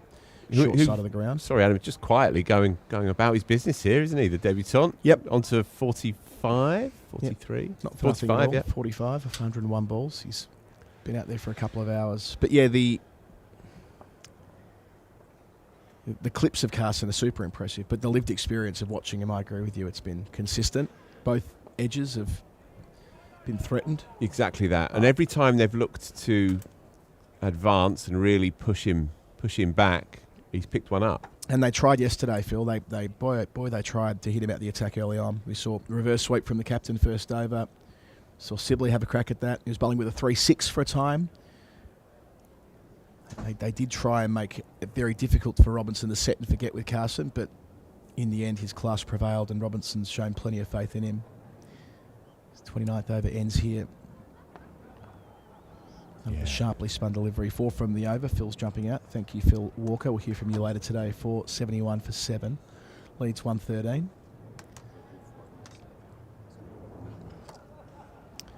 As I say hello for the first time today, for me at least, to Cameron Ponsonby. Good day to you, Cam. Afternoon, Adam. Back together. Yep, I was a late start today because I was coaching All-Stars. Lovely. On the other side of the river. I'm guessing that was Winnie as opposed to Peggy who had a bat in her hand. Peggy desperately wanted to join in, but at age 3 she wasn't allowed. But Winnie's in her second year of that. It's pretty cool, you know. Like there's kids everywhere who are finding cricket who never would have found cricket if not for All-Stars. And I don't think I'm being too judgmental in saying that. Like this is a generational shift where these young kids are getting a proper look at the game. Haynes would have been a conventional catch at first slip, but long since dispensed with. Boundary instead for Abbott. 117 the lead. Frustration for Sussex. But yeah, it was thoroughly uplifting this morning. There must have been, 100 kids in various different clinics or whatever it was running around. Really cool. Is this attached to any particular club or is it? Yes, this is linked to Alexandra Park Cricket Club. So I'm not involved with that club, but it's right near the kids' school, so it's just where all the local kids are going to, and they're doing a great job of it. So I'm sure your mega club with Spencer, they've got about 4 million juniors. They've got a flourishing setup with All-Stars too. Dynamos that follows when they're a little bit older, before they start playing competitively. Yeah, I mean, I've been doing a lot of work around the kind of school and youth cricket of late, and it does feel like the kind of the nexus or the point, the piece of the puzzle which is the most important is that kind of primary school age to club transition. Yeah. Slip now in, belatedly. Because cricket is hard, basically, and if you're 12 years old and you're confronted with a hard ball, kind of overarm bowling, technical front foot drives required, that's all quite a lot to take in in one go. It's hand standing at square leg in the cold. Whereas if you can be 8 years old or younger, whacking a wind ball around, brilliant. Yeah, that's right. It's the accessibility story of the game, which wasn't the only part of the ICEC report a couple of years ago, but there were certainly points within it at getting more young people in the game, and that's subsidised and working at this stage. Driving down the ground, that's working too. Thomas looking very organised on debut, up to 49. Best shot yet. An easy, languid on drive from Adam Thomas. Big smile on his face as well after being congratulated by his partner. Tom Haynes has been very accurate here. He's just drifted a tiny bit too full. He's aiming at those stumps. Bit of movement into the right-hander. And Thomas able to just lean on that one and go one away from a half-century on debut. Half-century for Adam Thomas. Returns for a couple. Teenager on debut here at the Oval. Making the most of his opportunity. A Surrey lineup with stars littered all the way through it. Well, they've got a new player of pedigree with them now. 51 not out. Took him 11 balls to get off the mark. It was a nervy start for Adam Thomas, understandably. But he's eased into his work here and is helping Surrey lift up towards a lead of, well, 124 now. Essentially closer to 200 by the end of it. He's batted very calmly. Just another one off the production line, Cam. Well, it's so important if you are one of these, for want of a better phrase, kind of second-tier batters within this kind of superstar Surrey squad, to take these opportunities when they're presented to you. Because Adam Thomas is now making his case that when Ollie Sykes does return fit, and this opportunity, this spot in the 11 does become available again, actually it should be me rather than anyone else. Couple more back for Abbott. You expect will bat aggressively. Moves to 10 with a single. New over begins from Carson. Also keeps the kind of heat on someone like Ryan Patel, who's come in for his first game of the season. He scored a half-century as well. And I mean, they're at different stages of their career. Ryan Patel has been a wonderful club man for Surrey for so many years and played so many important innings.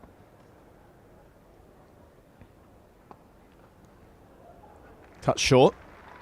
Room to work with for Thomas. Times it between the sweepers for a couple. But it is that luxury of riches that Surrey have here, and we so often associate that with the ability to have the money to attract Dan Lawrence or Matt Fisher or Jordan Clark or Kemar Roach, whoever it may be. They also churn out players of their own with regularity. Yep.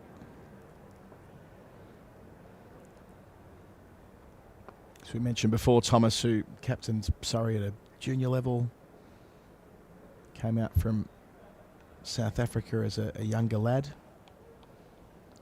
Learnt the game through the pathway also at Guildford. Was playing first team there at age 16. I know they're in today, the Guildford lads, watching their old teammate play. I say their old teammate, I'm sure he plays from time to time, but now very much ensconced within the Surrey setup. He made the hop over to Ashtead at the beginning of last year. Yep. So he's changed clubs since then. He did, so he's a Guildford boy. Yep. And then, I don't know the ins. I'm trying to remember whether Guildford actually ended up being in Div 1 last year. That might have been a reason for a young player to change. Either way, making the absolute most of this.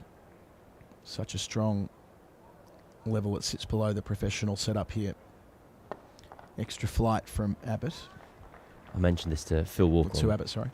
Phil Walker on commentary earlier in that. So Adam Thomas made a century against Spencer, which is my club, last year in the Surrey Championship.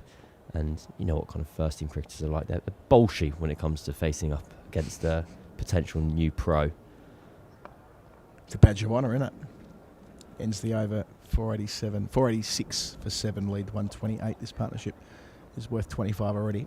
A friend of mine was bowling and fielding, and Thomas was scoring his runs, and he went, I didn't really think much of him, and then looked up and he was on 80, and I went, oh, okay. He's been scoring very easy runs. There's a sign of class where my friend kind of admitted defeat and went, well, if he scored 80 against us without playing a shot, he's probably been in control more than we tended to realise. Yeah, when you're players at their very best, it's the accumulation phase of an innings that sets them apart, doesn't it? It's in some respects, I know that Andy Zaltzman talks about this, it's the busyness index. It's how many runs they acquire that aren't boundaries, which can often be a great guide as to a fine cricketer. Finn Hudson-Prentice gets himself ready to go again from our Vauxhall end. He's bowled 18 of 136, so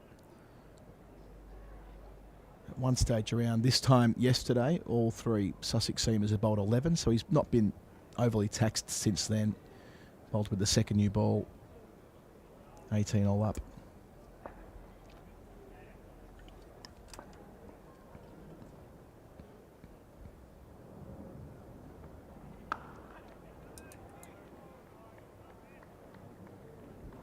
So they've gone very nicely since lunch. 73 runs added in an hour. If they can add 73 more in the next hour, it's an extended session, of course. Well, of course, that means the lead's up above 200.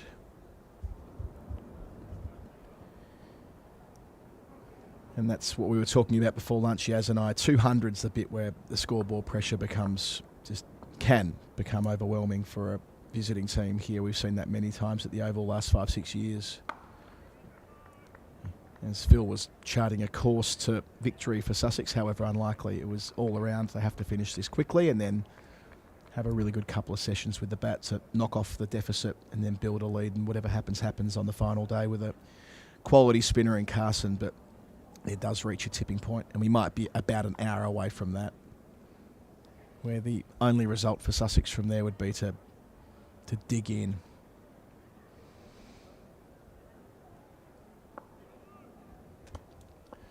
Two back on the leg side for Thomas. Nice flourish there, back foot in the air when contact was made, straight to mid-on. Bit of flair entering Thomas's game now. Must be such a wonderful career moment to know that you can whack your name. He can whack his name into Google now. Cricinfo, link number 1. There'll be a first-class record there with 50 next to his name. Keeper John Simpson's come up to the stumps here after that flourish. Robinson at slip behind him. Yes, that's the type of thing that, really doesn't mean an awful lot, but means an awful lot symbolically, doesn't it, for a player being able to say, right, when someone searches my name, they will see I am a first-class cricketer. That can never be taken away from him after today. A first-class cricketer with a 50 on debut. And who knows where it might end. I think having a Cricinfo page is a milestone achievement. It's funny, some of those who have it. That's a glorious straight drive from Thomas. Played one a couple of overs ago from the medium pace of Haynes. That was even better. Off the front liner in Hudson Prentice. To 59 he goes. May not just be a 50 on debut if he keeps playing like this. Delightful. That one was better than the one just 2 overs ago. The previous on drive was more elegant in ways. It was more of a push. That one was full-blooded.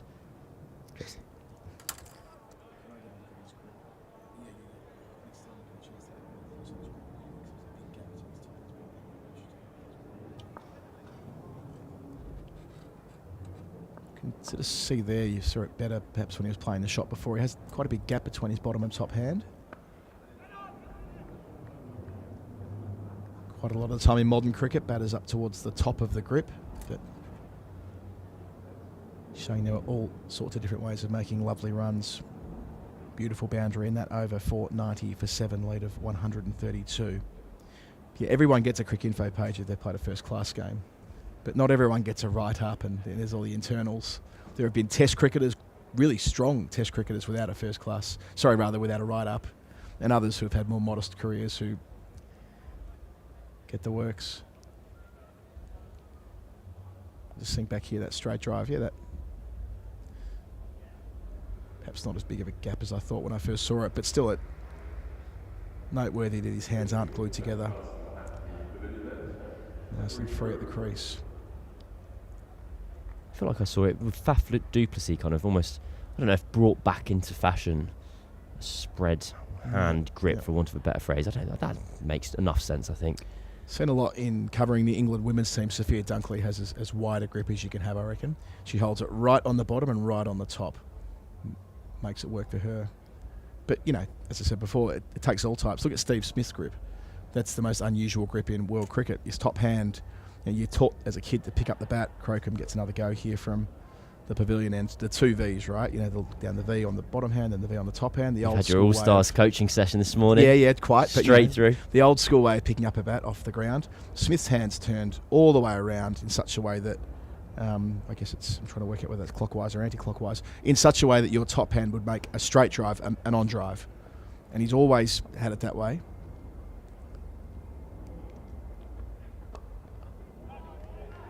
Well stopped at short leg. And it means even for a man of Smith's class and in excess of 10,000 test runs, an all-time great, even now when he plays a cover drive, he's got to really get his body the whole way around and force it through with the bottom hand.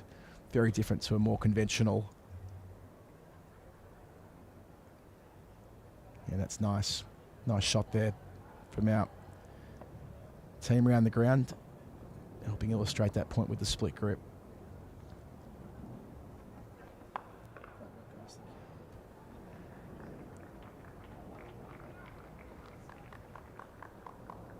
I once wrote of Steve Smith, it's like the goofy-footed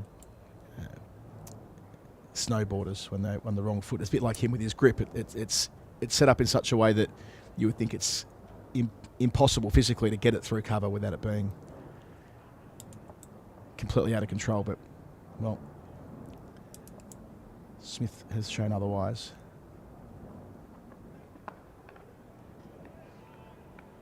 Had a lovely conversation about cover drives on the lunchtime show. Was it yesterday when John Houghton came in? I finished his book last night. Read most of it yesterday, but finished it last night. About James Vince, not just about James Vince, nor is it just about cover drives, but decent amounts of it are about the pitfall of that being your best weapon and how exposed it can leave you. It's great stuff. Strongly recommend it. Watch back the interview on yesterday's feed on our socials as well. Surrey Cricket. It's called Vinciness. Vinciness, yeah. I believe. Yeah.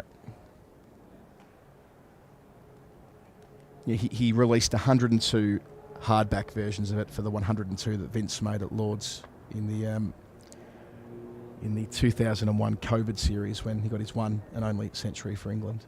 But he's releasing a paperback which will be available far more widely later in the summer.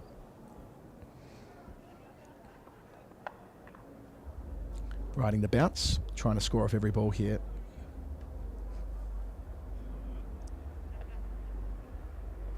I remember having a nice conversation with a player over the winter, to go back to Cricinfo profiles, where we were kind of having a little chat. And he's like, "So do you work for Cricinfo at all?" I was like, "Oh yeah." And he was like, "Would you be able to get my teams updated? They haven't been updated in years." Oh wow! And it really mattered to him. And I was like, "No problem at all." I put in the call and 493 for 7, lead by 135. That's a good use of your... Is that him on the glove on bottom hand perhaps? Yeah, it clearly has. Taken his glove off now. Well, he's already got strapping on that hand. Yeah. So it's probably a thing he's already struggling with. I think it just takes his thumb. Oh yeah. Did get up, didn't it? Lucky it didn't balloon to short leg in terms of his promising innings. They'll need to get the physio out for that. I did something like that with the Cricinfo page, seeing it again. Yeah, spot on, bottom hand, thumb. Ouch. Out comes the magic spray, I'm sure. Maybe a little painkiller. Back into it in a moment, I'm sure. I wrote a piece during the pandemic about the man who was trying to become the first cricketer to play first-class cricket in his 50s for like a full generation. Might have been 30 years. Swanji Madanyaka, a Sri Lankan who dominated grade cricket over here in Liverpool, Lancashire leagues, etc., but had continued playing Sri Lankan first-class cricket in all its various weird forms, because there's been so many different tournaments have first-class status in Sri Lanka. And he said to me, "Oh yeah, it's never really been noted, but I'm actually 2 years older than my Cricinfo profile says." I'm like, "What? Excuse me?" He goes, "Yeah, well, I'm actually," because Andrew Sampson put me onto him. He goes, you keep an eye on this cricketer. He might play at 50. And we went through it, and he goes, "Yeah, they say I think he was 49 at the time." He goes, "They say I'm 47. I'm actually 49. You're that close. You're touching distance." And yeah, I am. He goes, "Well, send me your birth certificate."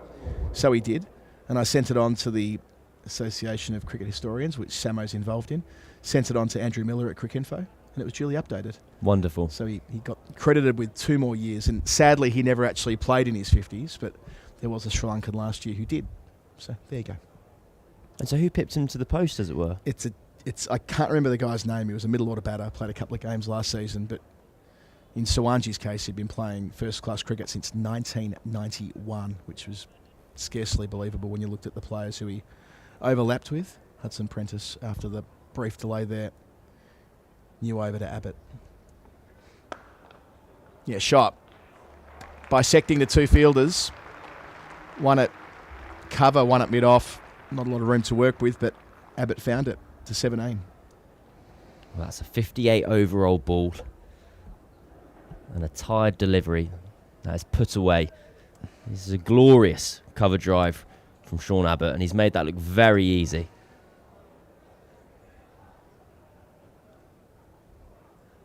Correct me if I'm wrong, wasn't there a Sri Lankan spinner who reached 1,000 first-class wickets recently? This year. Your laptop or mine, Cam? I'll go for mine. You go first? Yep. There are some players who have a chance of 1,000 wickets who are still rattling around. Whitish mid-off, gets through. Anderson got there. Oh, overthrow? Not quite. There was a Jimmy Anderson's milestone in 2021 where he got there. If you look up those with most first-class wickets who are active, you'll be able to find that, I'm sure. You'll I've spot got a it. couple Don't of you others. worry. You already there? Melinda Pushpakumara. Pushpakumara, that's right. Played a bit for Sri Lanka in the 90s, or early 2000s perhaps. I think he might have even done it. Well, judging by the photo we've got here, I think, you know what, this is what Cricinfo was made for. It was. Quiet passages of commentary just like this. 499. Will they return for 500? They will. Hard run, but through. Reflective of the purpose that Thomas has batted with, and excellent support from Abbott in the last 40 minutes or so. Their partnership's worth 39, and Surrey have reached 500. 500 for 7. They came back from lunch just over an hour ago, 87 away from that. So a lead of 142. It definitely changes the way this match felt when they stopped for lunch at 1:10. Well, Pushpakumara, he's played far less cricket than I was expecting him to. He's only played 174 first-class matches, and his record is phenomenal. He's got 1,010 wickets, an average of 20.05. Wow. Strike rate of 38. 86 5-wicket hauls. You're going to need a big room to fit all those balls in. Also, I'm pretty sure, at least in the initial stages, all first-class cricket in Sri Lanka is 3 days. You play Friday through Sunday. Yep. Old school. Not far away from the diving gully, but frustration for the visitors. Thomas to 65. And it becomes a real churn. I remember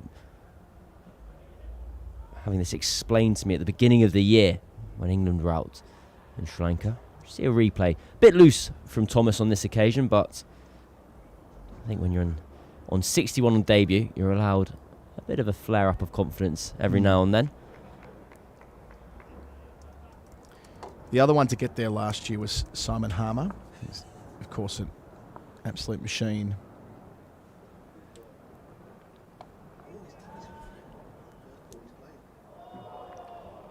It's just evaded Coles, who was going all the way with it, and it's ended up over the rope for 6. Haynes, my apologies. So expensive over. It was hanging in the air. For a moment, I thought Thomas was in strife, but the short boundary didn't need to get all of it. Leads up to a substantial 152. I see Daniel Norcross hovering. He'll jump in. The other one to look at's, I think, Nathan Lyon and Muhammad Abbas, who might have 1,000 in them. You can let us know, Cam, as you reflect on that very expensive over. It was a gentle 6, I'd describe it as. Just a bit of a top edge, and it flew and kept going. First pull he's played today, I think. But he's played some lovely shots, lovely drives, lovely dinks. He's found gaps. He's got rotated strike well as his innings has progressed. But I was just saying to Mark Church, he didn't play the pull yet, and then he did. Would you say, Cameron, that we have now reached the point where Surrey will either get bowled out, wait for Thomas to get his 100, and then declare? It's one of the two, isn't it? I don't really see the need to have to think about anything. Just don't at the think. moment. Let's not think then. Okay. Keep playing cricket. Just You've got keep playing 140 cricket. overs left in the game. Yeah, why bother speculating? You're right. No, but this is a method of speculation. My speculation is Surrey aren't going to think about it. Yes. Now then. Little chip into the onside. Crocombe still bowling. Good to see him coming back for another spell as 50 partnership comes up in even time. 50 off 50 balls. Thomas has been the lead instigator of that. Abbott's 18 off 19. I'll tell you something I found very satisfying there, is such as the freshness of Thomas's career, that the graphic on the big screen, where we have a picture of Sean Abbott on one side, was not matched with a picture of Thomas on the other. Yes. Just a crest. It's exactly what I mean. As his innings has gone on, which is what you like to see, he's grown into his knock. He's finding it much easier now just to take the singles. Still shaking that hand a bit where he was struck by Crocombe in the previous over from the pavilion end. Surrey now in a position where it's very hard to see how Sussex could force a victory, barring very dramatic events. That's been tickled fine, and it'll be 4 more off the bit of glove, maybe a bit of bat. Nicely placed, because just simply with the number of overs left to go in the match, the only way Sussex could really win, is because you wouldn't expect them to give a very sporting declaration, would be for wickets to tumble. They'd almost need to be bowled out, wouldn't they, and then bowl Surrey out. So Surrey are in a position to dictate the terms of the game, as they have been really from the start of today, if not a little bit before then.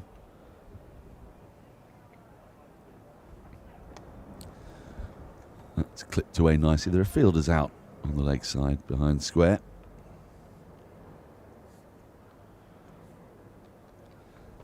Great work from our producer, who's come in to show us the word email. surreybroadcast@gmail.com. Maybe in anticipation of some correspondence to come, Cam.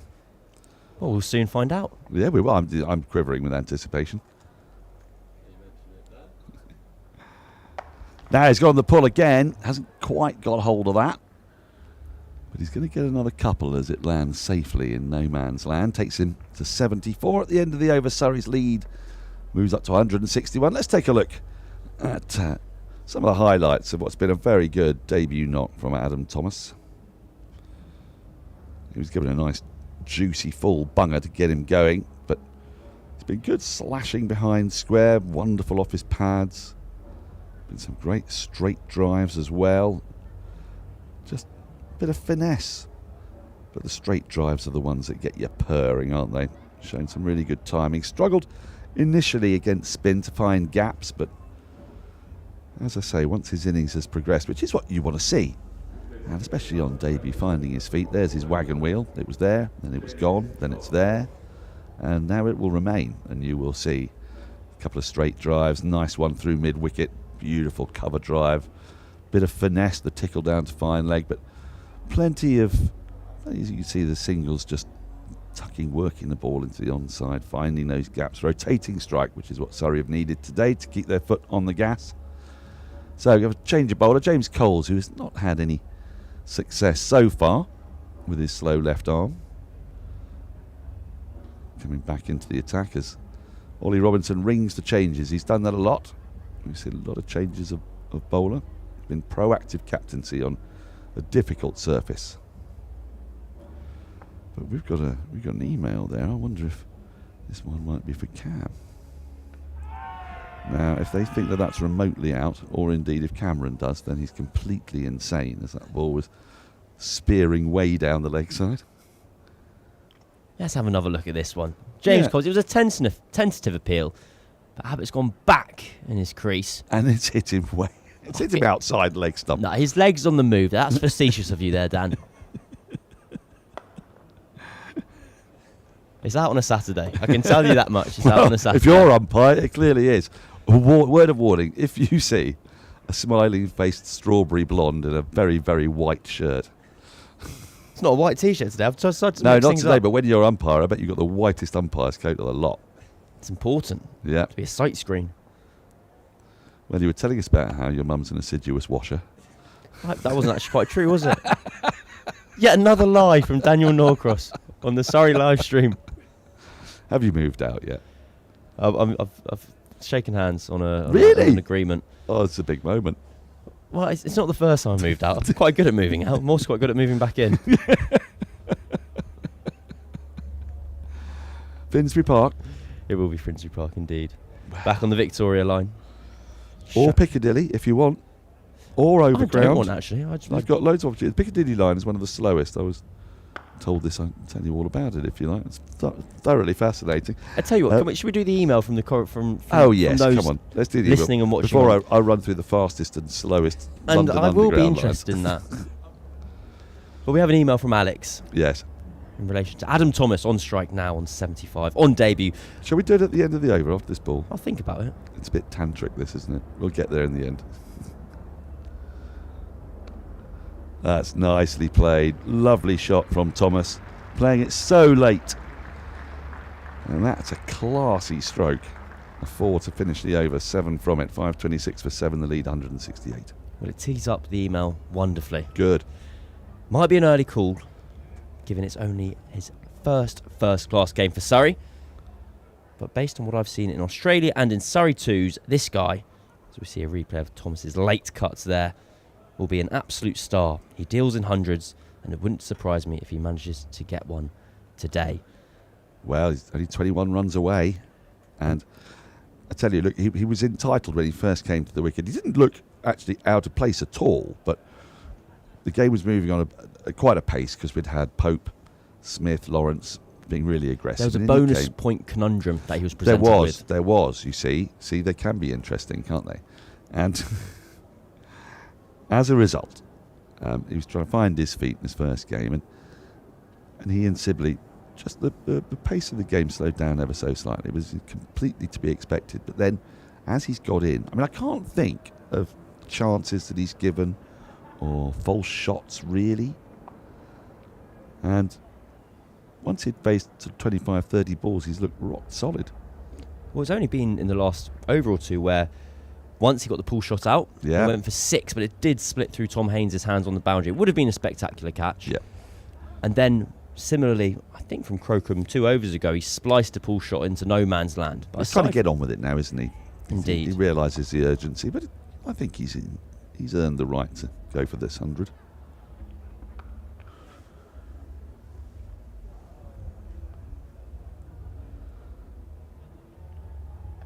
But he really has forced his way into this position as a result of doing exactly what he's doing in front of us. Scoring, I think 80 on debut counts as big runs. I'd say. And they're consequential runs as well, pushing Surrey along into an unassailable position.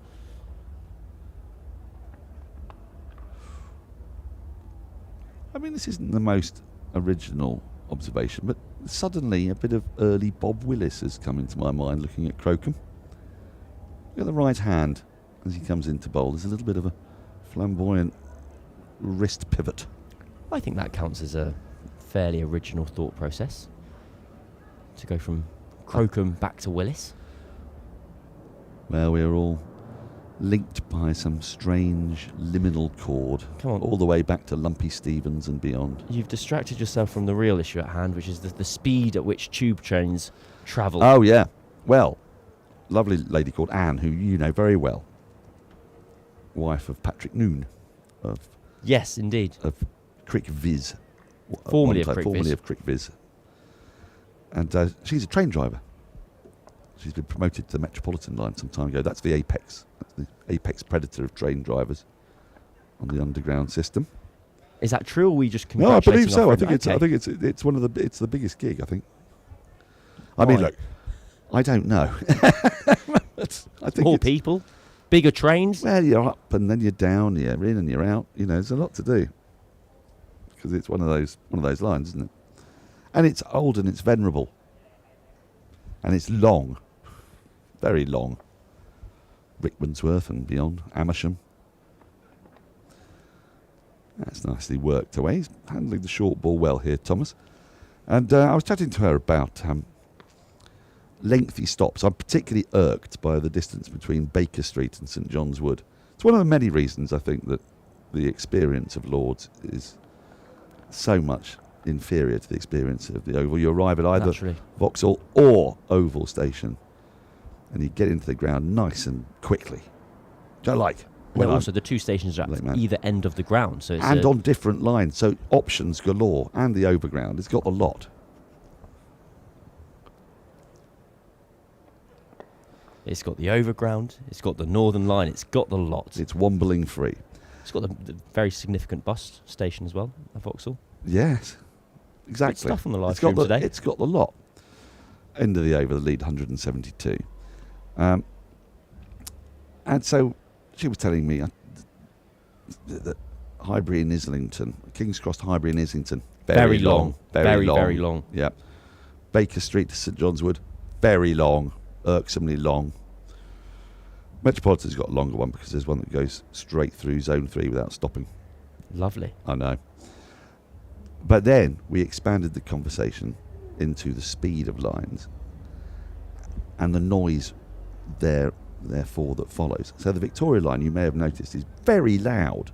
Because it's so fast. Because it's so fast. The Victoria Line superhighway is the fastest of the lines. Super quick. What does that mean? What do we know what that means in miles I don't per hour? know. Okay. I don't know. What a silly question of me to ask. Well, I've got an idea, but I wouldn't want to put an actual figure on it. Anne did tell me, but it seemed like it could get upwards of 40, even a bit more. Whereas your Piccadilly line, oh, it's a slow trundler. Yeah, so just, yes, producer. The Victoria line is your quickest line. So it's amazing. You get from Stockwell to Highbury and Islington in a ridiculously short amount of I time. know, It's it's- like 15 minutes. It's the Crazy. my friend refers to it as the blue bullet. The Blue Bullet, yep. The superhighway, the Blue Bullet. The Piccadilly line, on the other hand, is glacial. Steam powered, if that.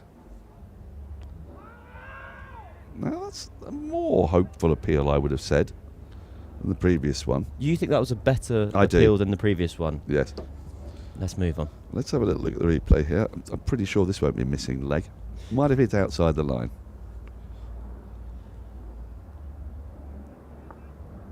That's a pretty good appeal, that. He's So you're assuming that he's turning the ball. he's stood outside off stump, I would suggest, but that's okay. Big stride in, lots of Big doubt stride. at play. It's not going over the top, though, is it? We'll never know. I'm not, by the way, suggesting that I thought that he was actually out, but I think it was a better shout than the one that was missing the fifth leg stump. You speak as a former batter. I do, yes. That's nicely swept away. That there is somebody out there, deep backward square. It means that Thomas will keep the strike, which is, I think, what this game needs. The lead moves to 175. I say that because I think for the next phase to begin, and we are perhaps unnecessarily worrying slightly about impending weather, by which we mean possible rain, that Surrey would like to have a good number of overs this evening, and if necessary have the use of a second new ball at least not too long after lunch tomorrow. Of course, the second new ball always... The advantage of the second new ball comes with the inherent disadvantage of it means your opponents have batted for 80 overs. It does. And so they have collated runs across that period of time. Yes. So if your lead is, say, only 200 and your opponent's bat for 80 overs, they're probably 60 or 70 ahead. If not a touch more. Yeah, but if they're 4 or 5 down and you've got a tricky partnership and you break through that, then suddenly it can break the game open, Cam. Of course. Don't poo-poo the new ball. No, not at all. And I kind of was almost learning or realising in live time kind of the size of, the scale of Surrey's lead at the moment. 175 is not insignificant at all. Yeah, it suddenly has got big. Thanks in no small part to Adam Thomas on his debut. Collects another single. Runs have come very steadily since the lunch break. Does this more kind of calm passage of play that we've had over the last hour or two,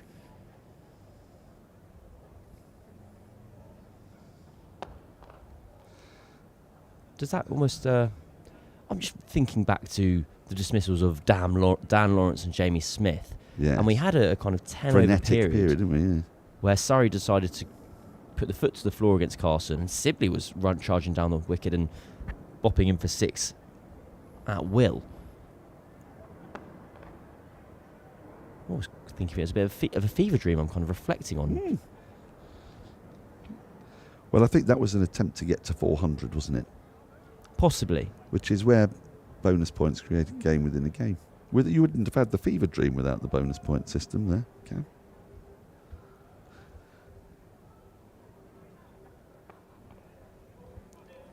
Nicely dabbed away. Should get another couple here. Milking Carson. He's bowled very well today. Bowled really well in actual fact for his 4 wickets. Some of them gifted to a degree, but he's stuck at his task against set batters. It's another mammoth total at the Oval.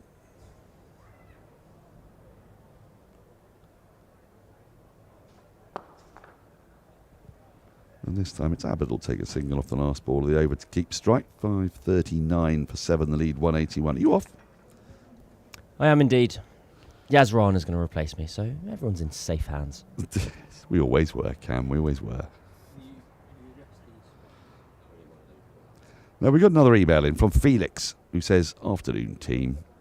Watching live, enjoying the commentary and thought-provoking conversation. Well, that was until I sat down. A question for the team. Would fewer points for a draw encourage teams to play for a result? In this situation, Surrey would have declared on a 50 to 100 run lead with time to force a result. What they might or might not have done, because they might think that the best way to force a result is to tire Sussex out, keep them out in the field, get a lead so large that actually Sussex can't get a win out of it. There are two schools of thought, aren't there? The really school of thought is you keep your opponent in the game, even just a bit in the game, to believe that they could still force a win. Because in a way that creates its own uncertainty, its own hesitancy. The third innings pickle theory, in which you're never quite certain of what tempo you need to go. Most perfectly illustrated by New Zealand at Trent Bridge in 2022.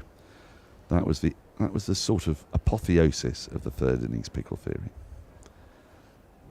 Whereas here, there won't be much in the way of a pickle for Sussex, because the situation will be very clear.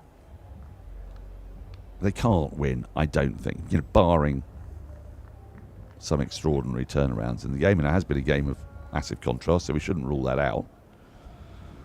But in a match that has seen 807 runs scored for the loss of the last 9 wickets,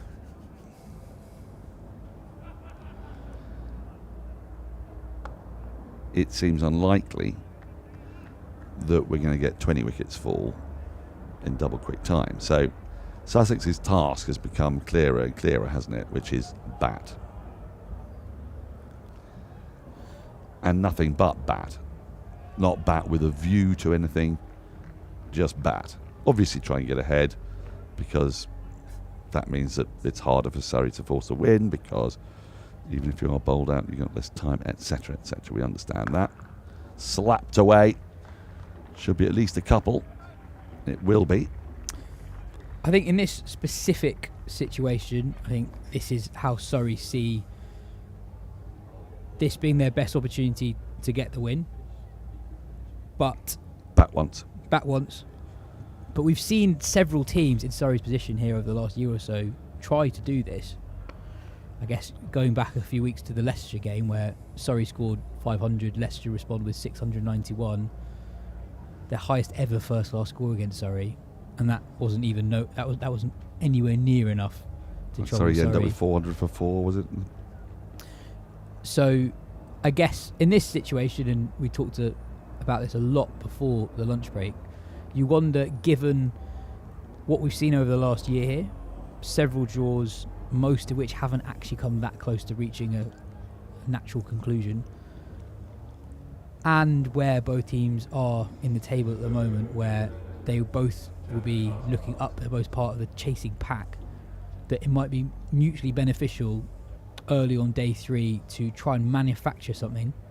Well, by at least having dangle a innings carrot, game. isn't it? Exactly. Yeah, I mean, you're not actually going into changing room and going, Ollie, you set us 350 and 70 overs and we'll chase it. What you're doing is saying, right, we're going to pull out the lead of 60 or 70 and let's just see how proactive you want to be.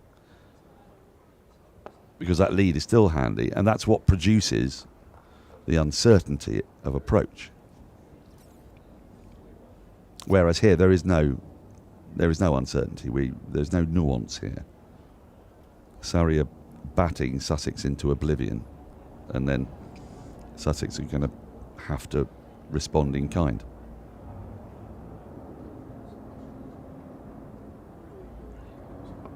Now, I understand it. Once Surrey didn't declare around about the 110 over mark, this was their next best way of doing things. I think worst case scenario would actually ending somewhere in the middle with a lead of about 100, having gone relatively slowly in that period of building that lead from 0 to 100. Yes, here they now want a lead in excess of 200. And they've also got a batter there on 87, and this isn't about sentimentality. I mean, you're building for the future and all sorts of things. And he's batting well, and he's going at a good rate. And with Abbott at the other end, runs are coming, aren't they? Wow. That has sailed over long on. He has got a lot of that, Sean Abbott. Carson's been hit for a few sixes today, but he's still stuck at his task.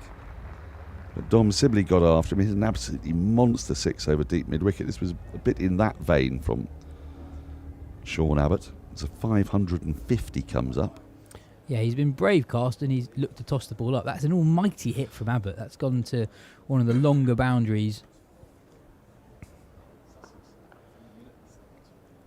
And yeah, I mean, Surrey at the moment are scoring at a decent rate. Abbott's going at exactly run a ball. Thomas, after a watchful start, has scored pretty quickly over the last hour and a half. Scoring at 5 runs and over the last 5. And when you're in this position, end of the over 7 runs from it. That's 6, by the way, bringing up the Surrey 550. When you're worried about losing time or running out of time in a game, scoring quickly is a way of injecting a bit of time in a way, in that things are happening quicker than they would normally do. And that is currently happening. So I completely understand why, having not made the decision to declare a few hours ago, that this is the next best way of going about things. Absolutely. Thomas, now the second highest run scorer in this innings. And some good knocks from the skipper Rory Burns when Sussex put Surrey under a lot of pressure on that first day, and with the new ball on the second day, that opening partnership 148 was crucial in setting the tone. Ryan Patel with a really good proactive knock at number 3, his first innings of the season. And now Thomas. In many ways, that engine room didn't fire in this match, but it shows you the terrifying depth as that's going to run away down to the boundaries. Going to keep fielder interested, but cruelly interested as byes will be signalled. 4 of them. It just shows what a formidable batting group Surrey are, that when Pope, Smith and Lawrence are not getting runs, 2 guys playing their first innings of the season get half centuries. The skipper gets his first half century. There's still Sean Abbott batting down at number 9, who's made a thoroughly assured 41 not out. There's real competition for places as well, so there's no Ben Folkes this week, but also no Will Jacks, who's off at the IPL, no Sam Curran, who's injured at the moment, and then no Ollie Sykes as well, who's yeah. impressed in the white ball stuff recently for Surrey too. So real competition for places in the batting department. I mean, you would queue up though to bat here, wouldn't you? You queue up to bat at most places in the country at the moment. I think you would. How are Yorkshire getting on in their rear guard against Somerset? I know they lost 5 down. 5, oh dear. I know Root was out. Is Bairstow out? Bairstow is also out. Oh dear. As is Matt Revis. Ah. So they are 5 down. James Wharton is 92 not out. He's with George Hill, who's 1 off 9. But yeah, they lead by only 114 with 5 wickets remaining in the second innings. So a lot of work still to do for Yorkshire if they're going to get back into that game. And again, Thomas tries to cut the boards a little bit too full. End of the over, 5:56 for 7. The lead 198, approaching 200. It's time for me to take a break. Take you through to tea. It's going to be Adam Collins. Slightly different structure today. We had some overs to make up for this morning after the rain yesterday evening. So instead of tea being at the point where there are 32 overs remaining in the day, tea is at a set time of 4 p.m, regardless of what happens. So half an hour or so until the tea break. This partnership now worth 95. It must be 95 at roughly a run a ball too. Exercising contrasts before and after lunch, the way they've gone about it. At this point, trying to score off virtually every ball. Abbott, so effective at raising the run rate any old time. Terrific ball striker. Such a luxury down at number 9. As for Adam Thomas, well, needless to say, as a teenager batting for the first time, there is something special on the horizon. Can he keep chipping away, doing his thing against the spin of Carson?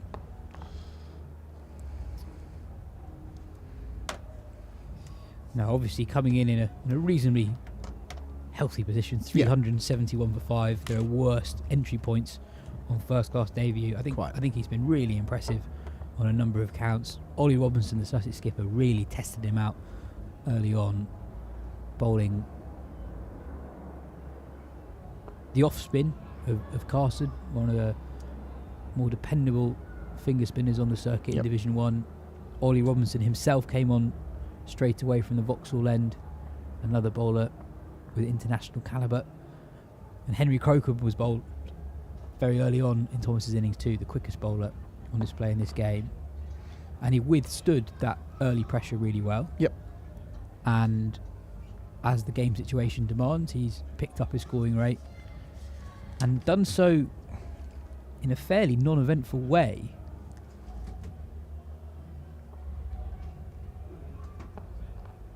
Yeah, looked solid in defence. We reflected earlier on his split hand grip.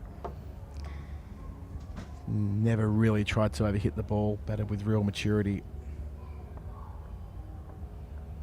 As a teenager, that takes some doing. The occasion has not got the better of him, far from it, equal to it. Milks one down the ground to retain the strike, 558 for 7, which will mean that in a moment you'll hear the applause from the Surrey faithful to acknowledge a lead that's risen to 200. Remembering Sussex banked 358 for 9 declared. Feels a long time ago now. Surrey have been out there for 148 overs. That big century from Sibley, which came to an end early in this session. One of 2 wickets in the session. Sibley stumps for 187 from Carson's bowling, and then Clark leg before wicket to Haynes for 5. But yes, the partnership 97 on. The game feels entirely different here. We have, without a doubt, reached a point now where Sussex only have one route to safety. Which, though, and I know you and Daniel were just talking about this, but just to finish off on this point, it does mean that if you were sort of win-vising this, the draw number's gone up the longer this is played out too. So there's obviously no way Surrey can lose, but it's going to still take plenty, you would think, as Coles continues to take 10 wickets when the time comes, given that there have been 16 wickets in the match so far. Thomas into the 90s. Yeah, I think that was a really good point made by Dan, that the method Surrey have chosen to go about their path to victory eliminates the prospect of victory for Sussex. Yep, no doubt. And it's sliding. And look, I think that would be historically the conventional way of doing it. You batter a team, you drive them into the ground, you demoralise them, and then you finish them off. The small difference being that batting at the Oval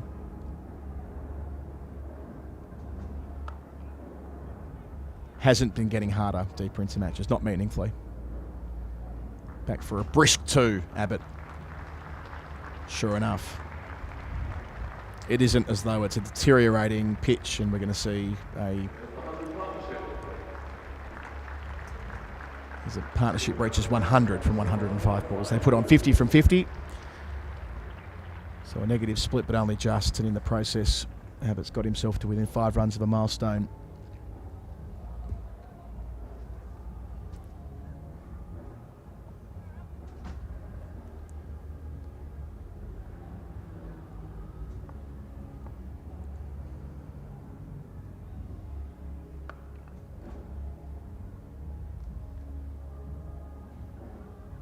So they're all in on plan A, Surrey, all in.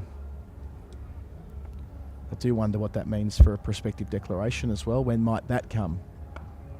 How far ahead is enough ahead to not eliminate the chance of batting again, but to open up the best chance of managing sessions, new balls, bowlers getting some time off their feet tonight, all of that. What's the number?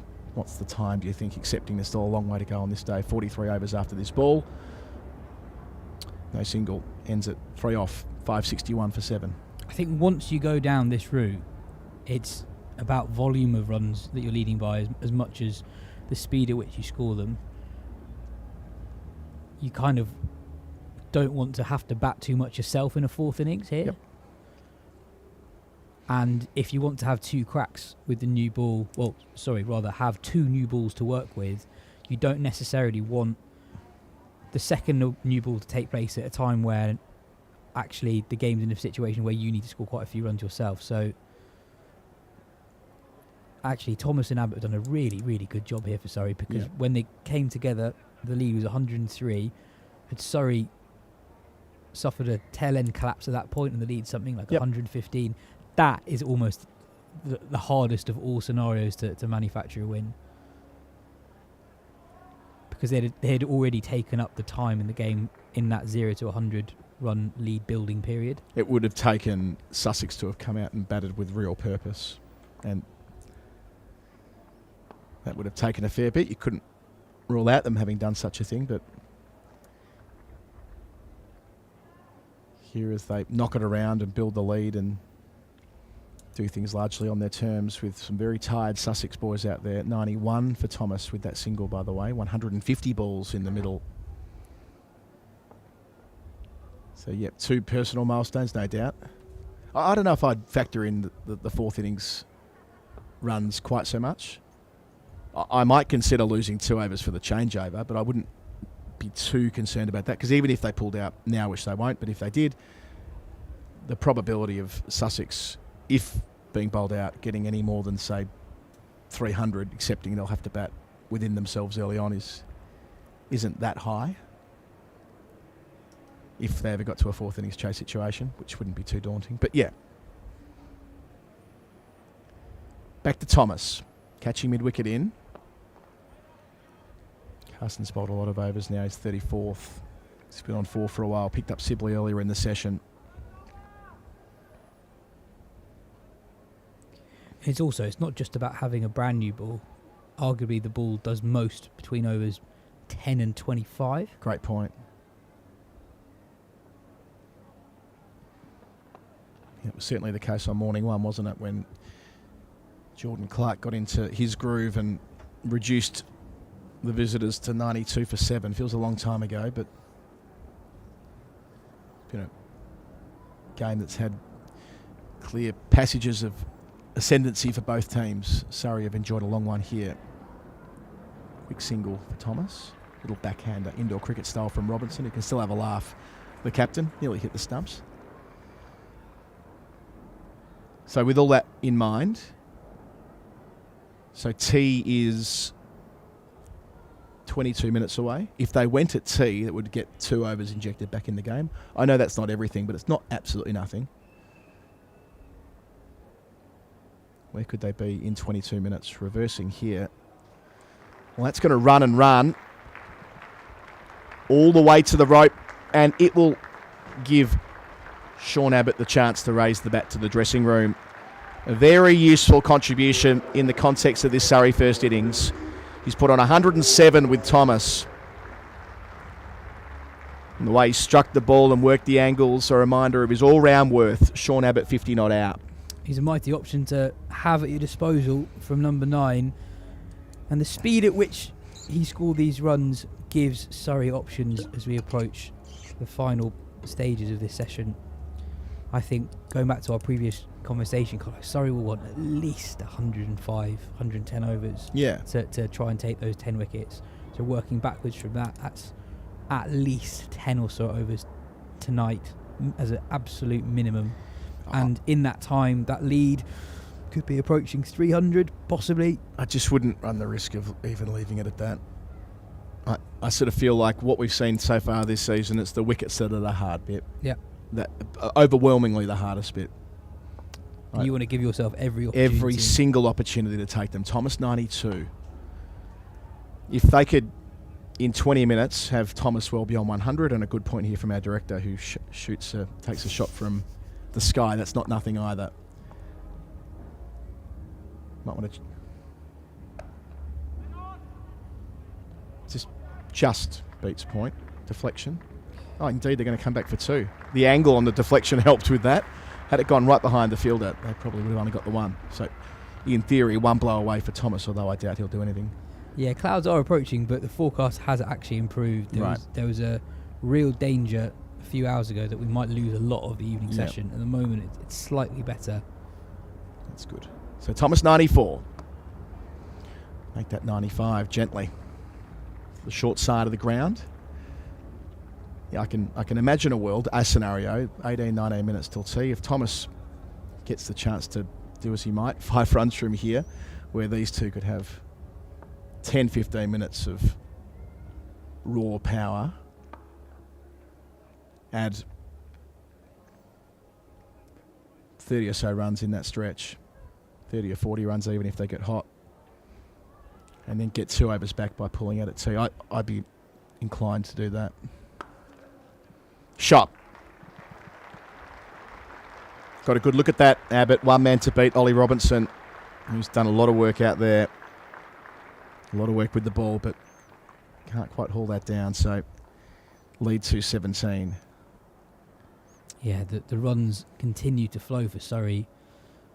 And yeah, we're approaching a point where for Sussex to survive in this game, they have to do a lot of batting. Well, they will. And if you go down the path of T being the cut-off point, if that were to be it, then it'll be what, 36-ish, something like that, after T, if they get them all in, and then a full day of 96 tomorrow. That's a lot of time.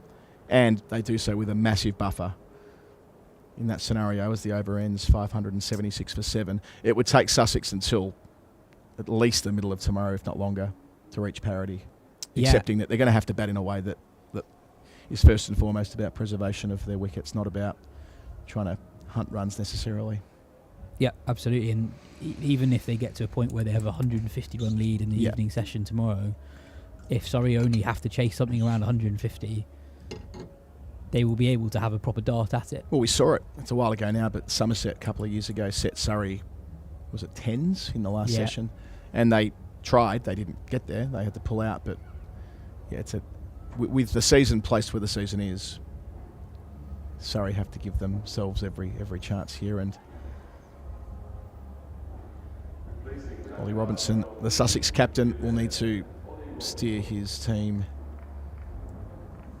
and inspire his team here to try and just keep their morale up, to know that there are still 8 points in the offing here for them if they can, in addition to the bonus points they've already taken, if they can have a few good sessions from here.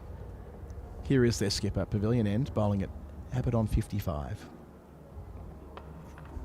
Upstairs straight away. Thomas wants it, he's through.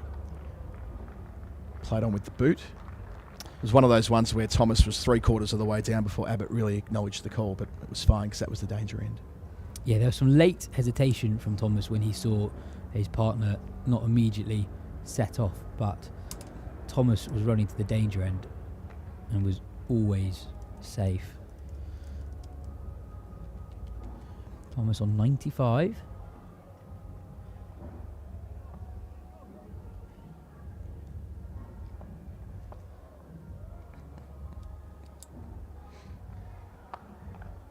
Shots. Only gets him one. I thought he beat the sweeper. Hit it well. 220 ahead. Yeah, I was with you, Colo. I thought that was racing away to the boundary. It was a good shot on his toes. Back foot punch behind square on the offside. Against a bowler like Robinson, who gets the ball to bounce more than most seamers on the circuit. Really, really impressive knock this from Thomas.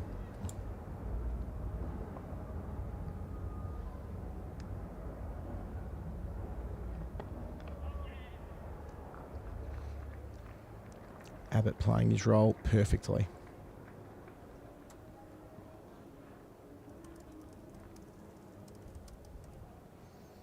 So Thomas on strike and on 96.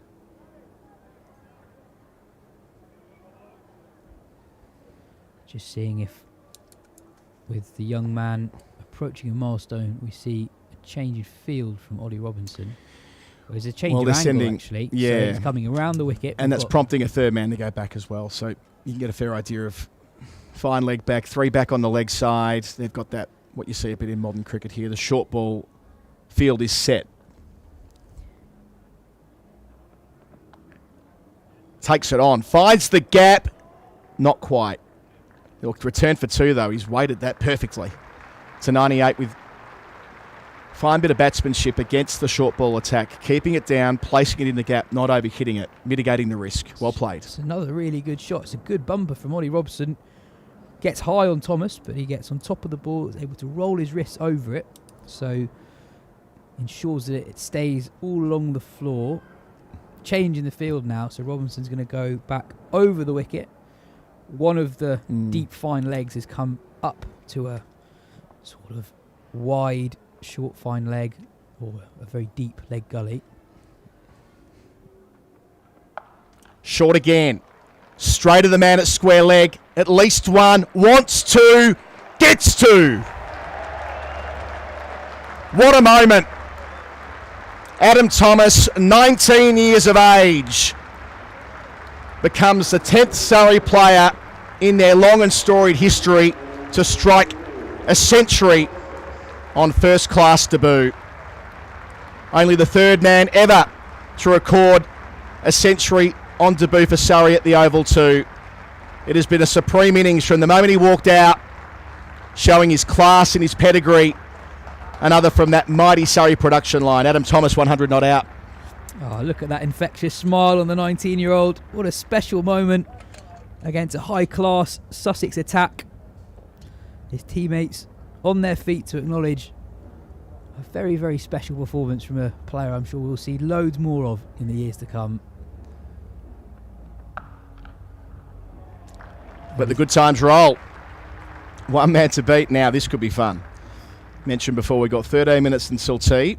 And if they want to give themselves the maximum amount of time, i.e. not have to worry about 2 overs lost for changeover, 5.85 for 7. 40 overs left in the day. 12 minutes left till tea. This could be a very busy 12 minutes. So 8 fours and 1 6 for Thomas in the 100. 159 balls to reach the milestone.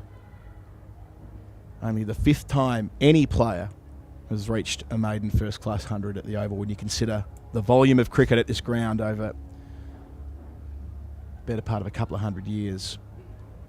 And for Surrey, only the 10th ever, just providing context as to how rare and how special that achievement is. He's looked especially accomplished against the short ball. Took it on pretty much every time Robinson went short in that over and never really looked in any trouble.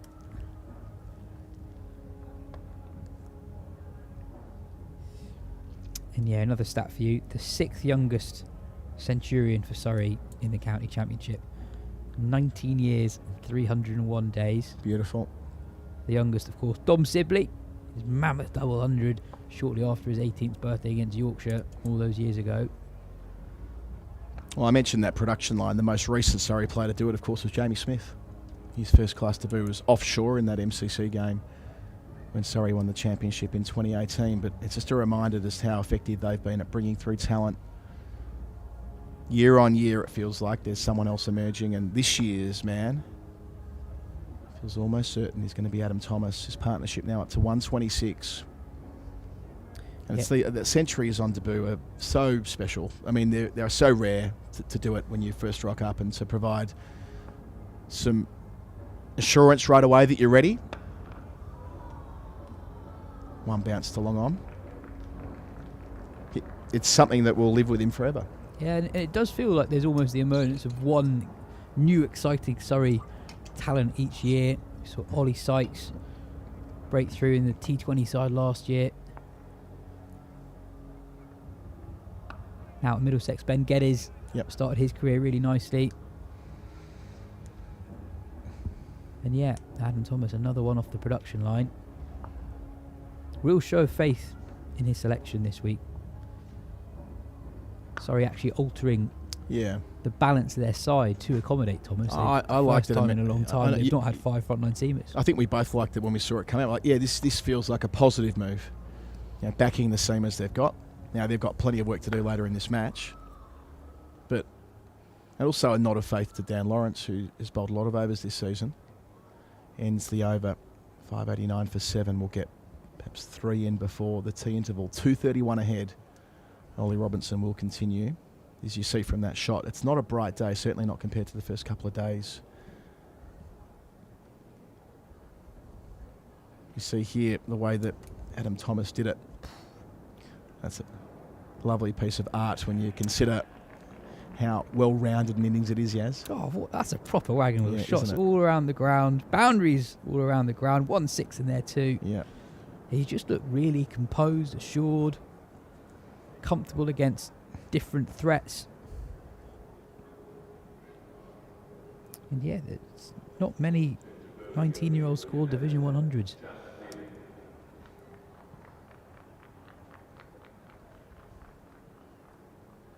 It's not going to be Robinson. He's had the one over and back out again, just throwing the ball around, as captains do in situations like this. Just keep throwing it around and see what happens. Leaning, bowled yesterday. Fine and frustrating for Sussex. Won't quite reach straight beneath us. This is proper tee-off time, isn't it? Forget about the interval that's coming. They've got their milestones. They've got their gigantic leads. They've got 600 coming. Every ball a prospective boundary ball. There are 1, 2, 3, 4, 5 men back.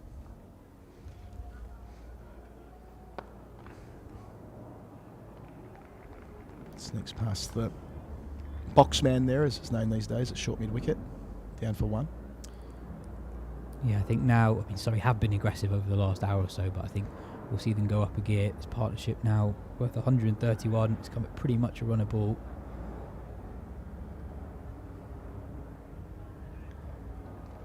It's the way that Abbott got off the market about an hour and a half ago. Single there. What they've done really well is when the field's been this spread, they're taking ones and twos off nearly every ball. So you sprinkle in the odd boundary. The run rate really does soar. Slaps, 4, easy. Thomas ain't missing out there, up to 111. It's a good illustration of my point there in terms of with the field this spread out, there are ones and twos there for taking almost every ball, but it also doesn't totally prevent the boundary. So when you have overs like this, Surrey very quickly just add 8 runs to the total from just 4 deliveries. Nightmare of a time for Lenning to be bowling, really. There's another single, and that lead is spiralling now for Surrey. Yeah, 240. They've done all they need to do here now, Surrey. They've checked this box in this middle session. It felt an important session, but they've been able to accelerate at the right time to mean that they weren't going to be falling short with plan A, that being batting Sussex out of the game. Yep, there were other ways of doing it, and yep, it may not work perfectly, time will tell, but the precondition of applying plan A is getting so far ahead that the other team have got no choice but to dig in, and that's what they've got. Sussex at the moment, 240 in the red, 598 for 7, 6 minutes till tea. If, hypothetically, they essentially give themselves 120 overs at Sussex bat for 3 and over, say, in that time, that might leave Surrey with a target of 120 from 20 or so overs at the end of day 4. They are asking Sussex now to bat for a very long time to secure this game. Yeah, we've hit the point, again, I'm banging on a bit here, but we've hit the point now where time to get the bowling boots on, time to get the hard work done.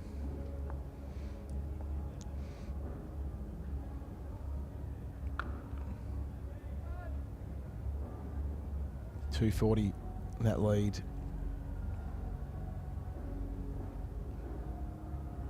Because you're spot on, there's no scenario upon which Sussex can get far enough ahead, even if they bat brilliantly, that it's going to prove a problem for Surrey, either with runs to get or with time allowed by that point. So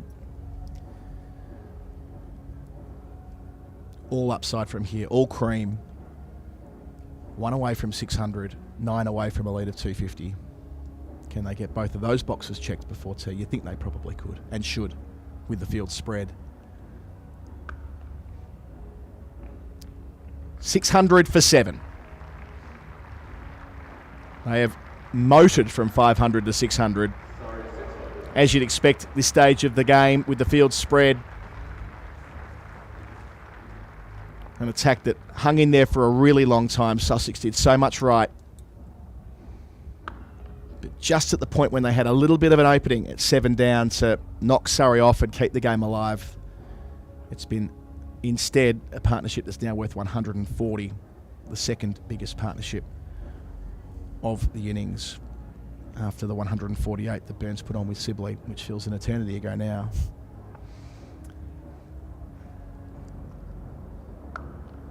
Yeah, the 6th 100 for Surrey brought up in just 16 overs, so you're right, they have really motored along since the fall of Dom Sibley.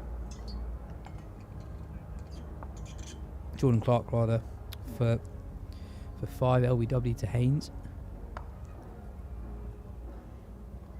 So Cole's bowling into the pitch, T20 style, threw that over and having the support to do it on the offside. 5 singles, moves it along to 603 for 7, 5 away from a 250 lead and 1 over left until the break. Seeing up there on the big screen as well, the partnerships here, there have been 3 which have reached 100, Burns and Sibley 148, Patel and Sibley 109. Between times, Pope put on 72 with Sibley, 75 between Sibley and Thomas, and now 142 Thomas and Abbott. Only once really where Sussex got 2 quick wickets when they got rid of Lawrence and Smith.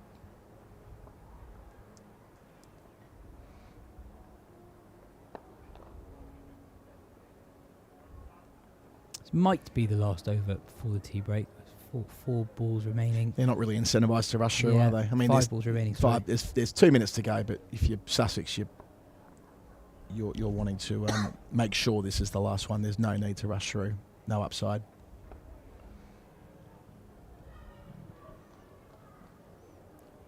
Yeah, the reason why it shows that Leaning's bowled 2.3 overs, but only 2 balls have been bowled in this over is that Tom Clark went off the field briefly yesterday, clutching his hamstring. So Leaning completed that over. And for what it's worth, Sussex are well ahead on their overrate as well. So even if they took their time here, it's not going to affect them.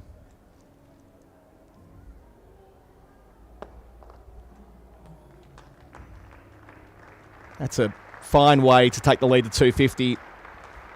Abbott making space, inside out, short boundary, but still had a fielder at deep extra cover and beat him for he timed the ball so well. Yeah, some Sussex bodies understandably moving a bit gingerly at this point in the innings. They've been out there for a very long time, 155 overs. And yeah, it will be mentally difficult as much as anything else for the Sussex fielders. Been out there for so long, and it's a time in the game where, as you say, their own chances of winning are disappearing, and to be honest, have almost practically disappeared. Yep. So it's much harder to get yourself up for it.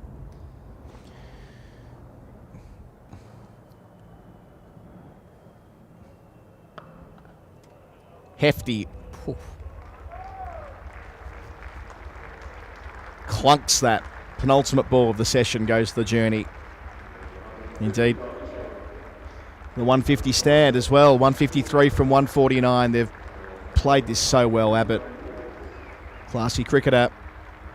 Picking his moments. Who's to know, this may well be the final ball of the innings as well. They might pull the pin at tee and burgle 2 overs back. I think that would be a prudent decision when you consider that time could well be a factor.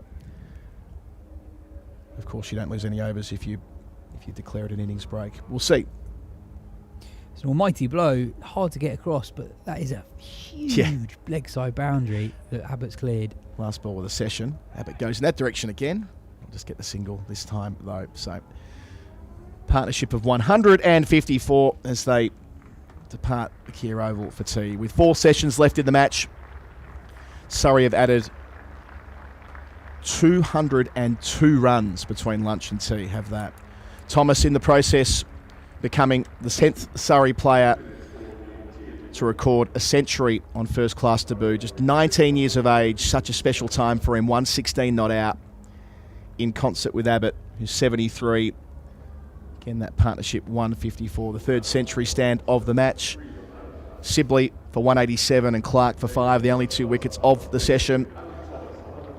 And the lead has advanced to a mighty 257 as the Sussex players acknowledge the teenager departing the Oval to a standing ovation, a moment he'll never forget. Yas Rana. This must be such a nice moment for young Thomas, receiving congratulations from his opposition, from players like Ollie Robinson, who've played a lot of Test cricket and bowled a lot too, Thomas, today, and then acknowledging the Surrey faithful in the pavilion. A very, very special moment for him, and a really important contribution in this game. It is worth stressing just how quickly Surrey have scored since lunch. 201 runs in the 36 overs that we've seen, a run rate of 5.58 runs per over. Speed at which they've scored has given them a significant buffer. We wouldn't be at all surprised if we saw a declaration during the tea break, as Colo explains. A declaration during an interval means that we don't lose 2 overs for a change of innings, and given that it's been so difficult to take 20 wickets as a side across a 4-day game here over the last few weeks, Surrey want to give themselves as much time as possible, and with that lead now well over 250, 257, wouldn't be surprised at all if we see a declaration. Time will tell. We'll take our leave here. Adam Collins and Yas Rana with the match situation, as you see there. Sussex, who were, well, not all out. They declared their innings closed on evening one at 3:58 for 9. A most eventful first day. But Sussex have now found themselves 257 behind after Surrey have batted so well and so purposefully in their first innings, reaching 615 for 7. Sibley 100, Thomas an unbeaten ton on first class debut. We'll take a pause here at the Kia Oval, back in about 15 minutes, and either we will have Surrey continuing or we'll have them getting their bowling boots on. Time will tell.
question was which Surrey batsman holds all-time record for highest individual score in first-class cricket? And the answer was Bobby Abel, who scored 357 allowed in 1899 against Sussex. Bobby Abel is the answer.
So it's the final session of the third day.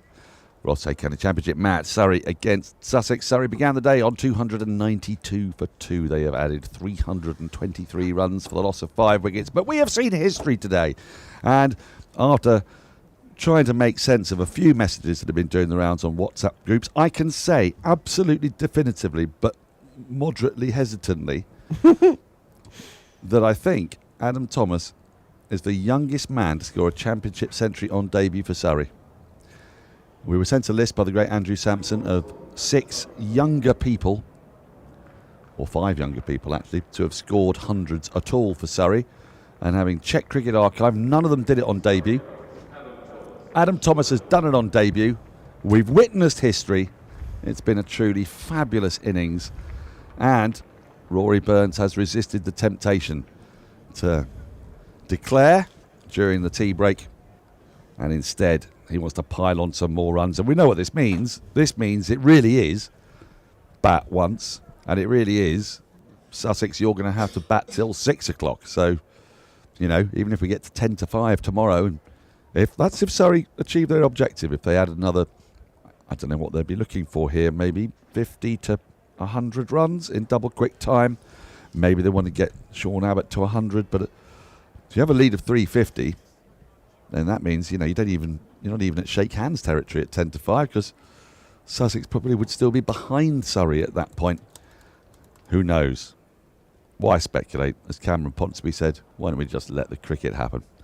I personally think that means that there's no point in me or Phil Walker being here, or Adam Collins for that matter. But that's a broader question. But that's what Cam's been trying to do. He's been trying to make us redundant ever since he came into this box. By stealth, you know what he's like. I think your boomer anxiety is getting the better of you there, Daniel. I think you've got a fair few years yet. Yeah, I think Daniel is right. Adam Thomas, youngest ever debut centurion for Surrey. Of course, Dom Sibley made a home debut century, double in fact, aged 18, younger than Adam Thomas is now when he made that double, but that was his third first-class game. He played 2 away games before that Coles 200. Is going to start up. The first ball of the session, sponsored by Stadium Support Services. And Surrey are just intent here to pile on the runs. Since 10 to 1 on day 1, 882 runs have been scored for 9 wickets.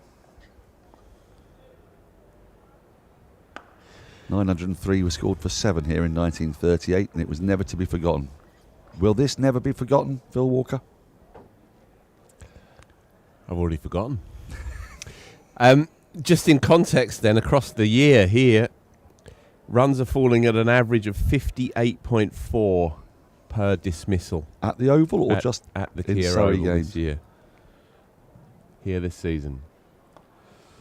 So that's a lot of runs. Well, I did a piece for Wisden Cricket Monthly, and when I crunched Surrey's numbers across the season, wickets are falling at such a rate that you would literally have to play 7-day cricket to get a positive result. And as I think I mentioned in the piece, I am not against 7-day cricket. I mean, for me, I think if the first 7 weeks of the championship season were just played out on 49 consecutive days, who would complain apart from the players? They are quite a significant element in all of this. Yeah, but it is a problem. It is a problem. There's no escaping it, and Surrey are making all the running here for sure, but they desperately need a win, because otherwise... Do you think this is their best route to it, is to add some more and just mean that Sussex have got nothing at all to do but bat for... I think on balance, yes, actually, because I think the game these days, and especially in the hands of a team like Sussex that do like to play aggressive cricket, they're not just going to sit on their bat. They're going to play their shots, because that's the way that they play their cricket, and it would be a complete about turn if they were to just try and block and if you like, dead bat their way through the rest of this game. So on balance, I think, yeah, it is probably the the most sensible way to go about getting a result here. If they had pulled out with a lead of 100, then that does open up a potentially twitchy last 2 or 3 hours for Surrey themselves on a pitch that is not as flat, I don't think, as it was last week. Well, I guess what I and mean there has is been some turn. Sorry, Dan. There has been a bit of turn, and it is drier. It's definitely drier than it was last week.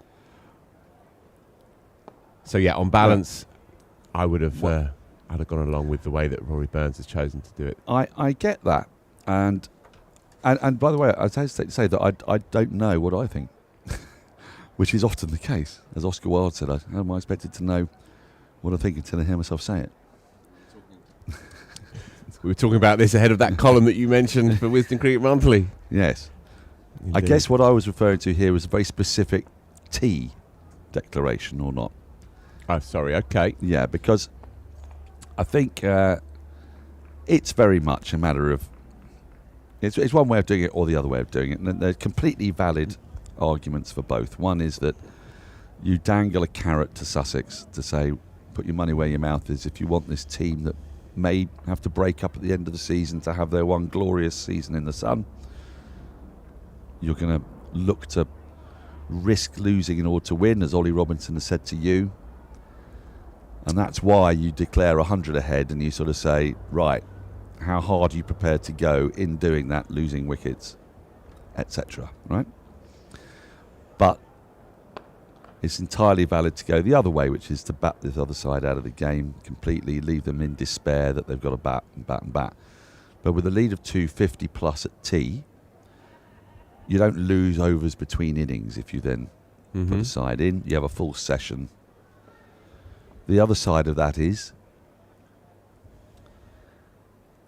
if you come out after tea, now that's been swung away and it's going to be taken. Abbott's going to go, catch, comfortably taken at backward square leg. He goes for 76. Surrey lose their 8th wicket. Just looking for a sign. No sign of declaration. No. Looks like Matt Fisher is coming down the steps to join Adam Thomas. So a very fine knock from Abbott comes to an end. A partnership of 161 that when they came together at 461, there was a decent lead of 103, but it's now become a dominant match-defining lead of 264. Looked to swing it away on the onside, and Cole's bucket hands takes an easy catch, and Leaney gets the wicket.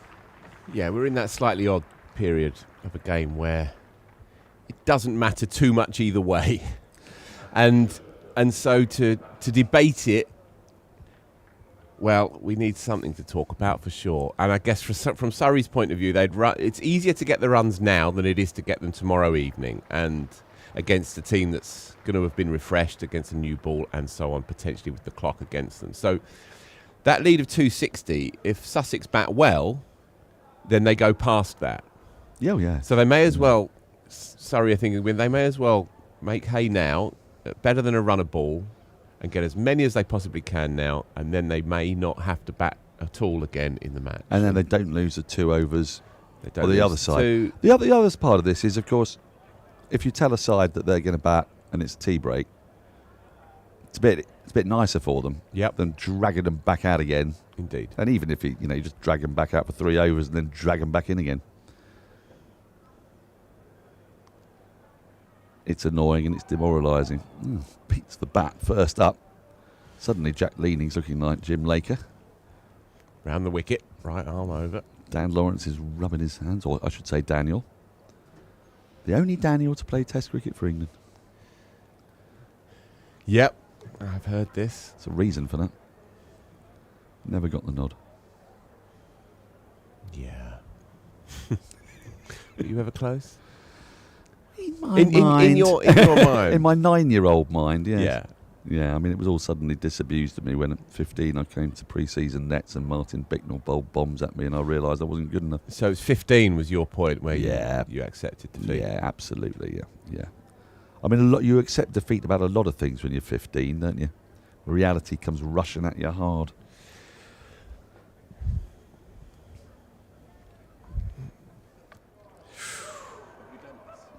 Now then, he's got him. Thomas has got to go. A 9th wicket goes down. looking to cut a ball from Coles, misses it completely, just clips the off bail.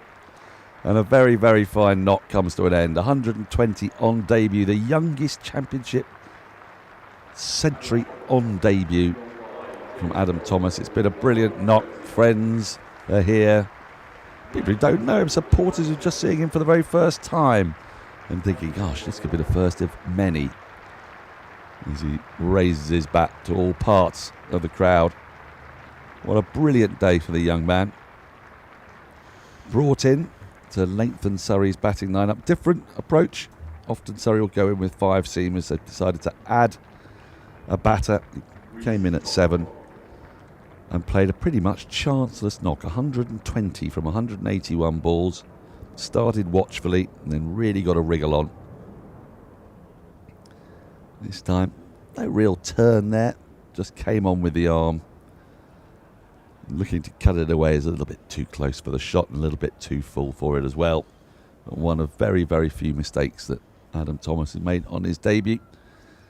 He departs and Surrey send out Reece Topley, and there are a few more fun sights in cricket than watching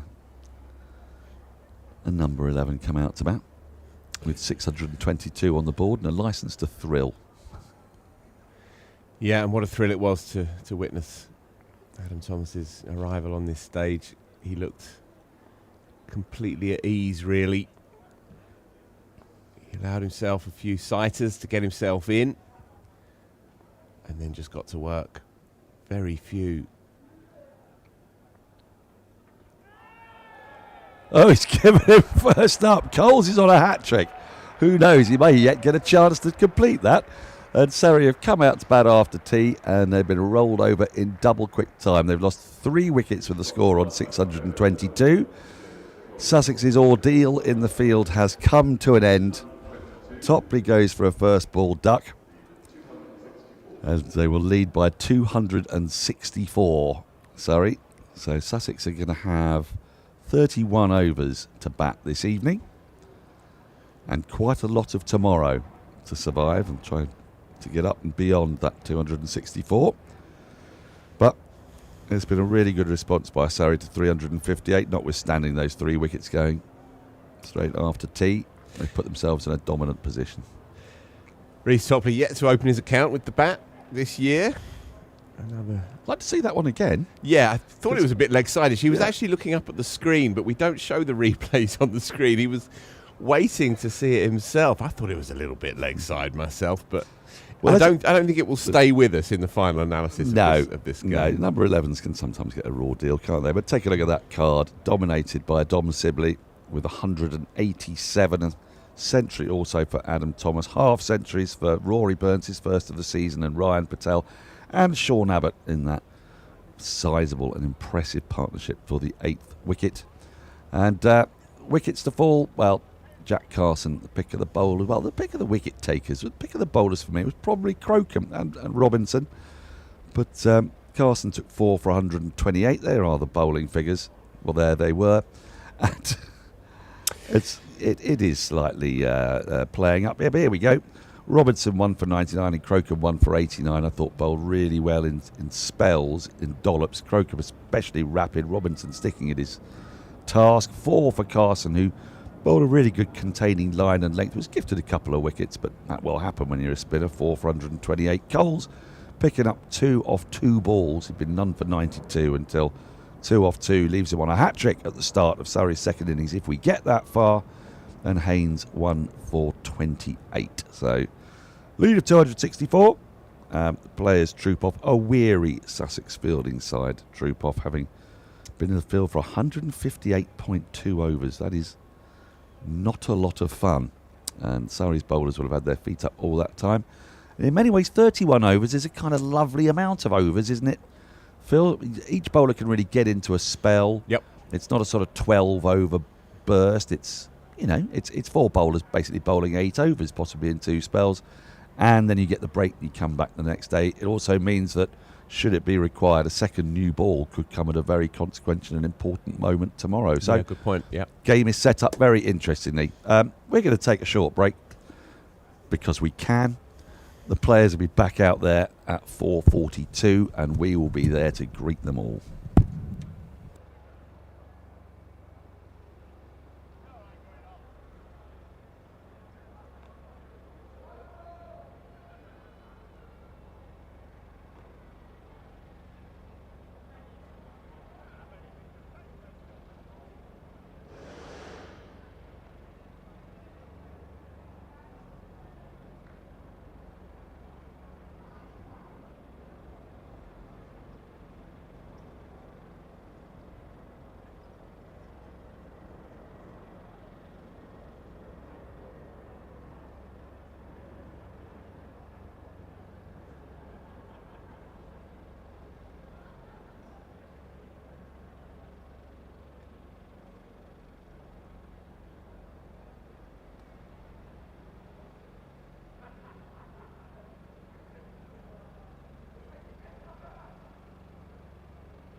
So welcome back. Here we go. As Adam Collins would say, the last stanza of day 3 is about to begin. A 31 over session. It's a proper old session, this. It means that Sussex's batters can bat properly.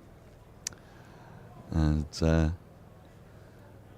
there's Adam Thomas walking back out. He's only just finished his, well, not exactly marathon, but might it be the most exciting day of his life? The most exciting day of my life. He got underway with a nice juicy full toss, but he hit the ball to all parts, didn't he? Very correct.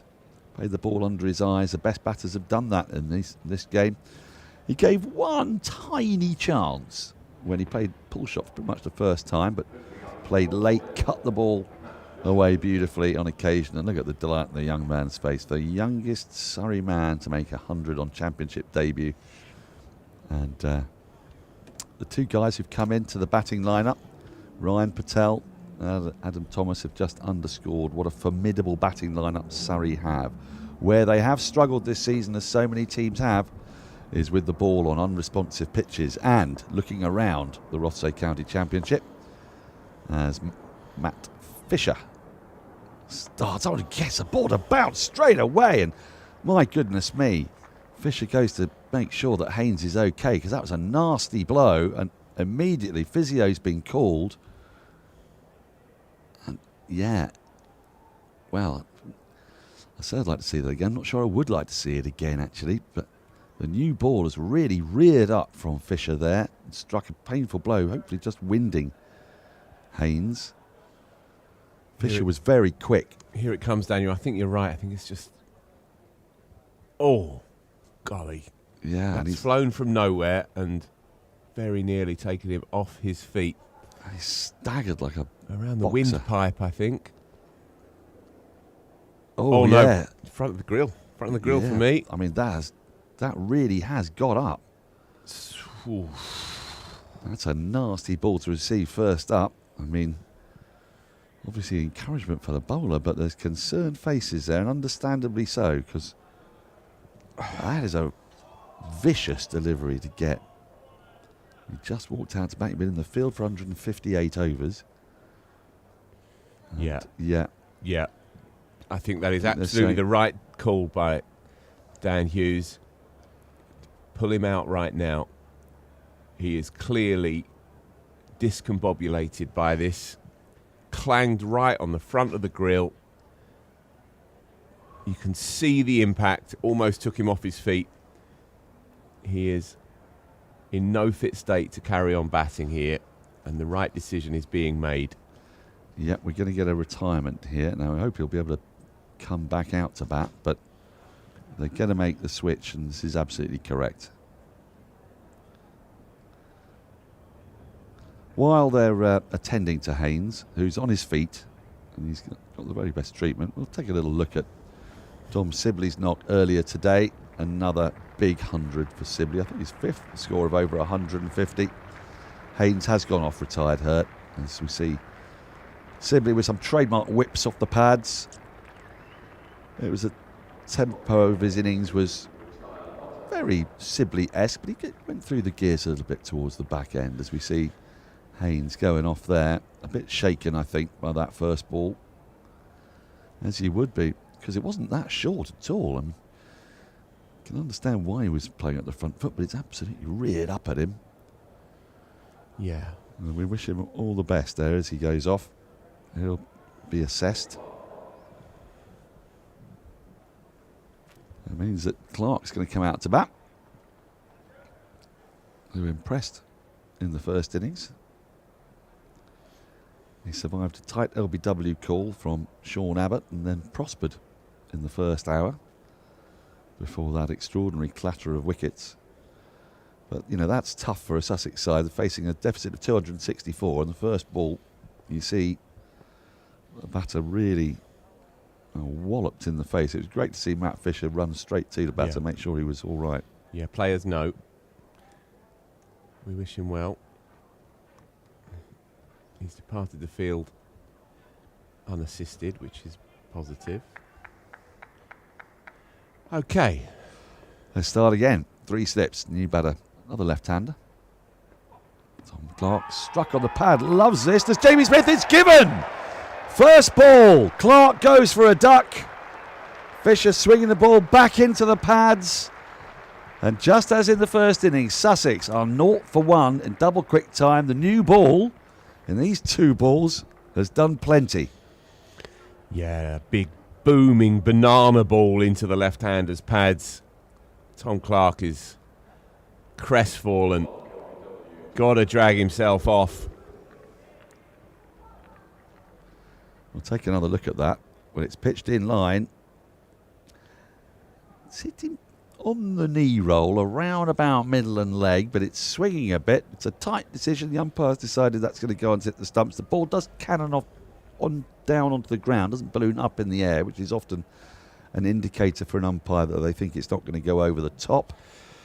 But he's a tallish man, Clark, so it's a tight decision to make. Well, he survived a very tight one in the first innings. He's not survived a tight one in the second. Indeed. That's the nature of the game. Indeed that, and Matthew Fisher deserves all the breaks. He's been perpetually hard done by all season, really. He's bowled much better than his figures suggest. Perhaps this is the evening when it all falls into place for him. He's bowling already with great rhythm. Full of length in the as first well. innings. Yep, and he got movement throughout that first morning as well. It was Jordan Clark who stole the headlines, but Fisher picked up a couple as well in that first session. All the way back on Friday morning. He's now the clear, preeminent new ball bowler for this side, bearing in mind, of course, that Gus Atkinson tends to be held back by England more often than not. Dan Worrell still nursing an injury. So Indeed. So he's really stepped up. Spare a thought, though, for James Coles here, because at number 4, you're not expecting to come out to bat to the third ball of the innings. And he has been bowling a bit and fielding for a very long time. Well, it's a big innings, this, for James Coles, who's simmered really across the summer so far. Not yet made a significant score.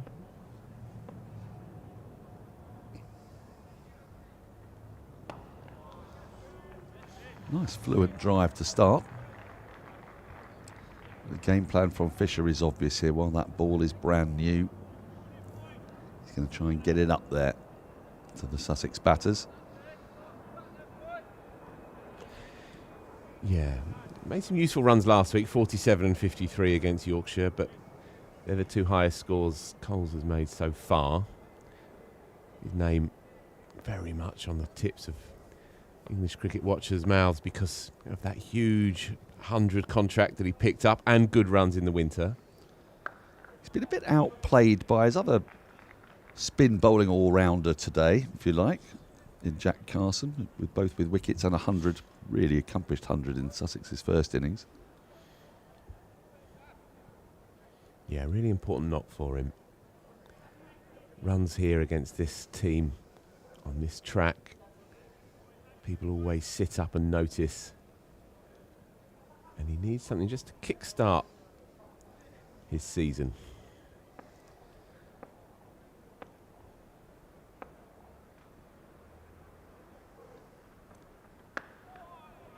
He's getting those feet moving early on, but this is a really crucial moment in the match, you feel. Surrey scenting an opportunity. A lot of Sussex batters in that middle order with not very happy memories of the first innings. Again, having lost a wicket, their first wicket without a run on the board. A massive deficit. A mountain to climb. Only realistically the draw to play for.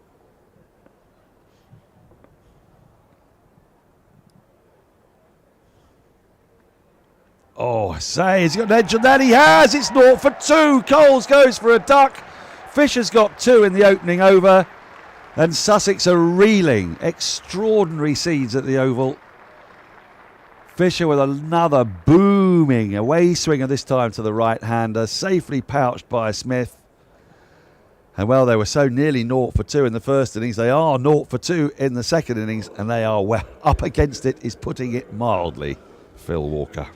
Spectacular by Matthew Fisher. He is due and delivering. This was as near to unplayable as you can get. He has to play the line. It seems and spits off that perfect fifth stump line. A little nibble. So often we've seen it elude the outside edge this year. Well, perhaps this is the night that it all falls into place for Matt Fisher. He's been brilliant. 0 for 2. Well, Surrey need it to, because they've got two of their big rivals, and Sussex is another one. It's a big rival for them for the championship, and two of them, Notts and Somerset, are in really good order at the moment in the matches that they're playing.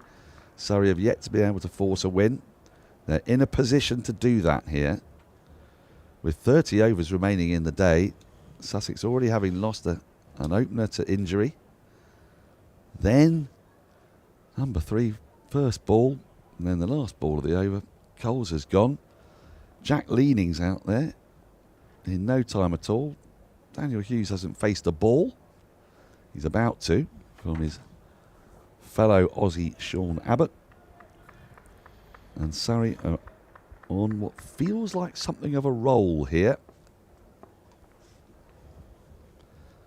Abbott's going to start in from the pavilion end.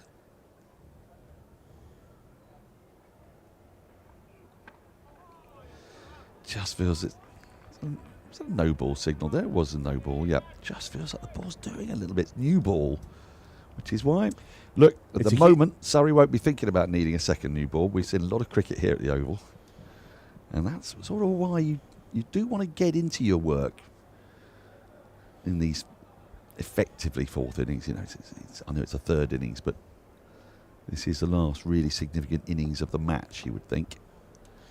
Yeah, it's a new ball pitch. It is a new ball pitch.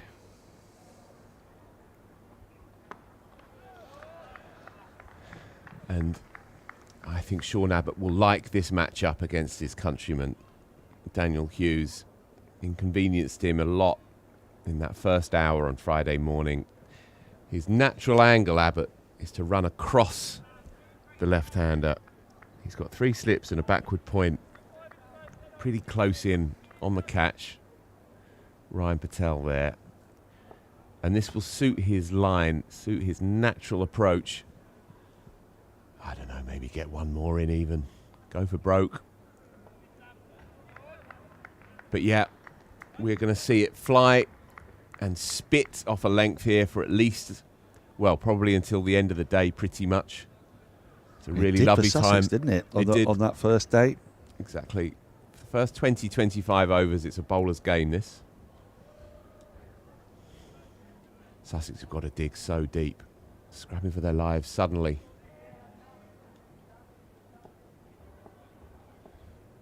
Extraordinary game this has been, really.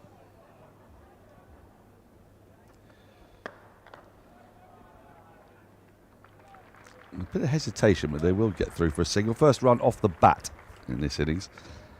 Well, it just shows the value, doesn't it, of the Burns-Sibley partnership for that first wicket. The way they clung on those 10 overs on the first night, and then next morning, it was still tricky to bat the next day when they arrived on day 2. They took that partnership through well into 3 figures, and then things just got easier as the ball softened. The pitch didn't quite play ball. Jack Leaning in good form. Made a fabulous 100 earlier in the piece. To see them to a big win. Unbeaten 120.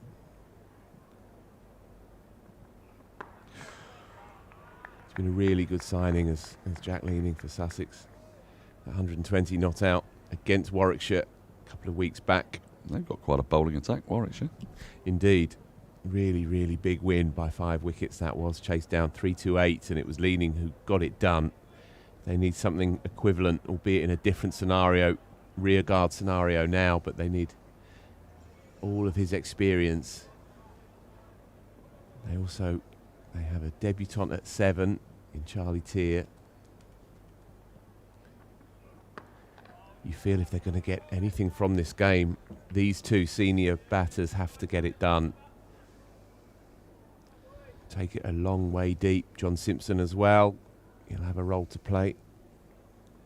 What a revelation he's been, by the way, with the bat since Oh. coming down to Sussex. Is it 10 hundreds he scored for them now? Well, it was 5 the year before. I think he's already got 1 or 2 this year. Let me check that. It's been an amazing prolific. signing. Yeah. Amazing signing for Sussex.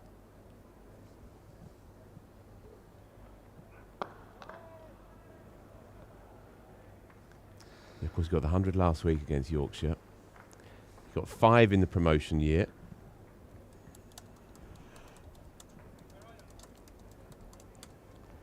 So Fisher's going to start up again. He's yet to concede a run. Picked up 2 wickets in his first over and sent Haynes back to the dressing room with a nasty blow to the helmet. A ball that reared up off a length. Yeah, you're right, Daniel. 10 hundreds to John Simpson for Sussex. 5 in 2024, 4 last year and 1 already this year. Good shape for Fisher.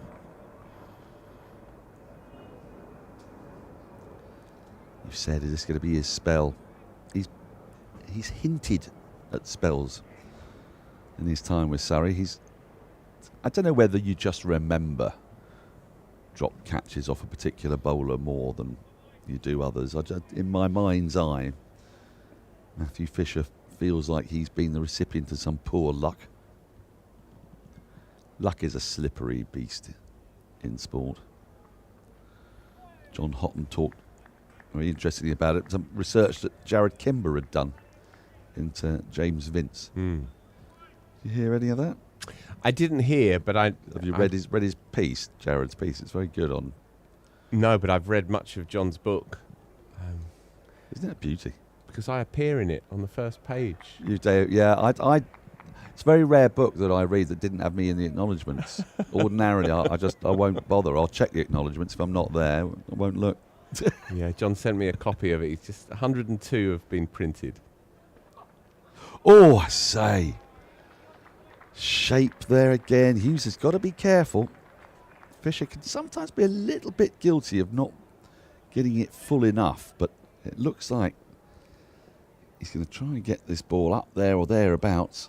And that's a good leave from the Aussie.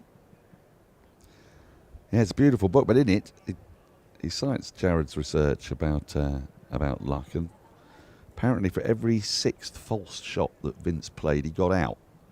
And the average is 12. You get to play 12 false shots before you get out, on average.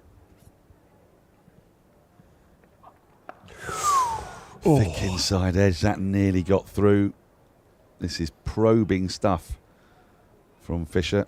He's bowling well at the left-hander. You also fancy that ball to the right-hander would be pretty awkward to face. And Leaning's about to have to negotiate that. He's got a couple of balls left in the over. Yes, not very many drop catches off James Vince either. Fewer than the average. It's a weird thing, isn't it? Luck in sport. We say it all evens itself out over a career, but some people presumably have more of it than others.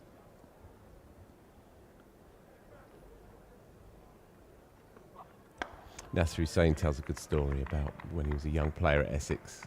Alan Border, overseas pro. Aussie attitude. Aussie culture. And he's in the shack at Chelmsford dressing room. And Border's struggling for runs and he's just got out. He comes back and he's disgruntled, takes the pads off, chucks them on the floor, and one of the Essex lads comes over to him. Bad luck, AB. And Border goes berserk at him. Bad luck. Bad luck. And then he rounds on the whole of English cricket. Of course he does. That would have made him feel so much better, though. Yeah. He said, I'm hitting them like a this, that, and the other. You can fill in the blanks. And you're going on about luck. He said, this is what's the problem with English cricket. You're all the same. You're all soft and soppy, etc., etc., etc. Yes, you can imagine. You can fill in every single one of those blanks. Yeah. And it was as if he was saying, luck is just a sop for bad cricket, really. Yeah. But of course, us English, we cling to these kinds of consolations. And Nasser was probably maybe even 12th man. It would have been late 80s at Essex, and watching on, probably in his first year as a pro, and just nodding his head in the background, thinking, yeah, I like that. I like that kind of style. Yeah, I mean, the thing is that it's just what we say to people in England because we don't want to rub it in. Yeah. Terrible shot, AB. What on earth were you thinking of? Indeed.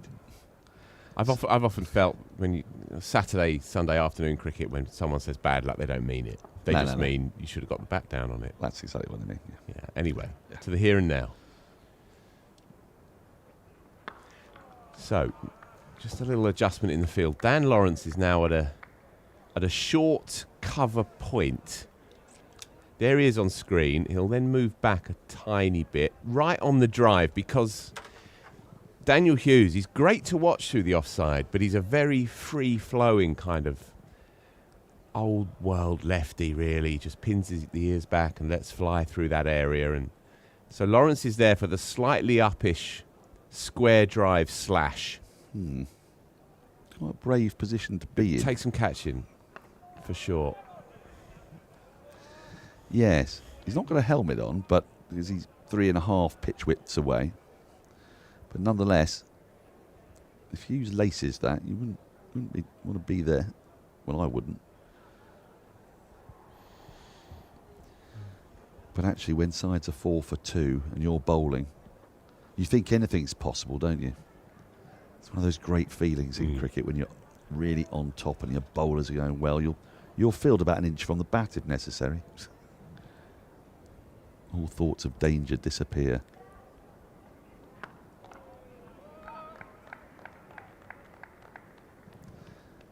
Now the umpire's just having a little word here with Abbott, saying just stay off the middle of the pitch. I wonder if we can get a replay of that follow through, because the umpire's clearly not happy. He thinks he's encroaching on the danger area there, Abbott. Abbott has acknowledged the umpire's words.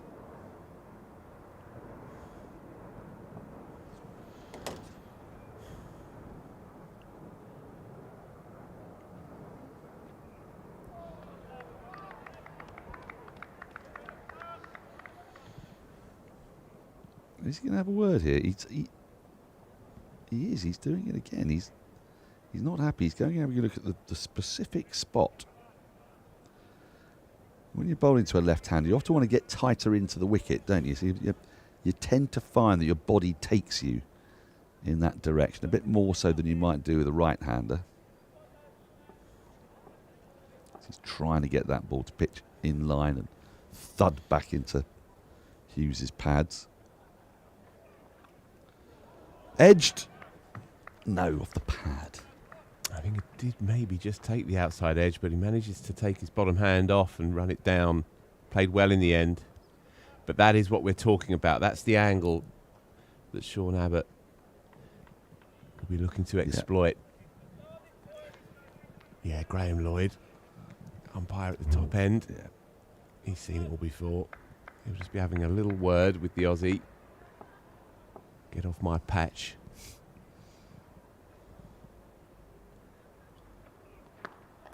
Turning him round a bit though here, isn't he? Those 2 feet sort of pointing down the ground, down the pitch. Good tight over from Abbott. 4 for 2, Sussex. Good energy as you'd expect out there now. Surrey, perhaps for the first time this year, really smelling blood. Well, not Jordan Clark's lad makes this. You know, he made his debut appearance on the BBC a couple of days back. Jordan Clark? Jordan Clark's son. Really? I did not know that. 4-year-old. Doing what? Basically, he told Churchy that he'd had a word with his dad and said, I'll tell you what he said.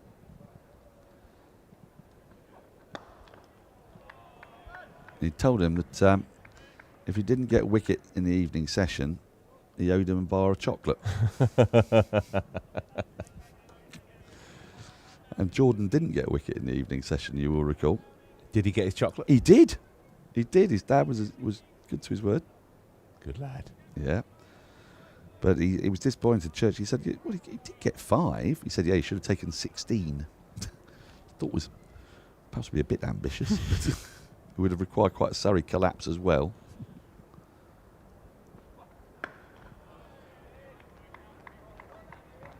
But Surrey have still got Clark to come into the attack. You'd imagine from the pavilion end, that's where he prospered in the first innings. So Abbott will continue through this spell. But you might see, the way Fisher's bowling at the moment, you might see that little split which Essex employed so effectively when Sam Cook bowled from the pavilion end for 3 overs, then came off, was replaced by Snater, and then Cook in turn replaced Porter. Burns might go for a little bit of a switcheroo with Clark into the attack from the pavilion end before long. As Fisher continues to get that ball to swing. A decent carry. Called up, of course, for the England squad in the winter as cover. Didn't get the nod in the end for the final Ashes test or two, but clearly still a part of England's thoughts. As we keep saying with Matt Fisher, the numbers do not tell the full story. He passes the eye test, doesn't he? Yeah, this is it. Quick enough, decent height, accurate, and he gets that ball talking.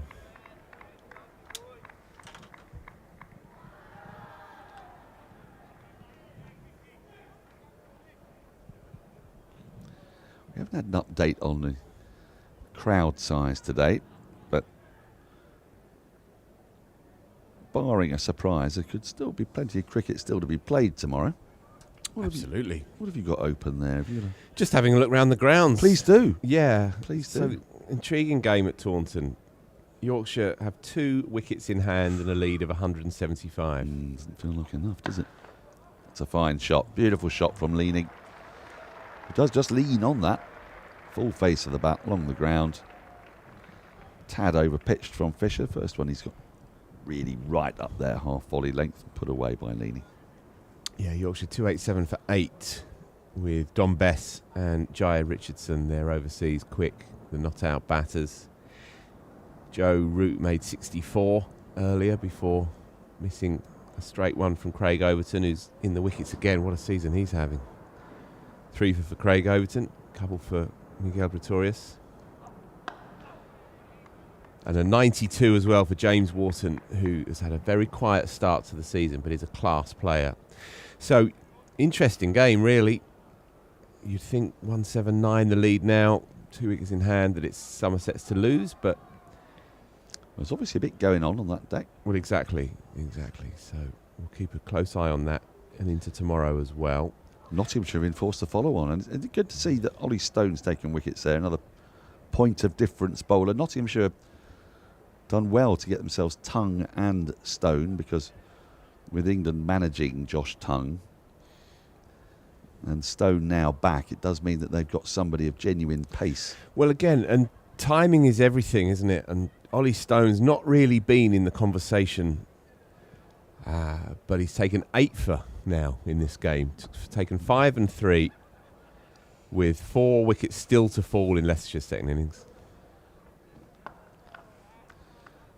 Right, so a fit and firing and focused Ollie Stone is a international class bowler. We've seen it, albeit just in fleeting little glimpses. Yep. One of those unlucky bowlers, isn't he, Stone? Yeah. Injured himself celebrating a wicket, didn't he? Was it Paul Morrow? It may have been. Good knowledge, Daniel. The Arsenal player. Oh, Stephen Morrow. Steve Morrow, wasn't it? Who was he injured when he was thrown over somebody's back? Tony Adams picked him up and chucked him over his shoulder. Yes, it was the celebration that I was referring to. Yeah, no, indeed. But yeah, Ollie Stone, I think that's when he was at Northants, celebrated a wicket, jumped up, I think in a white ball game, landed on his ankle and went over on it. Didn't bowl again for the rest of the year. That is bad luck. That is bad luck. Jordan Clark, by the way, is warming up. I don't know if we can get a little shot of him. He's at mid-on.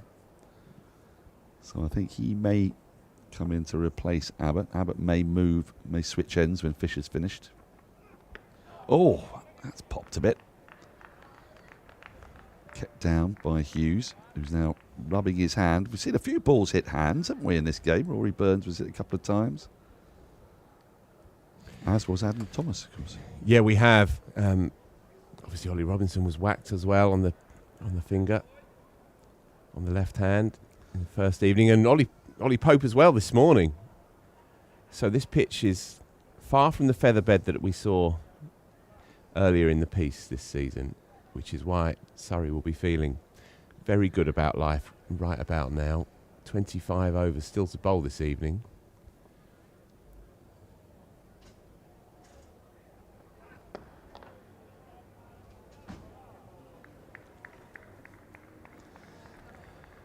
Yeah, it's a proper session of cricket we got here. Just a reminder, tomorrow, everything's back to normal. We start at 11, lunch is at 1, tea is fixed at 3:40. Can't make up any more overs for reasons we have mentioned. So if you're thinking of getting down here, at any point, those are the timings.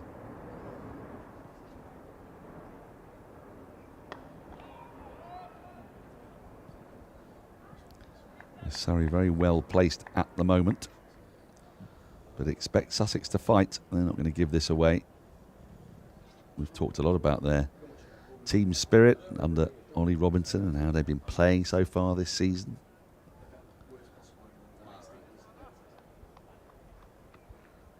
And a club under the pump, a team that has this shot really at winning a title together. Jordan Clark goes through even more paces at mid-off. Some quite eccentric ones at that. Briefly, the end of the over 9 for 2 resembled those sort of 1920s flapper dancers, which is something I've never really normally associated with Jordan Clark. There's an absolutely brilliant video that's put to Trampled Underfoot by Led Zeppelin. I don't know, you're probably aware of this, but during the heyday of the Old Grey Whistle Test, this was before music videos. Where they have the dancers. So they used to do, used to frequently get old footage of stuff and put it together over the top of music. And if you haven't seen it, I urge you to watch Trampled Underfoot, Old Grey Whistle Test, and you take a look at the video that they put on. It's a wonderful collage. You know the song, do you? Mm-hmm. Right, well, you won't need to hear it, but if you do later hear it, the timing that goes alongside the dancing is absolutely staggering. Okay, perfect. It's a little tip for all of you out there. That's something to have a look at in the drinks break. Well, that's my journey home sorted. Thank you, Daniel. Yeah, I've just got 4 more deliveries to go, so that's... Is that it? That's me sorted. Oh, lovely. Oh, well, there you go. Well, let me know how you get on with it. I became moderately obsessed with it in my 20s. Many a Friday night was spent watching that. And the Alex Harvey Band. Yeah. Used to be on a staple on my TV. My dad used to appoint me to view stuff. Yeah. Whispering Bob. Yeah. I've interviewed Whispering Bob Harris. Have you? Yeah, I have, yeah. Did he whisper? Or was he actually surprisingly stentorian? Was he like Brian Blessed? But It was a peculiar interview because I'd been led to believe that he was a cricket fan. And then as we developed the conversation, quite happily at Radio 2 Studios, I realised that he wasn't. Really. Really? Just a friend of a friend of a friend, and he was happy to have a chat. Yeah. So, we spoke a lot about Pink Floyd, not so much about any cricketers. Or I imagine that was quite nice for you, wasn't it? Yeah, it was fine. Yeah, it was lovely. Yeah. He used to come to the cricket with Pink Floyd.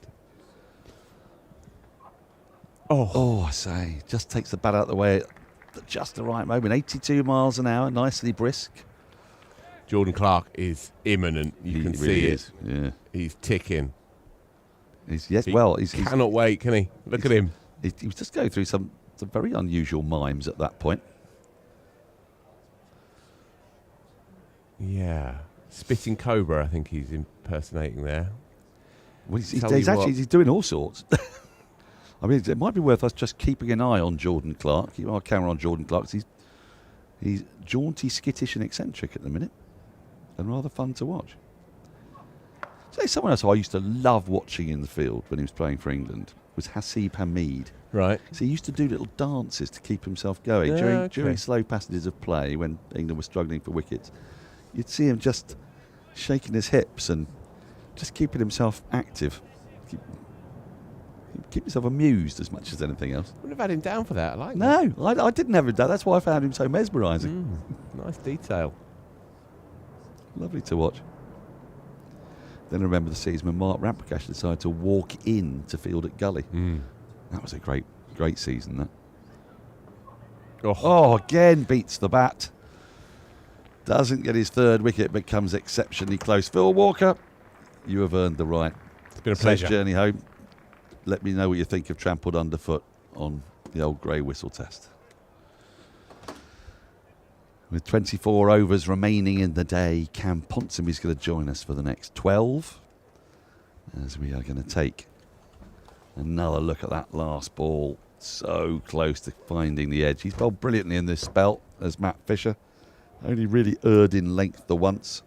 Started so dramatically. 2 wickets in the first over as well as the retirement of Haynes. Change of bowler. Powered by SSE Energy Solutions. Bowl out carbon emissions and set your business on a winning streak with renewable energy. And as predicted up here in the box, it's going to be Jordan Clark replacing Sean Abbott from the pavilion end, the end from which he had so much joy on day one. And he strikes, leaning straight away. Goodness me. He could be a handful here, and he looks really up for it, Cam Ponsonby. We've seen him going through his stretches and some slightly more eccentric things than stretches. And it looks to me like he's got the bit between his teeth straight away. Well, it's been a new ball wicket. The harder balls have been leaping off this surface. And Jack Leaning is the latest Sussex player to be felled. That was a bit lower down. Have you noticed Jordan Clark also has a new initialism on his wristband? No, I hadn't noticed that. I believe, but it looks like it says TTNL. It must stand for something. Well, let's hope that it's something that is repeatable. Well, fortunately for everyone, I don't know what it means at all. So good, okay. I've been wondering. Well, you're a just journalist. see on his left-hand side. Find out. I'll do my best. Yeah, get out there. Scoop. Like Scott Robinson in Neighbours. You're a bit young for that, but you always knew that Scott Robinson in Neighbours always had a big story when he would sit on his chair like this. With back to front. Back to front. And that's when he knew that something was going on in Erinsborough. There was corruption. Yep. So if he's sitting like this, and it's Scott Robinson in Neighbours, yeah, then you know that he's uncovered some terrible corruption at Lassiter's. Yes. It was very exciting. So it almost was a spoiler for the show. Yeah. Well, he was chief roving reporter for Erinsborough News. I was getting my Neighbours and my Home and Away confused there. Ah, right, yeah. How old were you when you discovered that Erinsborough is an anagram of Neighbours? 30, I think. That's how old I am now. So did you not know that? No, not at all. I can't say. Neighbours was on in the background, kind of. Did you not watch Neighbours? Well, not religiously. So I think someone of an elder generation would watch Neighbours, and I'd be there with it on in the background. We were religious about it, yeah. Used to watch it twice a day, same episode. Just in case you've missed any. Well, yeah, because the first. When I was at university, so the first episode you'd watch it about 1:30, so you in the afternoon, so you weren't quite with it yet. Exactly. But then by the time the evening came around, then you could concentrate. Then you're locked in. Yes. Yes. Exactly that.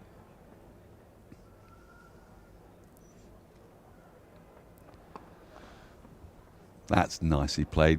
Worked off the hip. Out to deep backward square for 4. Beautifully timed. That's the second boundary of the innings so far. Leaning got one away off Fisher. Down the ground, this one wonderfully tucked. Timing on that's great. wonder if that's just stayed a little low. It's kind of gone. He's plucked it off his knee roll. Yeah. Very confidently so. Maybe a touch above.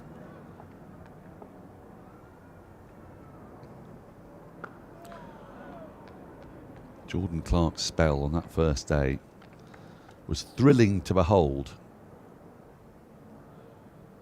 Surrey would love something similar here this evening. They would love to break the back of Sussex if they can. Doesn't seem to be particularly enthralling for this gentleman for some reason.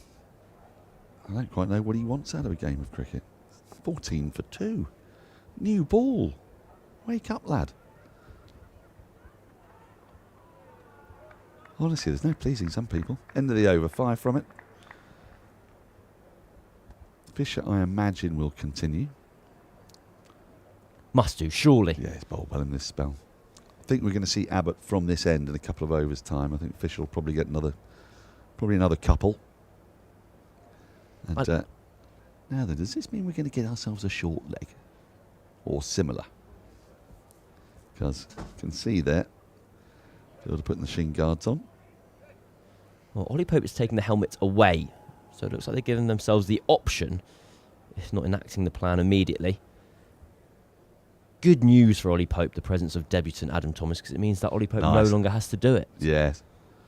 Although sometimes it doesn't feel right, though. Because Ollie Pope should just be there for the rest of his cricketing career. Because for me, he will perennially be 21 in a good way.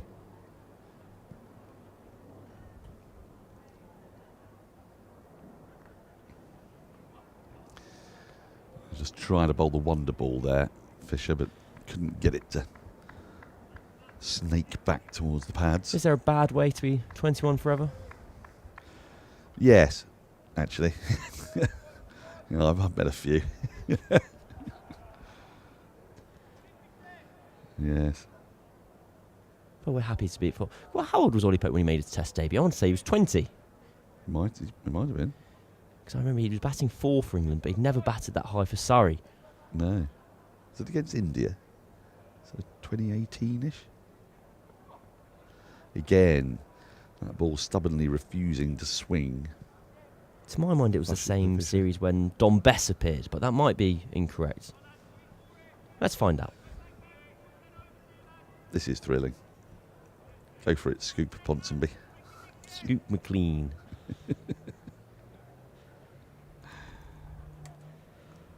Fisher into his 5th over. Has only conceded the 5 runs. One of them was off 1 ball.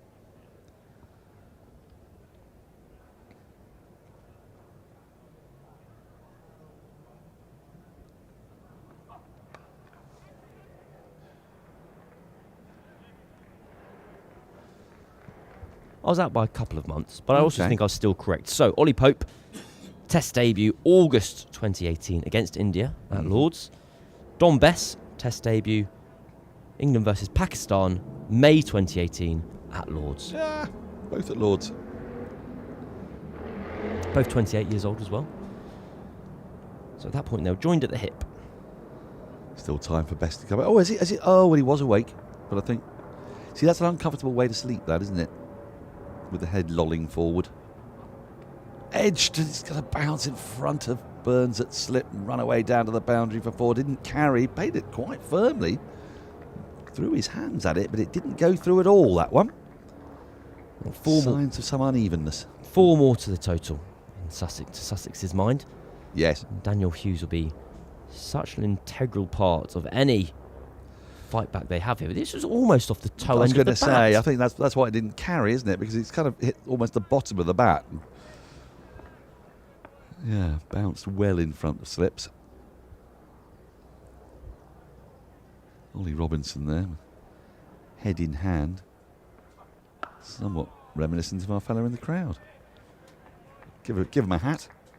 I imagine the major discomfort there when you're falling asleep is your head dropping. Yeah, it is, isn't it? You kind of catch yourself awake.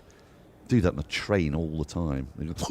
It's precarious, horrible position to be in. Yeah, it's awful. I'm glad you did the noise down the microphone. Yeah, sorry. But I saw a wonderful contraption that was invented by a company in Japan, where you attach a sucker to the chair behind you, with a kind of head shape, almost like a colander. You stick your head into it. Oh, yeah. Sucker onto the chair, end of the over 19 for 2, and it holds your head in place. So your head doesn't lean forward. But surely you have east to west movement. I think it's quite firm. Quite firm. Yeah, it needs to be. It needs to be, yeah. And it's quite comical. They're wide awake, that lot. I do like a cowboy neckerchief. You don't see as much of that anymore. And you should see more. Yeah, I grew up in the 70s when there was nothing but bonanza and rawhide. It was all the rage was to wear a cowboy neckerchief. How do you travel? Do you travel with neck cushions and stuff like that? No, there's another thing works. I travel with despair. Nice. I travel with It's a very comforting companion. Horrible awareness that I'm just not going to sleep.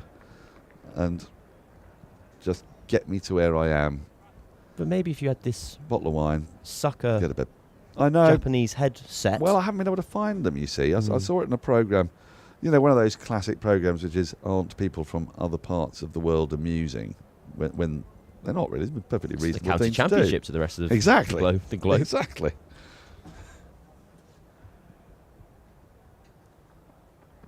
Oh, now, big appeal. Really likes it. Umpire doesn't. That finger's not coming up. Shake of the head. I'd like to see that one again. It felt instinctively height might have been an issue. First, I'm not sure if it was quite full enough. I liked it. I thought there was an Did you like it? opportunity. Yeah. But we've reversed our roles. Because I was giving them... No, I think I just give everything out, isn't it? Yeah. That's my role. Let's take a look at this again. Oh, no, you're right, you know. That has thudded down into the ground. It's hit him in front of middle. Umpire must be thinking that was going down. Don't think he thinks there's inside edge on that. So there's always doubt involved. So DRS isn't the thing that DRS is meant to have taught us, is that stumps are shorter but fatter than we thought they were. So a lot more is clipping leg stump than you ever realised, and a lot more is going over the top than you ever thought. Ah, is that right? That makes sense. So to save us from this embarrassment, should they not just make them a little bit higher?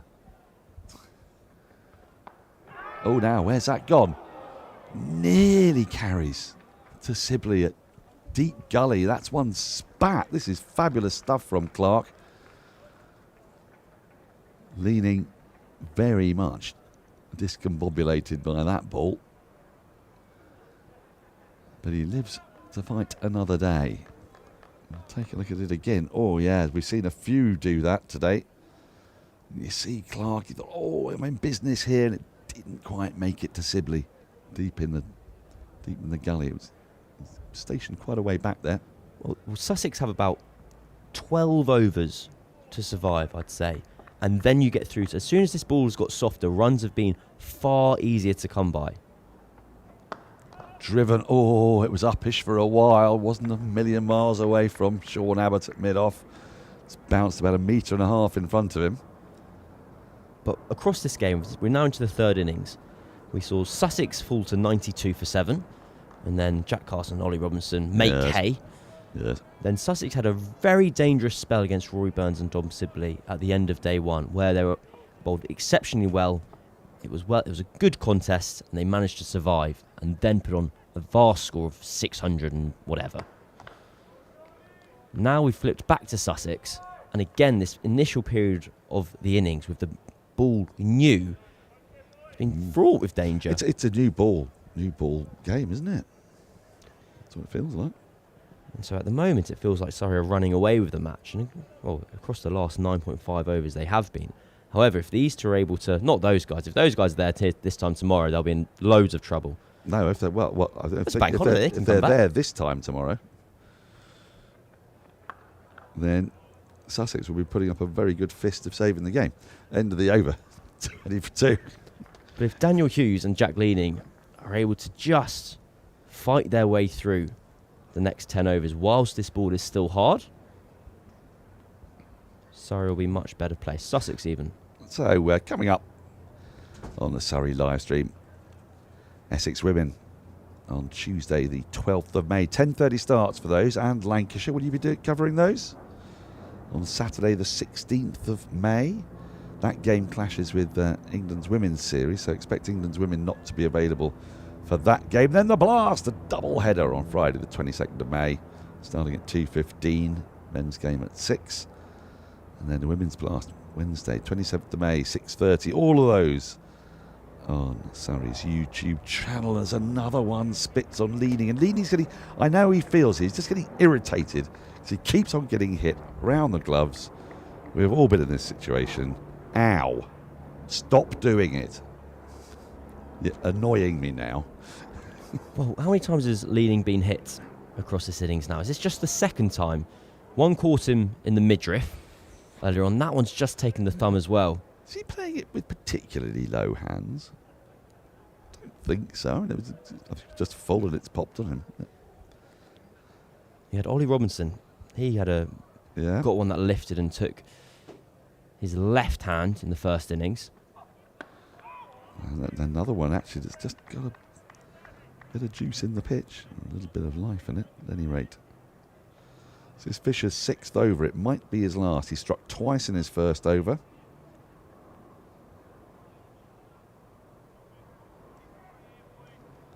They could come back tomorrow as well, I imagine. Bank holiday Monday.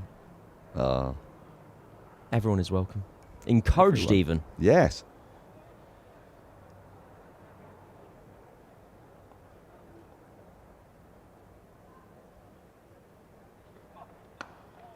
That's nicely guided away.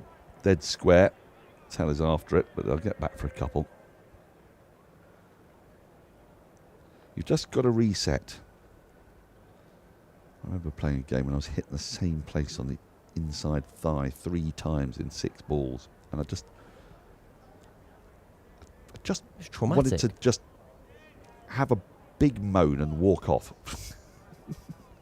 Just stop doing that. Did you score some vengeful runs, or were you out shortly No, I afterwards? think I scratched around for about 25 as usual. Ooh, good carry from Fisher, 80 miles an hour. This is the 6th over of Matt Fisher's spell, and I've recently learned, I think I probably knew this intrinsically anyway. Oh, yeah. Speaking to a couple of seasoned fast bowlers, they were kind of priding themselves on particularly long spells when you get into the 7th or 8th over of a spell. And that 6 really was, the way they were talking about it, 6 is a spell. That is the kind of, almost the unit of time. That is the measurement, whether it's metric or like imperial. an astronomical unit. Yes. Yep. That one keeps really low. Difficult for Jamie Smith to take. Well, this pitch has been confusing my brain, Daniel Norcross. It can do that. It can do that. Because we have seen some really variable bounce with the new ball, as Jack Leaney attempts to attend to here. And then in between that, we've seen about 1,000 runs scored. Yes, I know. I think it might be 1,002.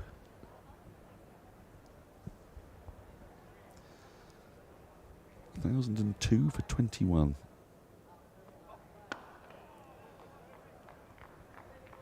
End of another fine over. Will he have another one, or will Sean Abbott come in? There's 31 overs to be bowled today, 20 left.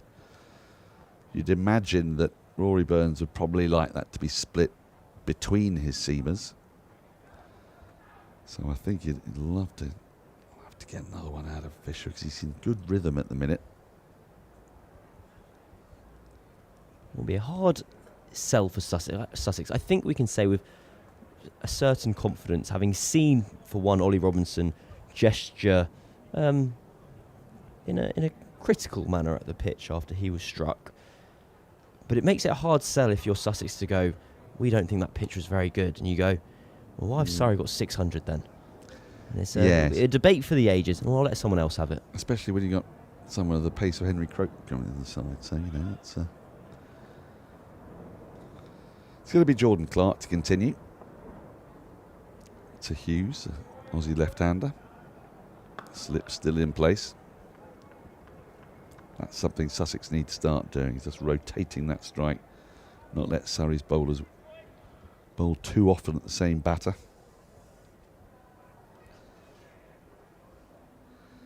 So will you be covering the England women's fixtures, or are you going to be here for the Surrey live stream? How's your... Surrey live stream always takes precedence. Quite right. So I'll be absolutely covering the Metro Bank and the Vitality Blast. And then when we get towards the World Cup, then things might change. International duty might call, but yes, the call needs to arrive first. I understand. Are you fishing?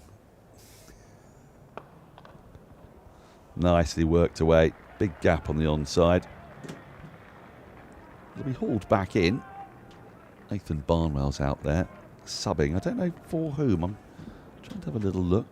Sibley's there, despite his lengthy time out there with the bat. Let's see, Patel. Burns, Pope, Lawrence, Abbott, Fisher. Who are we missing? Have you seen Topley anywhere? Well, I can see the person we are missing because they're in their whites and they're trotting into the groundsman's shed. And it looks like Reece Topley to me. Yep. Lovely shot. Straight back past the bowler. As straight as you can get without thudding into the stumps at the non-striker's end. Yeah, the way he ran into the groundsman's hut didn't suggest that he was injured. Do you think it's bowling boots, do you? Bowling boots, potentially a need for a quick trip to the loo. You never know. This is always something I find very satisfying. Jack Leaning has curved that around the non-striker's stumps. It's past the stumps on the off side, and then it's gone over the boundary on the leg side. Yes. You've been watching a lot of snooker lately, haven't you? It's Not sort of enough satisfying. snooker, really. Not enough. I was talking to some friends yesterday, and they're talking about... There we see. I really think Reece Topley had left his cap in there, because he ran into that groundsman's shed without a hat on his head. Oh. He's emerged with one. He might have had it in his hand. That must be what's happened. Yes. But my friends were talking about how snooker's having its moment in time at the moment. It really is. Well, there are some terrific players. You Weezer was great fun to watch yesterday. Most dramatic semi-final. Mark Allen missing a black off its spot. Straight.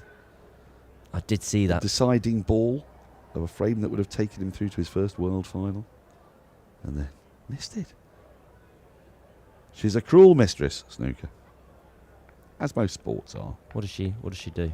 She brings tears to your eyes and blood to your shoulders. That's what she does. Naturally. Mm. Oh, now then, that's really close and given. Leaning goes. Propping half forward. Clark, I think, thought he had him previous over when he's got him now. Leaning's gone for 15. Sussex have lost a third. And they are precariously placed at 29 for 3. Clark with the breakthrough. A second big LBW appeal against Jack Leaning from Jordan Clark. This one is given by the umpire. It thumped into the knee roll of his front pad. And it looks pretty adjacent on first viewing. Surrey and Jordan Clark liked it a lot. And a difficult stay for Jack Leaning is over. He made 15 off 33 balls and was weathering a bit of a storm. Well, he's going to have to take 2 very sore hands back with him as well as we take another look at this one. From first reading, it's hit him on the knee roll. It's bounced down. It's hit him in front of middle. Only concern might have been, was it going to miss leg stump? But I don't think height would have been the issue there. And as you said, stumps are fatter than you think. They are. I've always said that. Yeah. I think Jack Leaning feels pretty disappointed. I think with the angle that the ball has deviated off the surface, he thinks that leg stump might have been missed. Well, but that is a batter's want. Quite fortunate to survive the other appeals. It's swings and roundabouts and all that. I was trying to think of a way to finish off the phrase. Struggled, failed. Right, John Simpson, who has been in a rich vein of form with a bat for Sussex, but not in this game. First innings blob, I think, from memory. I shall update you I think imminently. He's on a pair. And, again, as predicted, Matt Fisher out of the attack in favour of Abbott coming in from the Vauxhall end. You are correct. John Simpson was one of Jordan Clark's victims, caught behind in that flurry of first innings wickets that Jordan Clark took. And here is that replay of Jack Leaning's dismissal. Surrey likes it a lot. It was a very satisfying wicket, a proper thud into the front pads. Thud, wasn't it? Blew the pad off. Not literally. I've never seen that happen. There was a player, wasn't there, back in the 19th century who got struck so badly on the pad, on the leg. The pads weren't anything like so good then. Colo will know. And give me a go. Got hit frequently on there, and I think the leg went gangrenous and he died. Ah, you know what? I didn't know that one. Can't remember who it was. It was quite a famous name. Colo will know. So his mode of dismissal, both well, he didn't die literally and figuratively, was then. LBW. It took a while afterwards. And I'm not sure it was given out LBW, but he kept on getting struck on the pad or struck on the leg in the 19th century. Who was it? Wasn't Lumpy Stevens or? Yep. Is that why he was called Lumpy?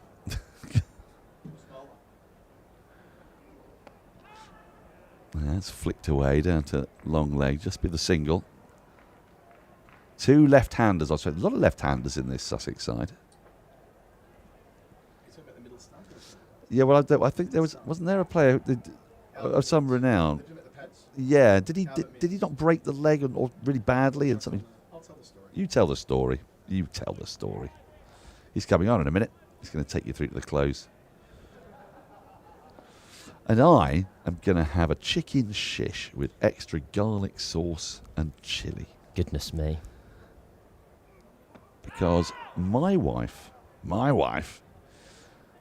is at a really important netball match tonight. London Pulse are playing against Loughborough Lightning. It's a top-of-the-table clash. Game starts at 6 o'clock. So she won't be back in time for dinner. Means I can have anything I want, so I'm going to have a kebab. Oh, I thought you were going to say you were going to have a kebab en route to the netball. No, I'm going to head home. I'm going to pluck a bottle of wine of choice from the magic shop, so-called, because whenever you go in there with a bag and fill it with vegetables, it doesn't matter how much there is in there. It's always £9.97. Lovely. It's magic. Ooh, ooh, ooh, it's magic. And then I'm going to watch some snooker in front of my kebab. In front of your kebab? In front of my kebab. Surely you're all behind your kebab. Good point. But the TV's in front of you, but you're behind your kebab. I think that's right, isn't it? Yeah. I'll be in front of both the kebab and the TV. Yeah. No, you're behind. I'm behind. Am I behind both of them? But you sit in front of the TV, don't you? Yeah. I think I'm going to be in front of both things.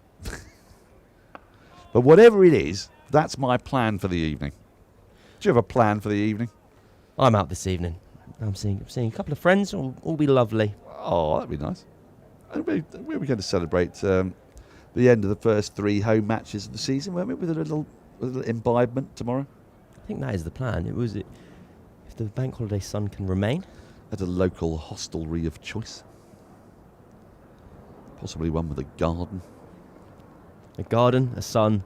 Fresh air.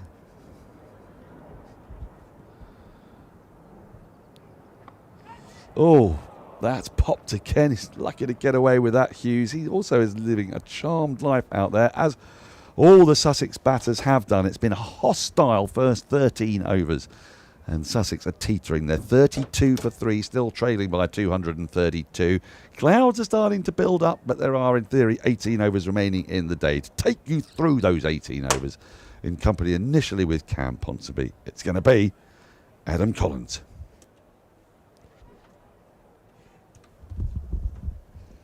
You know where Daniel could go right now in terms of the evening plans? I went on top, pretty much where, the shot before the one we're seeing right now, there was a shot up the top of the SSE Energy Solutions stand. Is that terrace up there? I saw a bloke down an entire bottle of wine. Woof. Goodness Woof. me. Yeah. I think he was celebrating the success of Hey, Thomas. There were many people up there doing so. Nice shot, that. Especially in the circumstances of the game. Bit of a counter-attack against the probing Clark. Successful in his previous over. This is struck away for 4. I stepped in and I heard Lumpy Stevens and I heard... Yep. What is this talking about the middle stump being invented or pads being invented? This was one of Daniel Norcross's tangents that I believe originated from Jack Leaning's LBW dismissal. Okay. Must have been to do with the implementation of pads. That's one of my... You please go. You finish off. I can remember. Okay, go.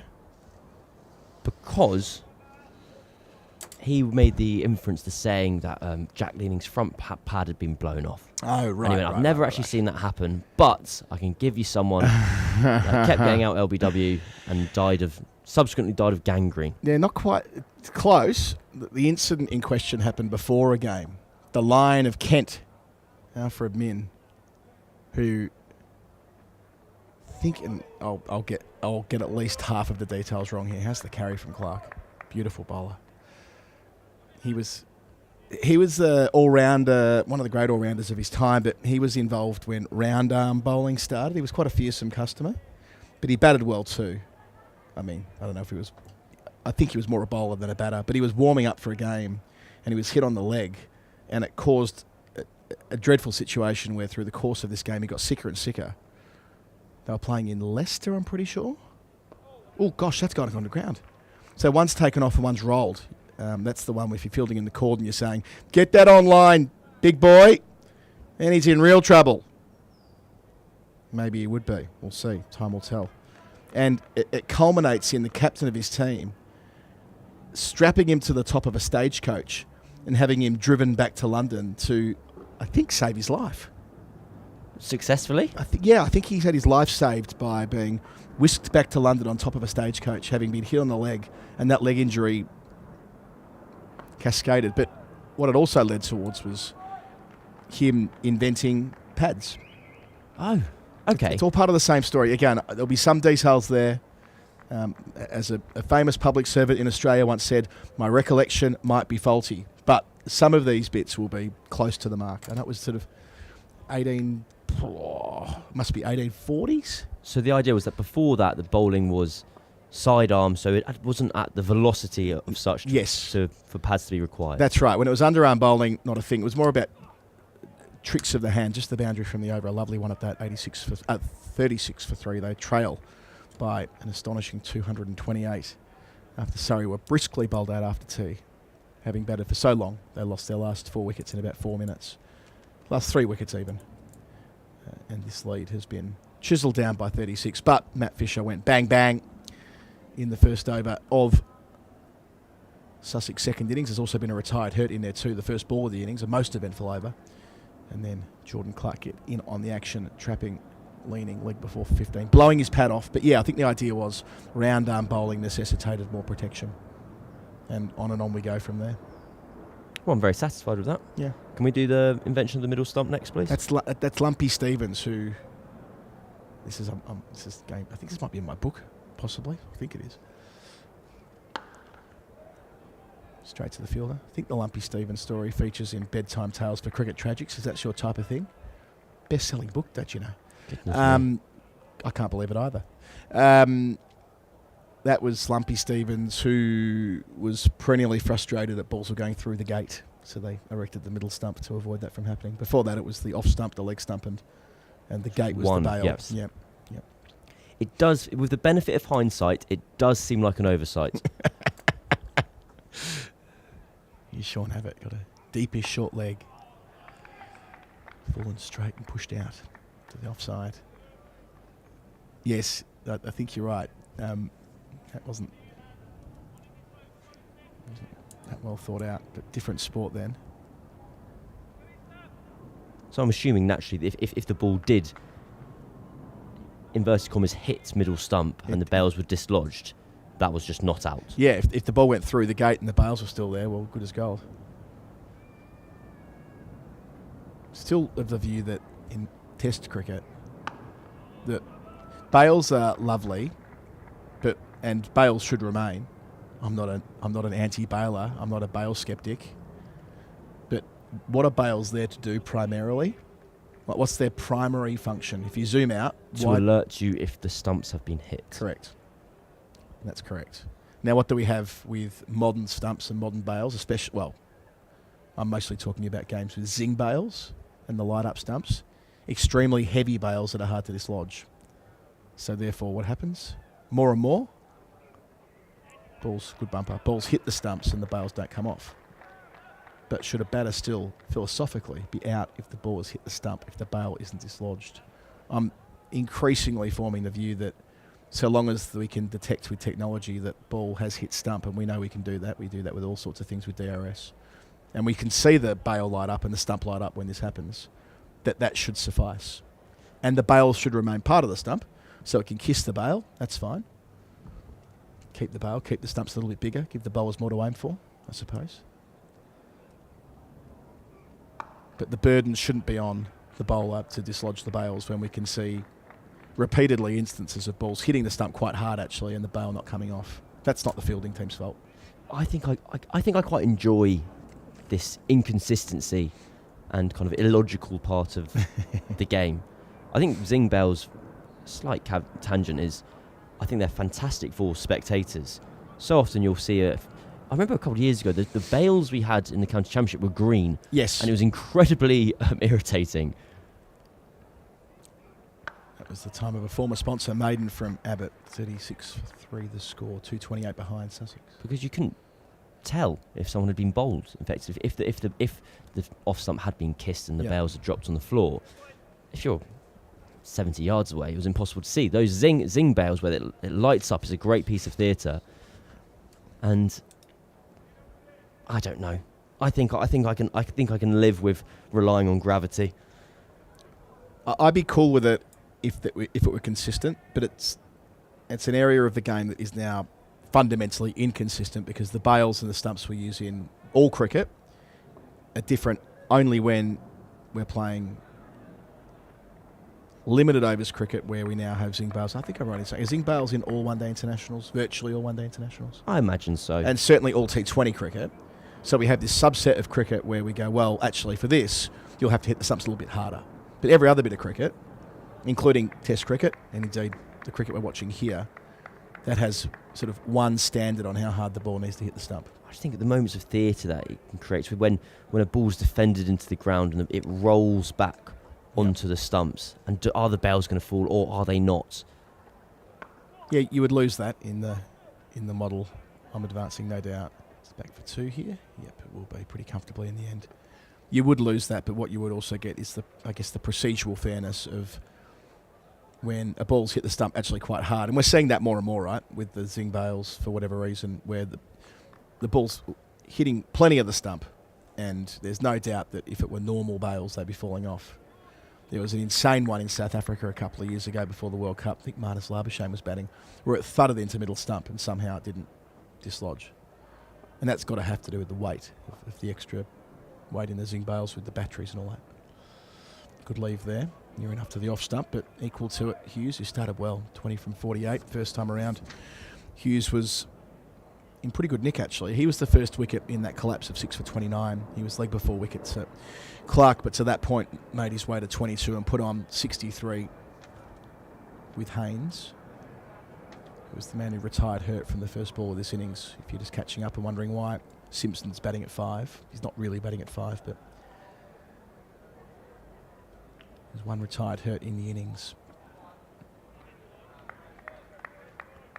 Yeah, just one of those that's not perfect, but things seldom are. It's a bit like the, and this is another Daniel hobby horse, the leg buys DRS leg before conundrum. Well, this is one of those issues that will not be addressed until the kind of nuclear option happens, where a World Cup's won by a team because correct. of it. So the best way to explain this, and there's individual milestones that are affected by it, like I remember poor old James Taylor was stranded in a World Cup game on 99 at the MCG over a decade ago when this happened. But the nub of it is where I'm bowling to you, you're given out leg before wicket, the ball runs away to the boundary off your pad, you review, it's not out, but you're not eligible for the leg byes because as soon as the umpires put their finger up, everything else that happens after that's rendered void.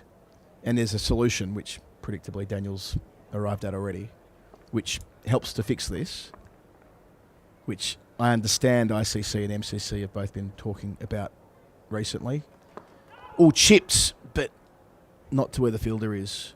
Had there been a catching mid-wicket, they would have been in the game there, but not to be. 4 runs from the over, 40 for 3. So, because you're right, nuclear option will be, the nuclear outcome will be when that, it's 2 runs to win a World Cup. The batter is given out leg before wicket. Batting team loses World Cup by 1 wicket. Ball went to the boundary. Ball went to boundary. Yes. Reviewed on DRS. Game restarts, but the runs don't count. Of course, the runs should have counted. Daniel's view is that if the umpire does not decide on the leg before, or doesn't raise their finger or otherwise, or give it not out, until all runs have been taken on the field, that fixes the problem. So, in other words, if that's run away for 4, or maybe it's run away for 3, the batters complete their runs, and at that point, the umpire might then raise their finger and say, you're out. It'll remove a little bit of drama from the game from time to time, without the immediacy of the umpire giving it out. And of course, this only applies to DRS games. It's only a factor in DRS cricket, where an umpire would have to delay their decision until the leg byes have been complete, or it might be runs for that matter. It could have been an inside edge, which is why it's been overturned. But either way, the runs are completed, and then the finger will go up or not out will be given by the umpire. Then we know at least what would have happened, and thus the runs can be credited if the batter is given not out on review. I think it's the only way through. Can't think of another solution to it. Because if you're the fielding team, once it's given out, at the moment, why would you bother collecting that ball that's gone to backward square leg? Or, because the play is over. I'm trying to work out what my hesitancy surrounding it is, and I think the best answer I can give, which isn't a good one, is you go, that sounds like it'll be a bit less good. Bit less dramatic. Bit less dramatic, bit less fun. Very, very occasionally. It doesn't happen that often, is the other thing. It's not that often where a leg before decision. Lovely. John Simpson's class play when he gets going. That's his first boundary. Of course, he was walking in on a pair. Nicked off for naught on day 1, but to 5 here, that'll feel good. 44 for 3. It's a really elegant shot from Simpson. An easy off drive.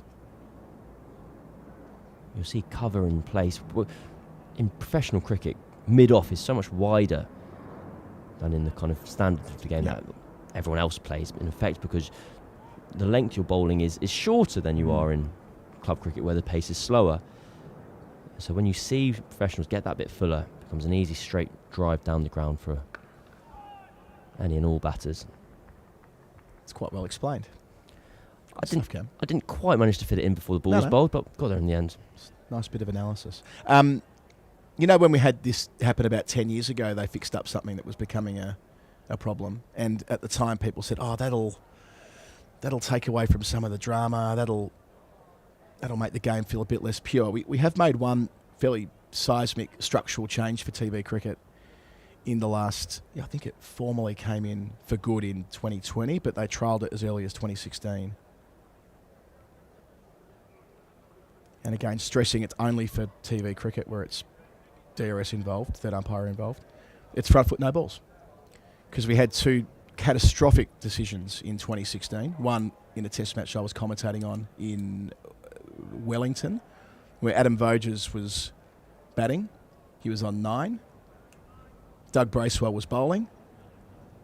The umpire, poor old Richard Illingworth, put his hand out and said no ball. Voges was bowled. Of course, Voges was reprieved because it was said to be an overstep. But it was just, Illingworth didn't see it right. He missaw it.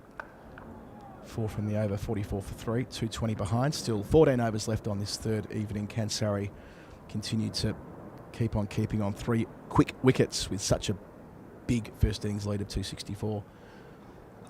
And the problem there, of course, is that if you're Voges, if you're the batter,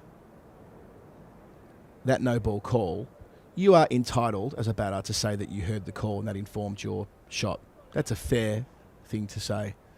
So instead of,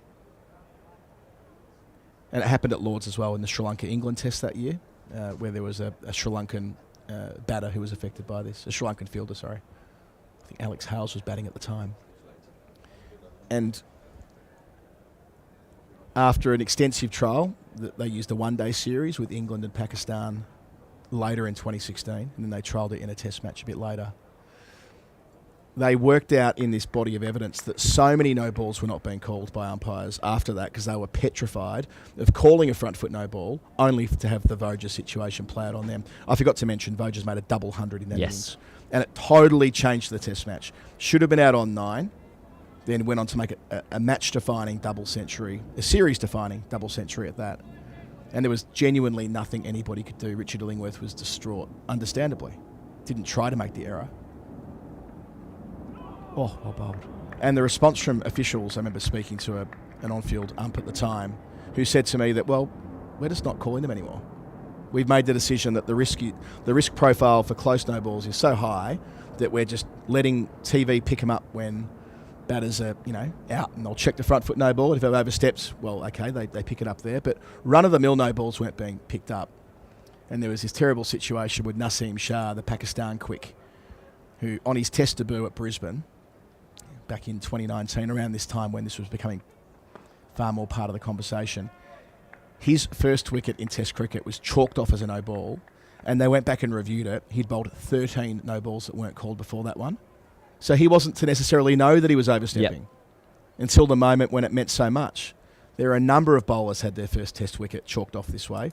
Ben Stokes, Tom Curran, Michael Beer, Naseem Shah. They're the 4 I remember anyway. Sakib Mahmood, I want to add to that. I don't know if they'd made the change by then, but his first wicket was chalked off. Right. And then the beauty of handballing that to the third umpire, of course, is that we have now a process where they're sat there watching the line all day.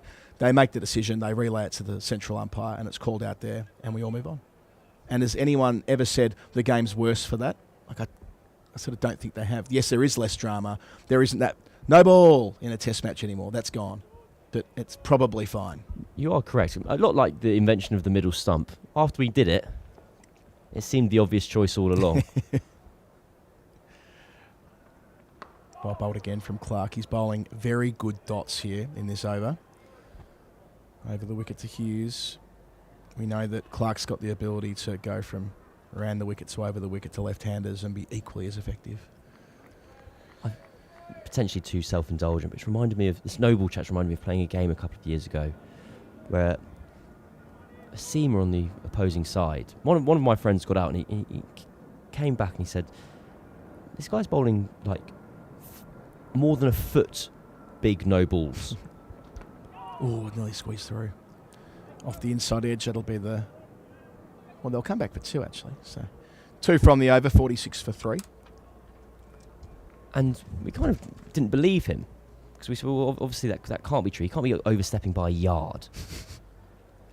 And he said, no, come and look. And we walked around the boundary's edge, and lo and behold, the guy was bowling off pretty much 21 yards. Wow. And it was an utterly bewildering set of circumstances where we just didn't really know how to handle it. We kind of said to the umpire at drinks and said to the opposition captain, your man's bowling from 21 yards. And is this an official umpire? Yeah, it was all. Well, I don't know if it was a panel or appointed by each respective club or whatever. But still, it was someone wearing a coat. It was someone wearing a coat, no, and so obviously they were very kind of offended and didn't take kindly to us telling him how to do his job, as it were. And it just kept on going, and we just played a game where there was one guy who just bowled from 21.5 yards for the entire match.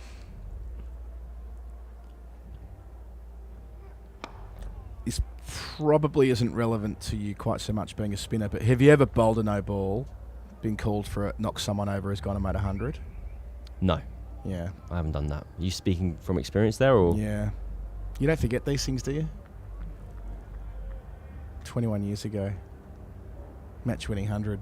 Knocked him over. No, he was on single figures. Ugh. Dreadful feeling. So much worse than dropping someone. So much worse than dropping someone. Ooh. It's messy down the leg side. The only thing I can offer up in riposte to that is I remember playing a kind of like a social six-a-side competition a couple of years ago where the whole point, everyone's playing with a drink in their hand. It's really not taken very seriously. And I managed to fail to defend 13 off one ball. So how's that work? Full toss, no ball, 6-6. So first of all, it's 13 off one ball. So I go, all right, I'm going to bowl as big a moon ball as I possibly can. Okay. Played. And I bowl a wide, and it's 3 runs for a wide or a no ball. So now it's 10 off 1. Still no problem. I then accidentally bowled an inexplicably good ball, where it's gone between bat and pad and beaten the keeper, and it's run away for 4 byes. And I think the umpire, because it's still one of only ever 2 front foot no balls I've bowled in my life, has gone, this could be quite fun. Bit of fun. And he's stuck his arm out, he's gone no ball. So it's 3 for the no ball, 4 byes. So all of a sudden it's 3 off 1 required.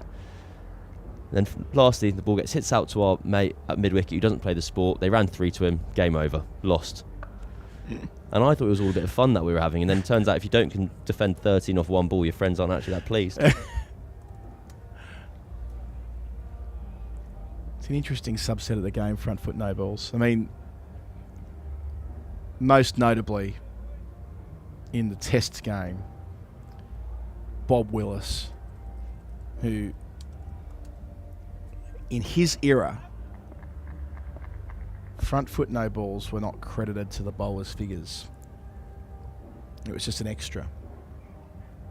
That is mad. It is, and it's just one of these. I mean, it's one of these remarkable quirks in the game, I suppose. That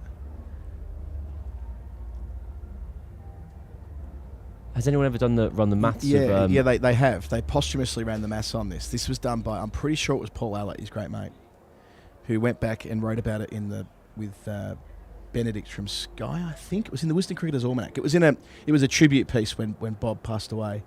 They went back, and it was one of the humorous parts of his Test career that Willis, 325 Test wickets, one of the all-time greats, bowled 939 no balls underneath this to finish 47 for 3. And they worked out that his Test bowling average would have been 2 runs higher or something like that. Well, it must have been by definition because he took 325 and you're 3 runs higher. But that is I've enjoyed that. I didn't know that. Delightful quirk. Anyway, sounds like you're jumping out because I can see Yas tapping. I am indeed. Have a lovely evening. You said you're having drinks with friends this evening, is it? Yeah, all be well and good. Very civilised. Drinks at 6. Back on deck tomorrow morning. Drinks at 6. See you, mate.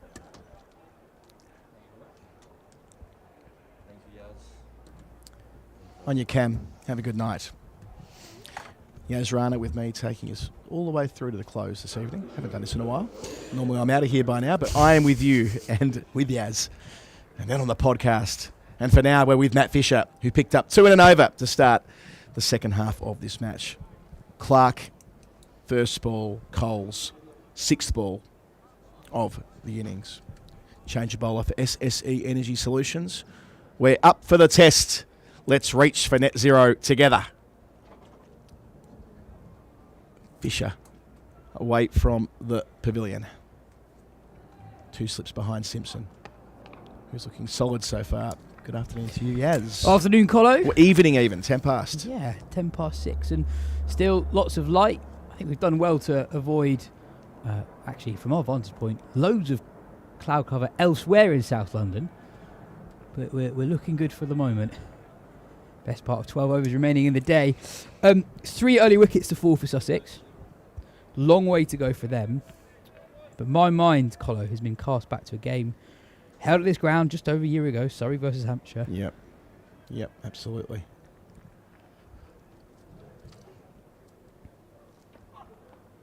Slightly different game situation, but the visitors were in a similar-ish position to where Sussex are at now.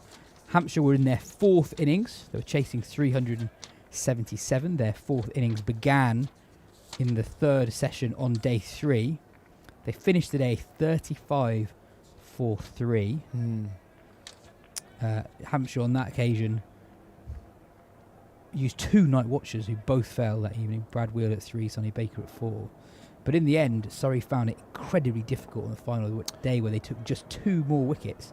And in the end, Hampshire ended 300 for 5. Stood up tall and punched, but doesn't beat the man who's had a big day. Adam Thomas saves 4. And on that occasion, actually, when the game ended prematurely due to bad light, Hampshire were 77 runs short and had more than an outside shot of hauling down that target. Yeah, So I think we were talking it up in the final session, weren't we? I've got my notes from that game here. So you're right, the three for overnight. 1 wicket between the start of play and lunch. So a session where they added 86 runs. And then wicketless middle session, getting to sort of tea on day 4. And they were 161 away at tea, which in modern cricket, Andrew Sampson's big on this, modern cricket, 1 session to go in the match, be it test cricket or first-class cricket, the array of opportunity has expanded in the last 20 or so years. You know, there would have been a decent chance of getting that with a session to go, 161 runs, but looks like here, sort of 20 overs on from that, they'd made 80-odd runs against. They were, broadly speaking, on track with what they needed, with Toby Abbott and Tom Prest batting pretty well, as I recall. Yeah, I definitely think if these two can be there at stumps, there'll be something to take from that. It's the conversation we've come back to time and again through the day, isn't it? That it's not going to become a minefield out there. It shouldn't, based on what we've seen anyway. Accepting that there was a retired hurt and 2 wickets in the first over of the innings. I mean, it's a game that Surrey's to complete from here. That's certain. But yeah, I think it's a very worthy comparison. it's very difficult, and it has been all season, not just here but around the country, to take wickets with the older ball. Yep. You have a window first up. Sussex also bats so deep, as we saw in the first innings with hundreds from their numbers 9 and 10, Carson and Robinson. So do you feel that this period actually, before the close, is so important? Yep. On the other hand, we've had games here where you return on the final day and there's a task in line with this, and Surrey have had the ability to wrap the games up very quickly. Although, if I close my eyes and think about those games, they've all got Dan Worrell involved. Rocking up on morning 4 and getting the ball swinging around. They don't have him this week. They do have Fisher, though. He's bowled well so far. 2 wickets, just 1 run from this over. 48 for 3. 11 overs left. And just some signs of inconsistent bounce. Obviously, the ball that struck Tom Haynes leapt off a length, but also there was a delivery a couple of overs ago from the pavilion end. From Clark, Just completely died on the way down. So, Surrey won't mind seeing that.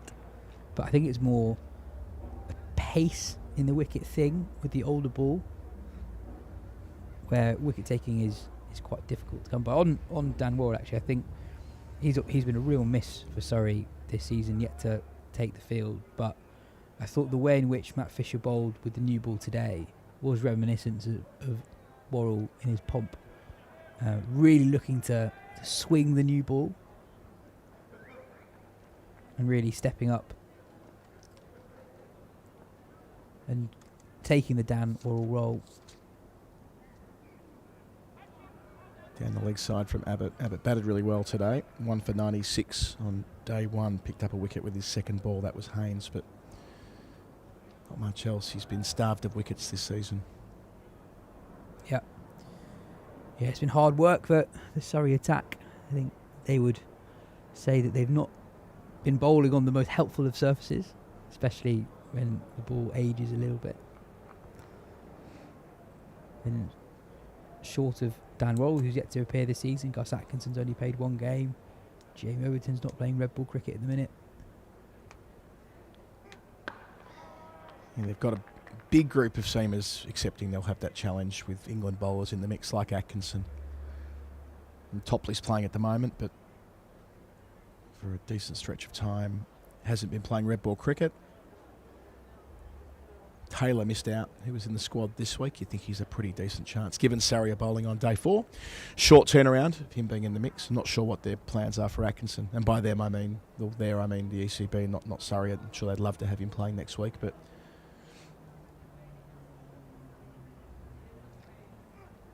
Yeah, I think there'll be some Surrey fans wondering why Gus Atkinson's only played one game, and they'll look at Notts and see Josh Tongue playing more cricket than Atkinson. The difference is there that Atkinson's returning from an injury, so that is always going to be managed a little bit more delicately.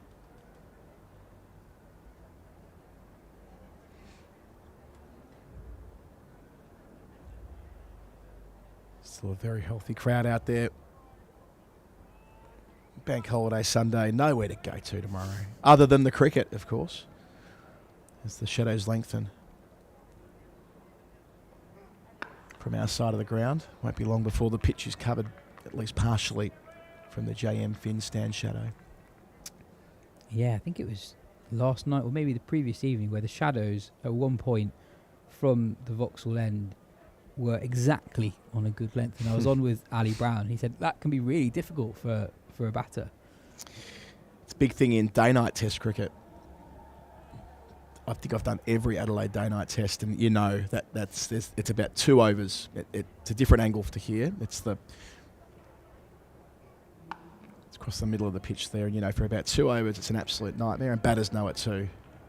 They basically shut up shop until they're through it. It's very rare you see a shot played in that little mini bit of late in the middle session at Adelaide. Well, let's see how quickly that shadow advances. So with 10.1 overs remaining, it's about, what's that, a yard behind the umpire? I'm sure we'll see it on around about a length in not too long at all.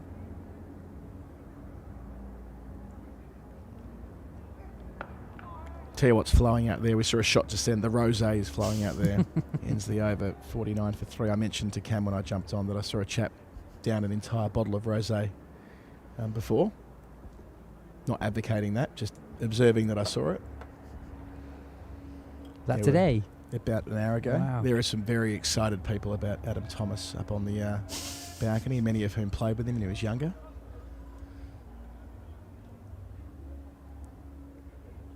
Binoculars out, love that, that's keen. That's memeable, having the binoculars out. We saw that with Johnny Bairstow many years ago on the England balcony. Time for spin.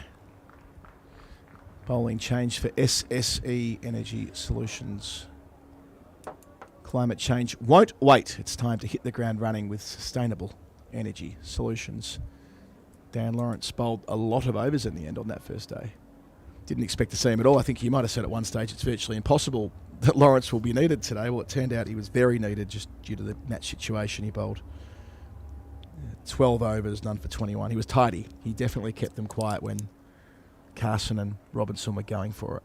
Slipping a short leg, deepish short leg. Yeah, I actually think Lawrence has at times been underbowled this season. And I know that might sound strange because in the back half of the innings where opposition sides have racked up huge totals against Surrey, he's done a lot of bowling. Yep. I think actually in earlier stages of innings, he hasn't been used as much as he might have been.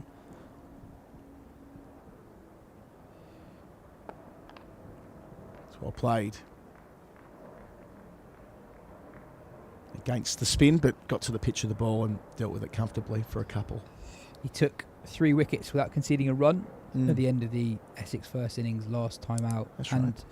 Actually, in the first innings here, Sussex was scoring so quickly against the Surrey seamers. Lawrence was able to exert considerable control, going, as you say, under 2 runs and over from his 12 runs and from his 12 overs.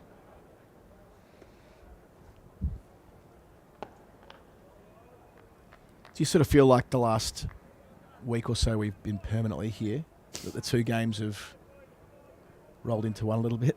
We kind of have, though, haven't we? If you go back to the first day of the Essex game, I mean, how many days haven't we been here? Yeah, no complaints. I'm not. It's a privilege to be here. Short leg comes a step closer. So we weren't here Tuesday, Wednesday, Thursday. So we've been here currently 7 out of the last 10 days. Yeah. So we basically have. Yeah, it's true. I think it's the scarcity of wickets. It's the familiar rhythm of the cricket that makes it feel familiar.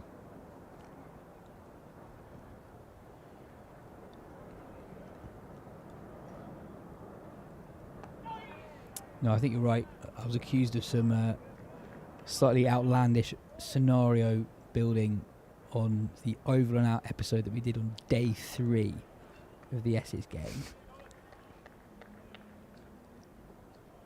Whereas in this instance, a result is clearly much more likely. Gosh, that was bold from you. I didn't work the Sunday. I came back on the Monday, 51 for 3 at the end of the first over that Lawrence was bowled, and I saw the card, looked at the highlights and thought, more chance of me walking on the moon than seeing a result here, but you were a touch more bolshy. Well, whether I wholeheartedly believed what I'm saying, I was more throwing out what the potential options could have been. That's fair enough. We're entitled to do that. You're Yeah. allowed to speculate aloud. Especially when the final bit of the podcast is why should people come tomorrow? We're doing the pod tonight, aren't we? We are. Haven't done it this season. Here we go.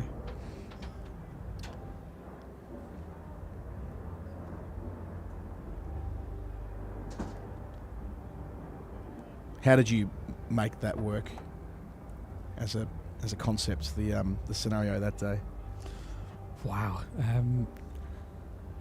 Creative declaration was kind of one of those.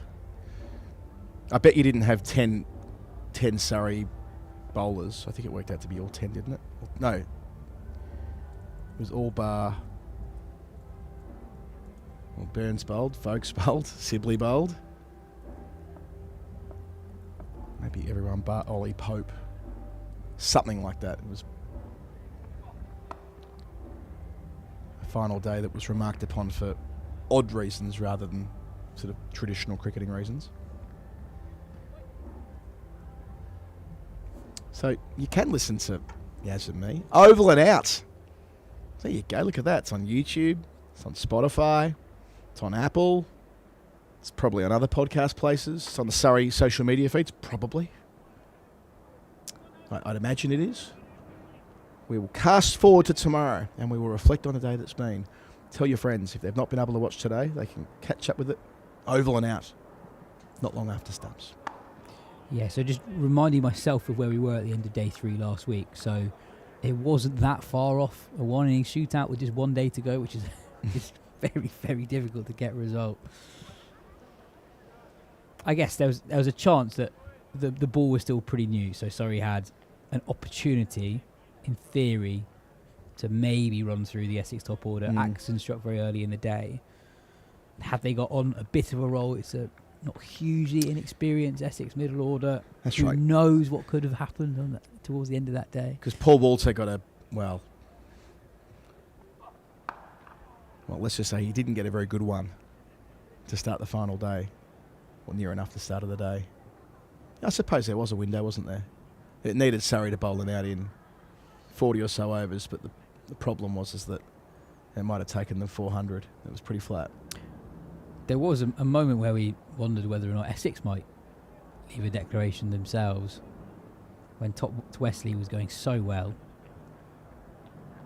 Such a fluent 100. I remember your theory off mic was you were working on the assumption that in a situation like that where teams are spotting any marginal gain they can find, good length that from Fisher, asking good questions here, hands on head, wasn't far away from sneaking through, having that leg stump in play. And the marginal gain for Essex that day was to try and damage Surrey's points tally via a slow over rate.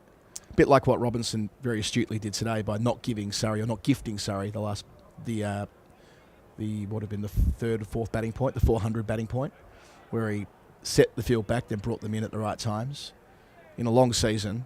But then as they were losing balls time and time again, Rory Burns came on and bowled 6 overs in about 6 minutes. And they fixed that up before tea. Was a factor though. Oi! It's a beauty from Fisher. After bringing one back and then threatening the inside edge, he gets one to go away, showing his class across a couple of spells late on this third day. It's a very similar delivery to the ball that proved to be Simpson's downfall in the first innings. Over the wicket from Fisher. In the first innings, it was Clark that got him. Just angling across him. Simpson sort of prodding at the ball. 5th, 6th up line. Very, very close. Good again to finish 52 for 3, 2-1-2 behind, 8 overs to go. Yeah, quite interesting to see the Surrey plan for the two left-handers. So for Simpson, they have a number of catches short and very square on the offside. I'm not sure exactly for what shot or delivery that is. There hasn't really been a ball that's gone through that area yet from Simpson. With Hughes slightly differently, with Fisher in particular who's swinging the ball into him. They're looking to target that front pad. It's how Hughes fell to Clark in the first innings. Any ideas as to why the umpires might have consulted into that over? I don't think light's a thing. I mean, it could be, given the sun's being taken out of the equation by a cloud at the moment. It's not the stand, it's a cloud that's in the way of it. Catches the call, but no leg slip. That's where Lawrence picked up a couple of wickets last week, round the corner in that trap, but Hughes gets a boundary instead. Yeah, we actually were talking about this field position yesterday, that Dan Lawrence, despite being an off-spinner who spins the ball away from left-handed batters, actually sometimes gets some joy from leg slip with deliveries just like this that pitch on middle or leg stump and that just go on with the arm, and the batter, without really thinking about it, just instinctively looks to turn the ball around the corner. It'd be interesting to speak to him about that very thing. Is that, I suppose, what you would call natural variation, being a tall bowler who is just missing the seam by just half a centimetre, hitting the fleshy side of the ball and kissing straight on? Or is that him trying to impart like almost old-fashioned arm ball action on it? Probably the former. Doesn't strike me that he's bowling arm balls in, even the way that, say, Joe Root bowls. I mean, arm ball's gone out of modern cricket almost entirely, but the old-fashioned idea of an outswinger off the index finger that somehow Root's made an art form of when he bowls in Test cricket. I feel like there's been a mini revival recently. Roots is probably the most famous one. Lindy Smith in the women's game. Leg slip in now, by the way. Yep, good call. Under the lid. There was a time when, to be a top-flight off-spinner, you just needed to have the outswinger. It was just a part of the game. And picking it out of the hand, but I suppose it became easier and easier to pick these things with the advent of slow-mo television and so on in the 90s and 2000s. Because fundamentally it's a pretty innocuous ball, right? If you know what's going on. And by that I mean if you read it, it's just a little gentle right arm slow more than anything else. But if you don't read it, it's calamitous. I remember when I first started playing adult club cricket, I used to play with an off-spinner who was probably in his late 50s at the time. And it would astonish me how much success he had with the arm ball. I also, when I first started playing with him, had no idea what he was doing. Bowling very slowly, I'm sure. Usually old spinners, and that's whacked away. Long side of the ground, and it won't quite get there. Oh, that's committed fielding. Great fielding from Patel. 2 dives needed. They love it out there in the SSE Energy Solution stand. The Lock Laker balconies are up and about, saving one, but doing so athletically. He likes it too. 60 for 3 into the over. Yeah, I think the crowd appreciating the effort from Patel. I think he's gesturing that he might need to be subbed off after that piece of work. But also, I think he nearly loses his trousers. If we have a look there, that's okay. And then you see, commando roll. Yeah. He's hanging low. Love it. And throwing while the trousers are virtually around his thighs. That's great stuff. Expertly done from Ryan Patel. Of course, these days they're all wearing compression trousers on top of compression trousers before the whites even get a look in. I've recently moved to the second pair of compressions under the whites. I've hit that age. Not just one compression, 2 lots. Anything just to extend, just to squeeze the sponge a bit longer. I don't know if we could get this on screen, but the field that Fisher's bowling with to Simpson's really interesting here. You've got sort of a catching cover point and then a point and a backward point really close together. That backward point actually closer to a gully. He's taken another step in as well. So yeah, genuine catching spots. 3 fielders really close to each other. When we had Ian Ward on the broadcast here last week, he said that a really important field position here at the Kia Oval in particular is gully, because of the little bit of extra pace and bounce in the wicket here compared to most other grounds. I suppose it is around about that area, and Fisher's bowling across Simpson is a gap in the extra cover region, so it may be enticing the drive with that bit of extra pace and bounce that maybe brings that region of the field into play. Yeah, I can see it. Simpson, he likes to get on with things. It's very organised through the offside. It's where he's at his most powerful. Just on Shadow watch. Shadow has crept onto the pitch. So we've got that, sort of 2 to 3 over burst here, where it's going to be even more challenging. Every time they can punch gloves or do a bit of gardening is worthwhile. 204 behind. Can they get to the safety of stumps 3 down and just give themselves belief that a draw could be there if they bat superbly tomorrow? It's not quite got the carry from Fisher, but it did have the lateral movement off the seam. The sun has re-emerged though, which is a good sign. The point that Dan Norcross has made before is that at this time of the year, early season, sometimes it just doesn't take very much for us to go off for bad light, because the sun is lower in the sky at this point in the evening, so you don't need total cloud cover to end the day early in April or early May. It's funny you say early season, right? Like, it feels in the championship context that we are like mid-season, just with the way the draw works, but it's only the 3rd of May. I don't know how far we have to go back to for there to be no championship cricket until this weekend each year. There have been models suggested where we would return to not a lot of championship cricket until about now, where you'd play the One Day Cup at least through the first couple of weeks of April, which I'm sort of attracted to that. I think one day cricket's a better fit when it's a bit chilly. I mean, second bit of April, you can play a longer block of championship, maybe a bit more in the summer. But as it is right now, the 5th weekend of championship, I'm pretty sure it is, with most teams by now having had their week off. A couple still haven't. Ends the over 60 for 3, 25 gone, 6 to go before the close. Yeah, I think in Division 1 after this week, everyone would have played 4 times from the first 5 weeks.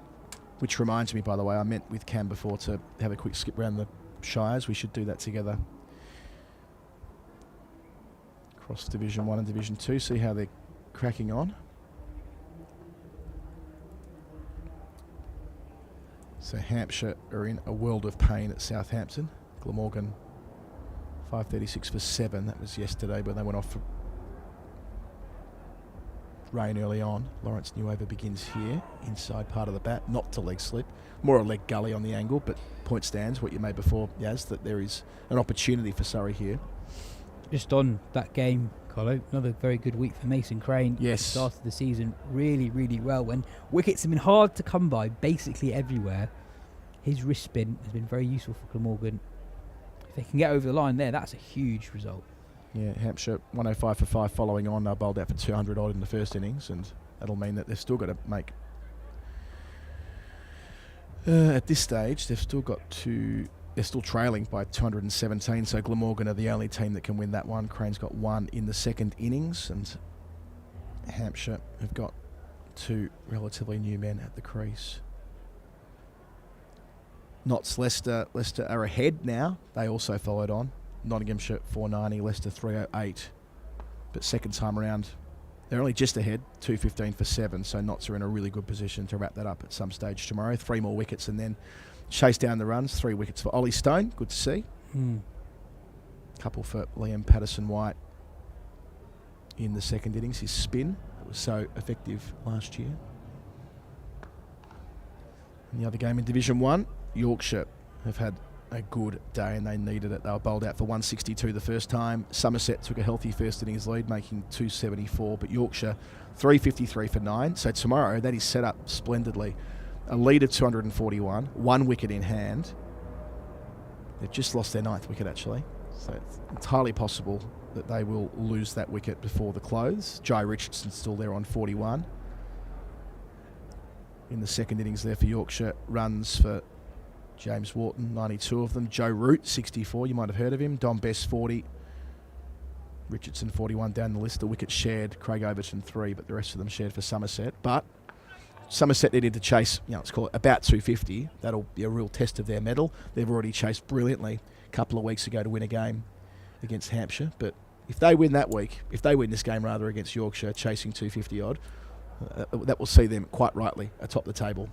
Yeah, absolutely. And they've got a real opportunity in terms of their fixture list over the next few games to develop a really healthy lead at the top of the table. So next up, they play Glamorgan away, so one of the newly promoted sides. Then their final game in this first block of the season is against Sussex at home. Mm-hmm. And then the break. So 6 games into the season, if they get over the line this week against Yorkshire, that's a huge game and a huge day forward at both ends of the table. Yep. Yorkshire on the live table in the relegation zone.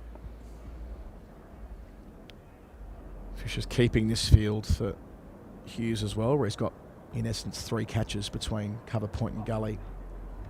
Hughes happy to leave alone.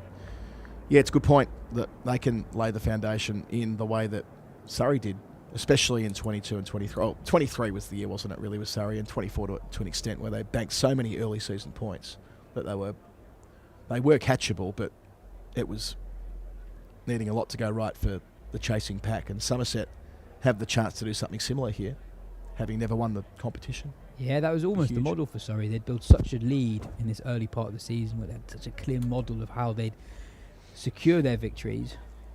And they wouldn't necessarily stagger to the finish line, but the work they did in the early season was most significant. Catching cover now in as well. Strong in defence there. Hughes is batting really nicely, as he did on morning 1 before Clark undid him. Low-key, really good game down at Canterbury. It's going to take quite a bit for it to be a belter tomorrow, but I'll run you through it. Kent 352, Derbyshire 304, so not too far away in the first innings. Kent bowled out for 335 today. So they've done well in their second innings. 123 for the keeper, Chris Benjamin. 88 down the list for Joey Everson as well. So it's the lower order who've gotten Kent to that mark. Crawley, another start, leg before for 15 for those keeping an eye on the England incumbent. Leaving line in the channel, which means that Derbyshire have been set 384. So a mighty task, but in a game where there have been 3 other scores above 300, they'll fancy themselves tomorrow. They're 11 without loss at the moment, with Aussie Caleb Jewell batting with Harry Kame, who captained Derbyshire a couple of weeks ago. Middlesex Durham's, well, that's going to be a draw, isn't it? The main storyline out of it, after Middlesex made 430 and Durham are now 497 for 8. Lead of 67. A lot would need to go right for Durham to win that. The main storyline, as we briefly touched on earlier, Yas, is the back-to-back centuries from Emilio Gay. Interestingly, batting at 3. So the spot that he's coveting is the opening spot for England, but with Lees and McKinney leading the innings for Durham. Gay at 3, 129. Bettingham, the two of them together, they were brilliant in that chase last week at Old Trafford, chasing 350 plus. Well, Bettingham, another century for the South African international, making 149. And Casey Aldridge, who we're big fans of on the Surrey stream, we've talked him up every time he's been here, fell 1 run short of a century. He is fast developing into the best slipper in the country. His highlight reel of slip catches this season is extraordinary. Took 2 blinders last week. Love that. Good reputation to have when you're trying to advance your all-round credentials, that you can slot straight into the cordon. Got plenty of time on his side. And last but not least, Wantage Road, where Worcestershire were all out 306. Northamptonshire went huge again. It's been a calling card of their season so far. They made 597 for 7 declared. Centuries for Vasconcelos. James Sales, 146 in great touch. Lewis McManus, the keeper, down at 7, 8 possibly, got 104. So a long couple of days in the field for Worcester, who now in their second innings are under the pump. Worcester 103 for 9. They still trail by 188. Indeed, they will almost certainly lose tonight, you would think, with still time to go. How long have they got? They've got 5 overs remaining, 1 wicket in hand. And how's this? Ben Sanderson. He cannot be stopped this year. Ben Sanderson, who picked up 4 for in the first innings, has got 7, count them, 7 for 30. He's bowling right now. Chance for an 8 for. It'll be fitting if he finished it off. 61 for 3, the score here with 4 overs to go. And that's our lap of the Shires late in the day. A few results available. More than a few. You'd say half the games we should see something of note tomorrow, including here at the Oval. Dan Lawrence will get 2 more cracks tonight. No leg slip to Simpson. They've pulled him out. Well forward. Have a look at where that shadow is. Yep. So out of the sun, into the dark.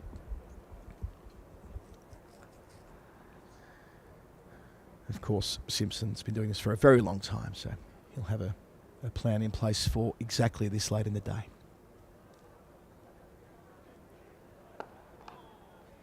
We've got an email in from Mark who writes, just had a barbecue in the rain, enjoying the broadcast. Any news on Ollie Sykes? Is he in the seconds? Well, I believe Sykes has a niggle at the moment. He wasn't involved in Surrey's second 11 fixture against Sussex earlier in the week. And who knows, had he been available, he might have been the player selected ahead of Adam Thomas. You would have thought he was ahead of him in the pecking order, just with the way that teams have been selected in recent times.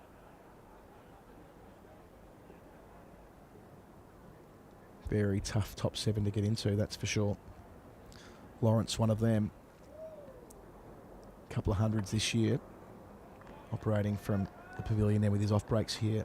What they would give for this one more opportunity before stumps, just to change the energy of the 4th morning. One more here, especially if it was Simpson, who's been a colossus since moving to Hove. Would be terrific for the home side to go to sleep on. Past the edge. Has he found the edge? He has! Right on cue, Dan Lawrence. Gloved by Smith. Simpson, perhaps the most important player in this Sussex lineup. Caught behind for 13 with 19 balls left in the day. Surrey will love that 61 for 4. That's a beautiful delivery from Dan Lawrence. Gave it a bit of air, turn and bounce, draws the outside edge of John Simpson's bat. And Surrey, with such an important wicket, so close to the close, 3.2 overs remaining, and a tidy enough take from Jamie Smith. Grabs it on the second attempt. Just a feather from Simpson, but yeah, beautiful delivery from Dan Lawrence. And I was just about to say, Colo, that the next 40 to 50 overs with this older ball are going to be so important for Surrey. The pattern of not just this game, but so many games this season have been that sides have really struggled to make inroads with the older ball. So for Lawrence to do so here, and also so close to the end of play on day 3, it's a massive moment. And young Charlie Tear playing his first championship game in 3 years. Dismissed for a duck in the first innings, so on a pair. Oh, they'll be telling him about that. Men around the bat, 1 ball left in the over, on a pair. Bowled leaving in the first dig as well. Gosh, what a moment for Dan Lawrence that is. To pick up Simpson, who's been so strong and so robust in that senior pro role, but of course leading the county at times as well, and then having faced 50 balls, having gotten himself in, could have been the man most likely to have made things difficult tomorrow for Surrey. But now, well, can they go bang bang? Rory Burns on the attack here. We've got a slip, a leg slip, forward short leg, and a catching short mid wicket. It offs in pretty close as well. And 1 man out for the miscue. Not all the way back, at deep mid wicket. For a misguided sweep perhaps. Oh, inside edge straight to short leg. Didn't quite carry, I don't think. Either way, finding the inside edge right away. Well bowled, Dan Lawrence. That was not far away from 2 in 2. We'll need a second look to see whether it got into the mitts. A successful over, 61 for 4.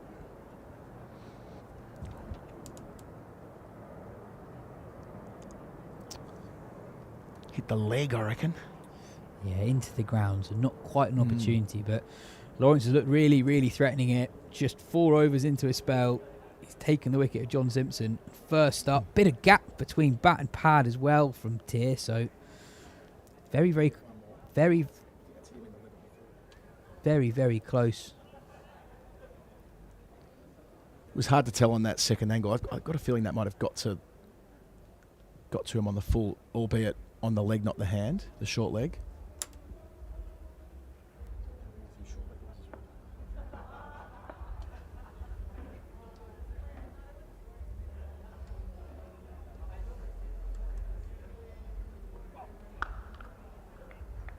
So 3 overs remaining. And a probing over from Dan Lawrence. Simpson's outside edge, and first ball here to Tier.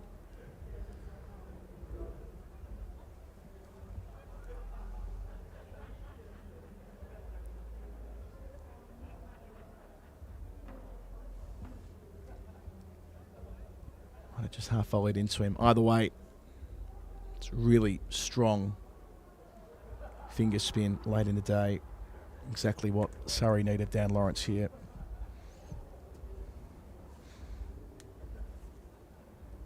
He's bowled well this season. It was a bit deceptive, his numbers. I think last week when we came back for the Essex game, it was like, well, he's taken 1 wicket.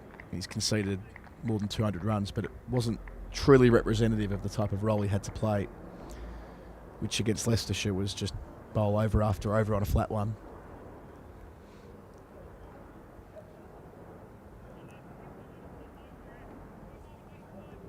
I think it just bounced in front of Thomas at short leg. But I was quite intrigued by the front-on view. There's a gap between bat and pad, so not only was it nearly caught at short leg, it very nearly snuck through and challenged the stumps. More solid this time from Tier. He's off the mark. Yes. Relief.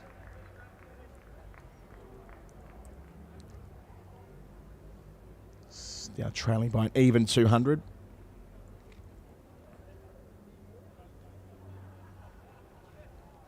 It's a difficult time of the year to be a finger spinner, and Lawrence has 6 wickets at around about 50 in the championship. It's very similar numbers to Jack Carson, very similar numbers to Liam Dawson, someone who has played a lot of international cricket.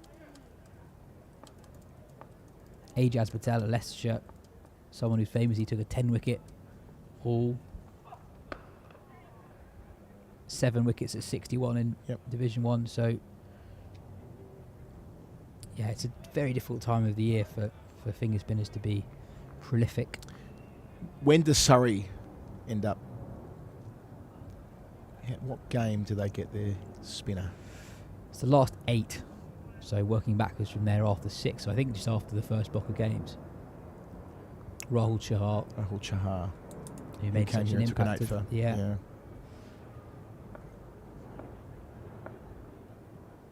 So 8 games, what does that take us through? Will that be the June game? Full straight and push down the ground, well played. We'll take some stopping. Jordan Clark will give it his best though, sprinting after it and pulling it back with the boot. Love that. Clark smiling as he does it. More of it, I say. Don't know how that went out of the game. Still 3 added to the tally, 196 behind. Here we go. Realised, you know what? Yes, got the skills for this. Little back heel. Perfect. Yes, I think first see Rahul Chahar in action here in about a month's time. So that quirky June game, where we're the only game here, it's owing to the distribution of games around the Women's World Cup about where they're all played. So there is a round following it where all teams will play in Division 1, 68 for 4. But if I recall correctly, all other games begin on, I think, is it the last day here? Not or far the day off. after? So the Surrey-Hampshire game begins on the Sunday, 7th of June. Yep. And then everyone else is in action in Division 1, Friday the 12th of June. Okay, so it'll be the only game on. Yeah. By definition, we will be match of the round. Yes. As we will be the only match. Whatever happens. So all of your streaming services should direct you to the Kia Oval that week. And it's been a fixture that's been quite entertaining in recent years when Hampshire have visited. A couple of really strong games here. Chance to see a whole bunch of England players in action, or prospective England players. Lawrence with his final over of the day.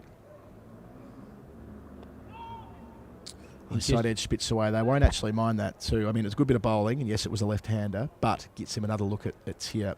69 for 4. I was just thinking that it'd be good fun to watch Sonny Baker in action, but he might be unavailable that week. He might be away with England. It's really hard to know where they land with Sonny.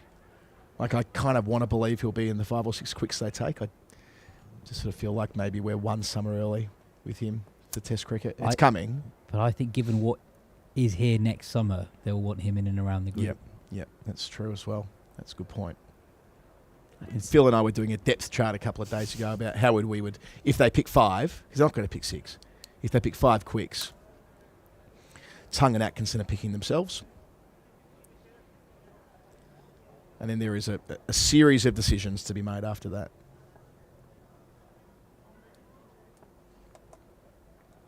Oh! How's it missed the off stump?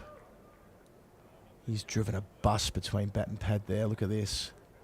Late in the day, heart pumping, nerves no doubt, expansive effort, extra spin. Yeah, sets up quite square on with his front pad well outside leg stump. Which means he's got a long way to go. Yeah, there's a long way to go to defend balls. And actually, to give Rory Burns credit here, he's left the offside pretty much open. Just 3 fielders on the offside. I wonder how he takes guard. I mean, he's batting. Look where his back foot is. It's over on the 4th stump line. Best I can tell from the previous ball. Long way over. Darted in. Point of difference. Keeps him on strike though. It's important work from Ryan Patel. Out of shot here, but had some ground to cover. Can we see a replay of the ball going the stumps and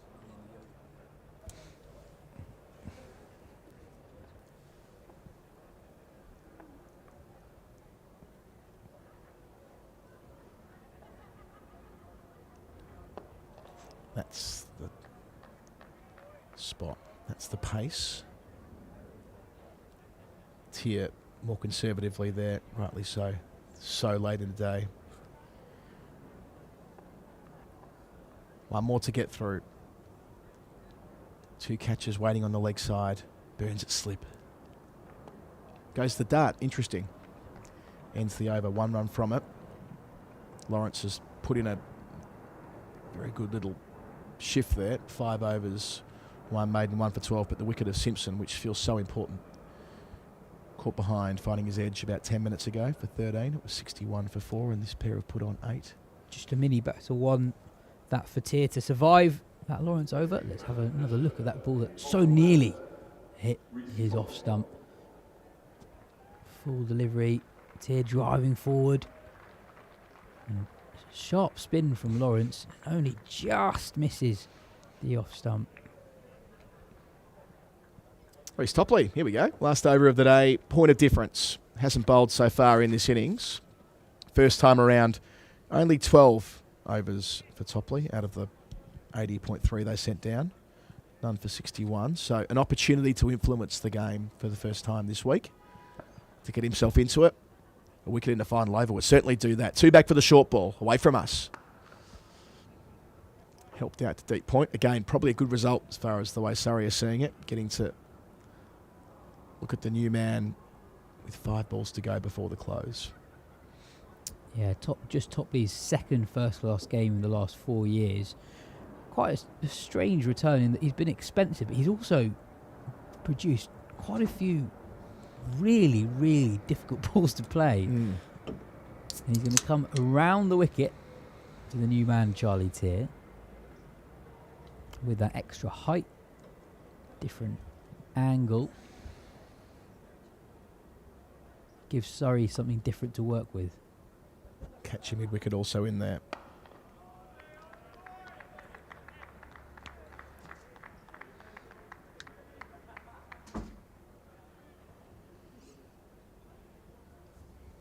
We're going to get to the end of the day, Colo.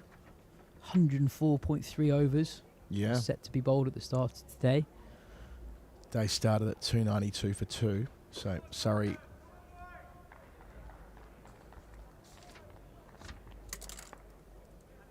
added 330. Ooh. Here's the short one we were waiting for. And in the process, advanced their lead to 264. Yes, the 4 wickets. So just about the perfect day from Surrey's perspective. Everything they needed to check off, they did.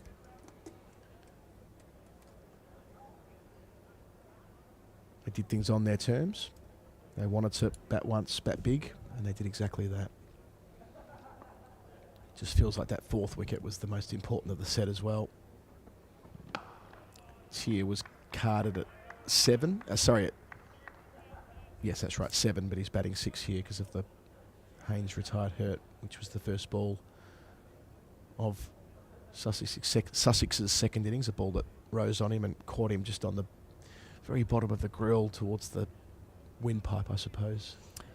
Rory Burns grabbing the lid behind Jamie Smith, tosses it to the debutant, Adam Thomas, who, again, we were talking about this earlier in the day, just how deep short leg sometimes feels these days. Even deeper now. Full straight driven. Nice shot for Tier to play, second last ball of the day. You can see Topley's thinking, bring the stumps into play, having changed the field. But put away. Yeah, potentially a little bit of a bluff from Topley, bringing Thomas in to short leg with 2 men out on the leg side boundary, potentially for the short ball. Goes Fuller, and Tier just knocks it down the ground into that totally vacant mid-on region to pick up 4. When's it ever not a bluff in modern cricket? Whenever you see the helmet out, next ball's going to be full. Last ball of the day. Oh, not far away. Short leg diving away, Thomas, but there'll be some tidying up required in the deep. They'll return for a couple. So 7 runs from the final over of a very, very busy day here at the Kia Oval with Sussex closing at 76 for 4. They've been out there for 31 overs with Hughes reaching 37. And Charlie Tier 9 from 15 balls, a standard 15 at the very end of the day, which lasted about 4 or so overs after Simpson was caught behind from the bowling of Lawrence for 13. Earlier on, Clark and Coles fell in the first over with Sussex still 264 behind. Both for Ducks, both to Fisher, leg before and caught behind respectively. And then Leaning was leg before wicket to Clark for 15. At the start of that sequence, Haynes was retired hurt from the bowling of Fisher as well. Hopefully he'll be able to bat again tomorrow. So Yas, as we get the scores flashed up here, trailing by 188. Sussex 76 for 4. They're going to have to do something quite special tomorrow. But on a surface that's never been at any stage this season particularly wild, they'll have to trust in their defence. Yeah, a lot of work for Sussex to do tomorrow if they're going to emerge from this game with anything more than the 4 bonus points that they've accrued so far. A hugely eventful first over of the innings, as Colo says. Saw Tom Haynes retire hurt and Matt Fisher pick up the wickets of Tom Clark and James Coles. Jack Leaning fell LBW to Jordan Clark, who picked up 1 wicket today to follow his fifer in the first innings. But that 1 wicket for Dan Lawrence, for me, that could end up being the most pivotal moment of the evening session. Picking up the wicket of John Simpson, who was digging in 13 of 50 deliveries before feathering one through to Jamie Smith, who took the ball on the second attempt, and a really beautiful piece of off-spin bowling from Dan Lawrence, tossing it up, getting it to turn and bounce. That will give Surrey a bit of momentum going in to day 4. 6 wickets to get for them to secure their first win of the season. All that's left to do is to thank everyone for watching and listening today. This has been the Surrey live streamer with you every single ball of the season here at the Kia Oval. Men's and women's fair. And tomorrow, as Yas says, there's an opportunity for Surrey to secure their first win of the season when they return in the morning. Play will start at 11 o'clock. Do get yourself down here, being a bank holiday Monday. Thanks for your company. Good night from the Oval.